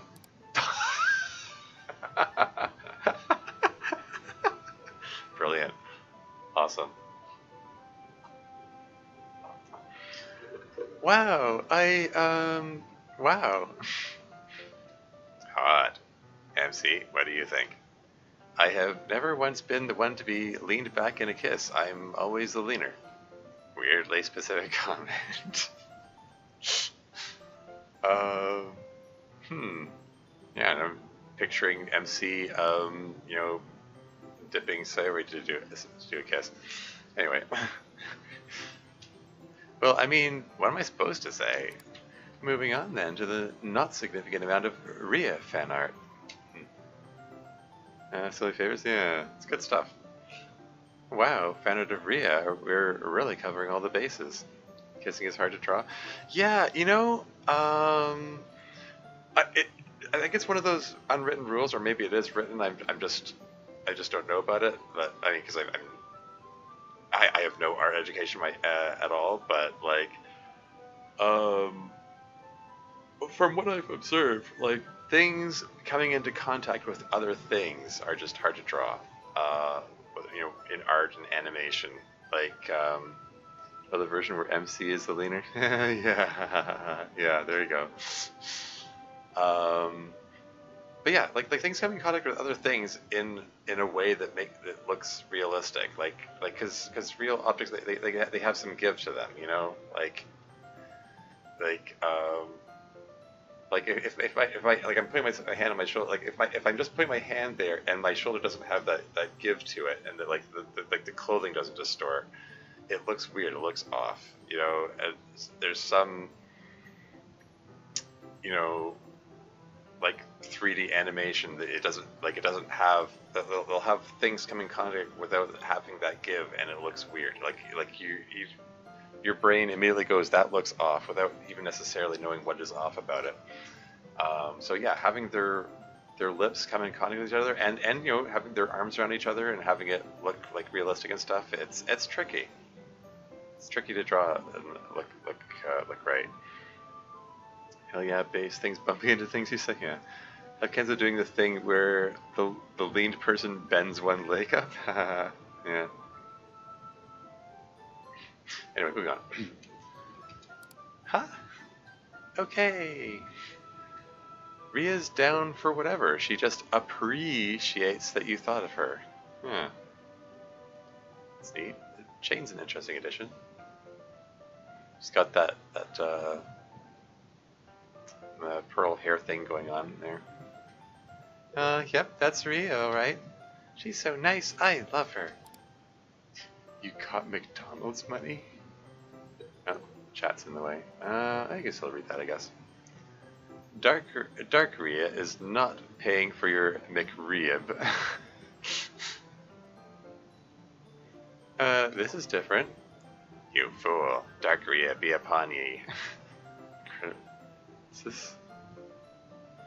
The MC Kenzo ship art is one of the only things I've drawn where a random commenter was like, more MC Yaoi please, incredibly based. Yeah. Nice. Anyway. What? It's okay, you're safe now.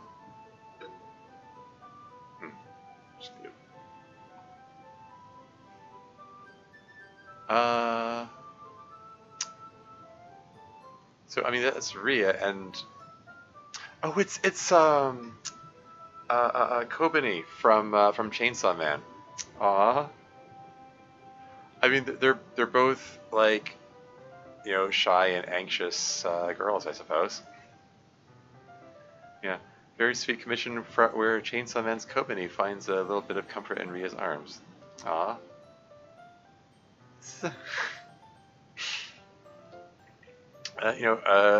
Adorable and vaguely sapphic picture. Cool. Yeah, and a rare, like, full screen sized image with like full bodied characters. That's cool. The Koban Rhea ship, yeah. Yeah, neat. You know what? I can't even knock it. That shit makes total sense. Yeah? Yeah, Rhea's so comforting, and she would tolerate all Kobani's girl failure bullshit, no questions asked. Do you guys think I'm a girl failure? No, no one here is a girl failure, or a failure at all.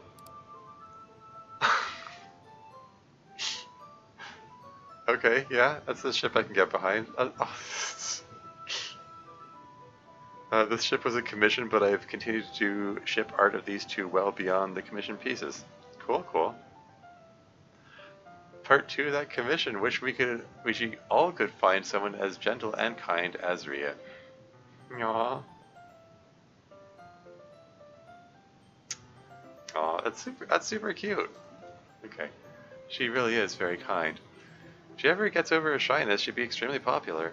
I think she already is starting to.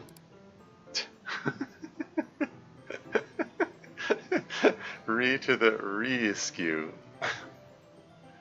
The Re defending Kobani from wait, is it Hakima? What's her name again? For a split second, I thought that was like the bully, but then no, I think it's Makima. Thank you. It's like I said, like yeah. It's just funny. I mean, I can't. Yeah, it's gonna. I don't think Makima would actually do anything to Kobeni. But I mean, it's like okay, never mind. I'm trying to think what comment I can make that doesn't like spoilers or anything. I'm just gonna move on. You fool, Makima! You dare challenge Dark Re? You will be re-eliminated. Actually, you know who Makima kind of reminds me of? Monica. Yeah, I can see it. Yeah. I mean, yeah, she does kind of have that vibe. I mean, Makima is someone like right from the first time you see her, she has this calm mildness about her. Calm, confident mildness that you know. She like she has this look about it that she knows she's perfectly safe even when she's stepping into the site of a bloodbath. This confidence that she knows that she can handle anything that's about to happen. This is a shitpost response to a piece of fan art where Makimo is very intimidatingly and seductively holding Kobeni's chin. Oh, really? Huh. Kobeni races to save her girlfriend from the Grimace Shake meme. Will she make it in time? You decide. Good ending. Bad ending. Well. Oh, I'm sure Kobeni could get there in time. Is this supposed to be Ria like lying dead in a pool of Grimace Shake? Oh well. Anyway. I like the Kobeni noises in the bad ending. Should I see what that is? Grimace Shake? Yeah. What is this Grimace Shake meme? Oh, so there was this meme that if you drank the Grimace birthday shake from McDonald's, you'd die. Especially a lot of anime girls who were shown drinking it and dying. Did you drink it? Yeah, but I didn't die. I'm built different. And coming up next, we have our dedicated Miss Ida section. Oh dear. Misato vibes. Yeah. Ida has a lot of Misato parallels, not least of which is being a large beer enjoyer. I never get tired of drawing her in Misato poses. Neat. Yes, dude. Yes, dude. She drinks beers in the exact same way. The little joy exclamations afterwards and everything. Yeah. Look, I just like beer, alright? Does the artist's comment mean that she enjoys beers largely, or that she enjoys beers of a large size? Yes. Girls.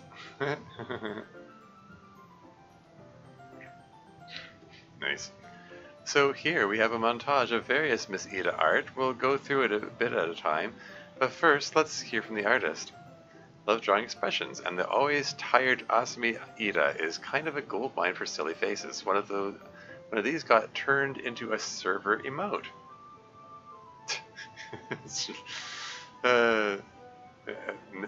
Done with your shit, Miss Ida. That's awesome.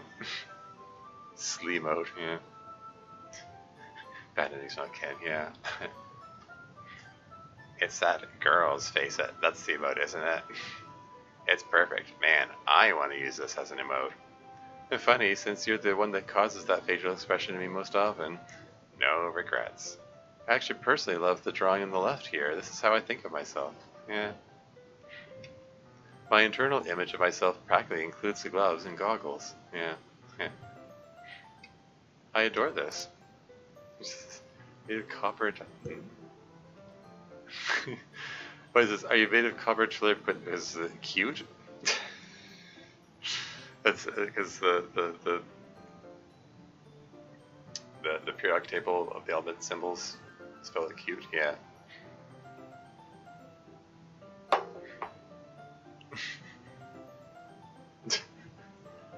Junkos? What is this?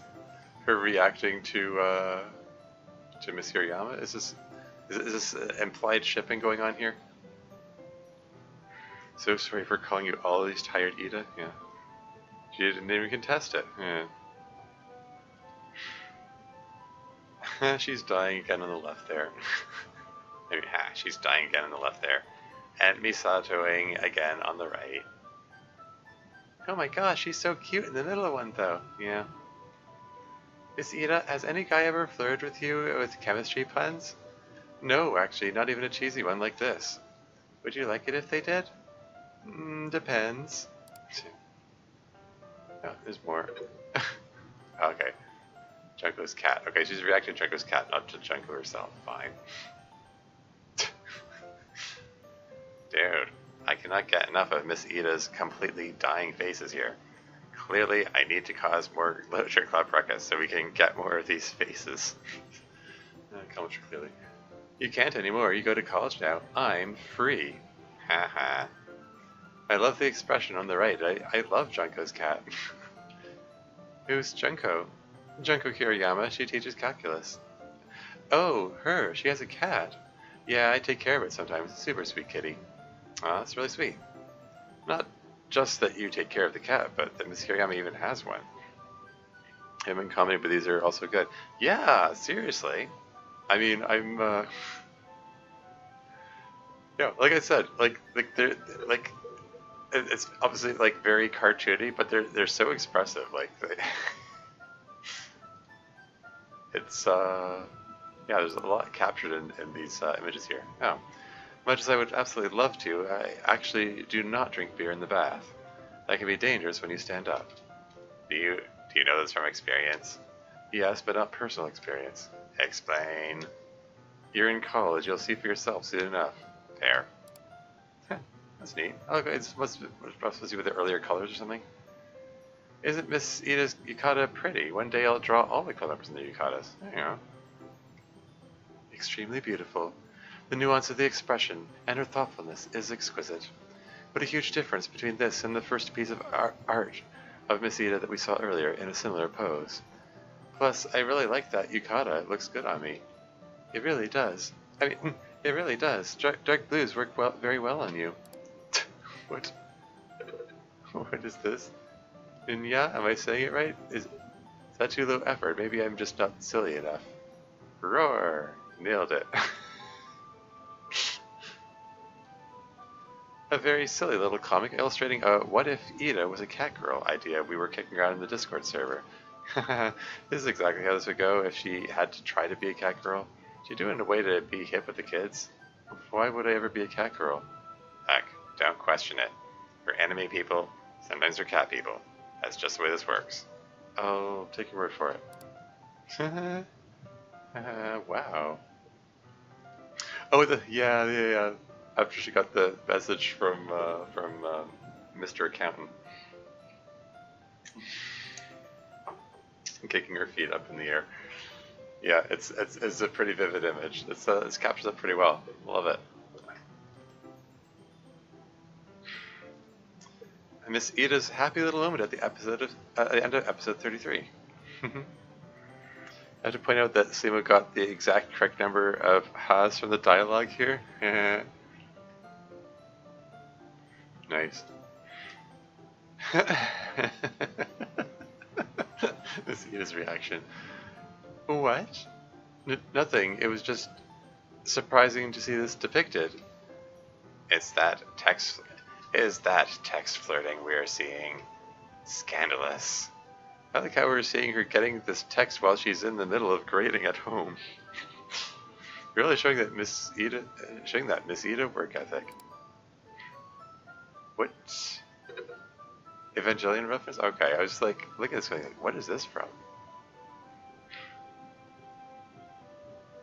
Monika's got a long arm. Stretchica, I don't know. I drew this while thinking about Ida and Monika's college conversation in episode 36. The one where Monika says she's lonely, presumably. I'm just... Evangelion reference? What point did this happen? Or just the new series, which I haven't watched?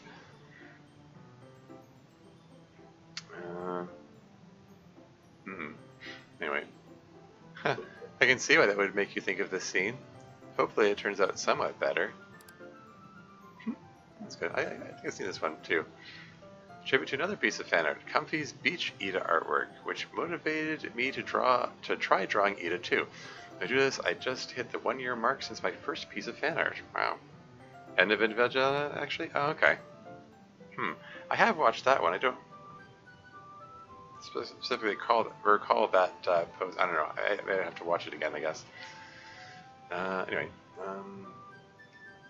God damn, get the fire trucks out. She's so hot. She's burning everything down around her. There's that fire imagery again.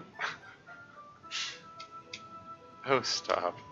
She looks really cute. Like someone just complimented her and she didn't expect it? Yeah, I get that vibe. That was a lot of really cute art of Miss Ida. Coming up next, let's see. We have a series of Friday Night Funkin' inspired art. Yeah. I have crossed the 5-hour mark here, and it's, coming up to 3 a.m. here. It's probably prudent for me to bring this stream to an end at this point. I think I'm going to save it and come back to this tomorrow, because this is, yeah. The raid, I'm going, I feel like I should be able to, I should be able to get the rest of the emails done tomorrow, and then I can do all the rest of the art, and then finish up with the Truth or Dare thing. I mean, if the Truth or Dare game is as silly and hijink filled as the last one, I think it'll be a nice, good, entertaining note to end this season 3 club meeting series on. Any idea what time tomorrow? I'm going to be gone from 5 to 8 p.m. your time. Truth or Dare not super long? Okay. Yeah, I'm bad at planning these things, but hey, if you're saying you're gone 5 to 8, why don't I start after 8? I mean, my 8, that would be your 5 p.m. So yeah, 8 p.m. Eastern time. Thanks for liking my stuff, y'all. I will hopefully be around for the whole stream tomorrow. Sure, cool, yeah, that'll be awesome. Yeah. So yeah, I think I'll aim to be to do the stream at that time. Yeah, because if I try to aim for 5 hours before 5, that's not gonna work. It's just better to aim for later. the way I operate. Yeah. Anyway, let me take a peek at who's on right now. I probably won't rate anyone, but it doesn't hurt to look.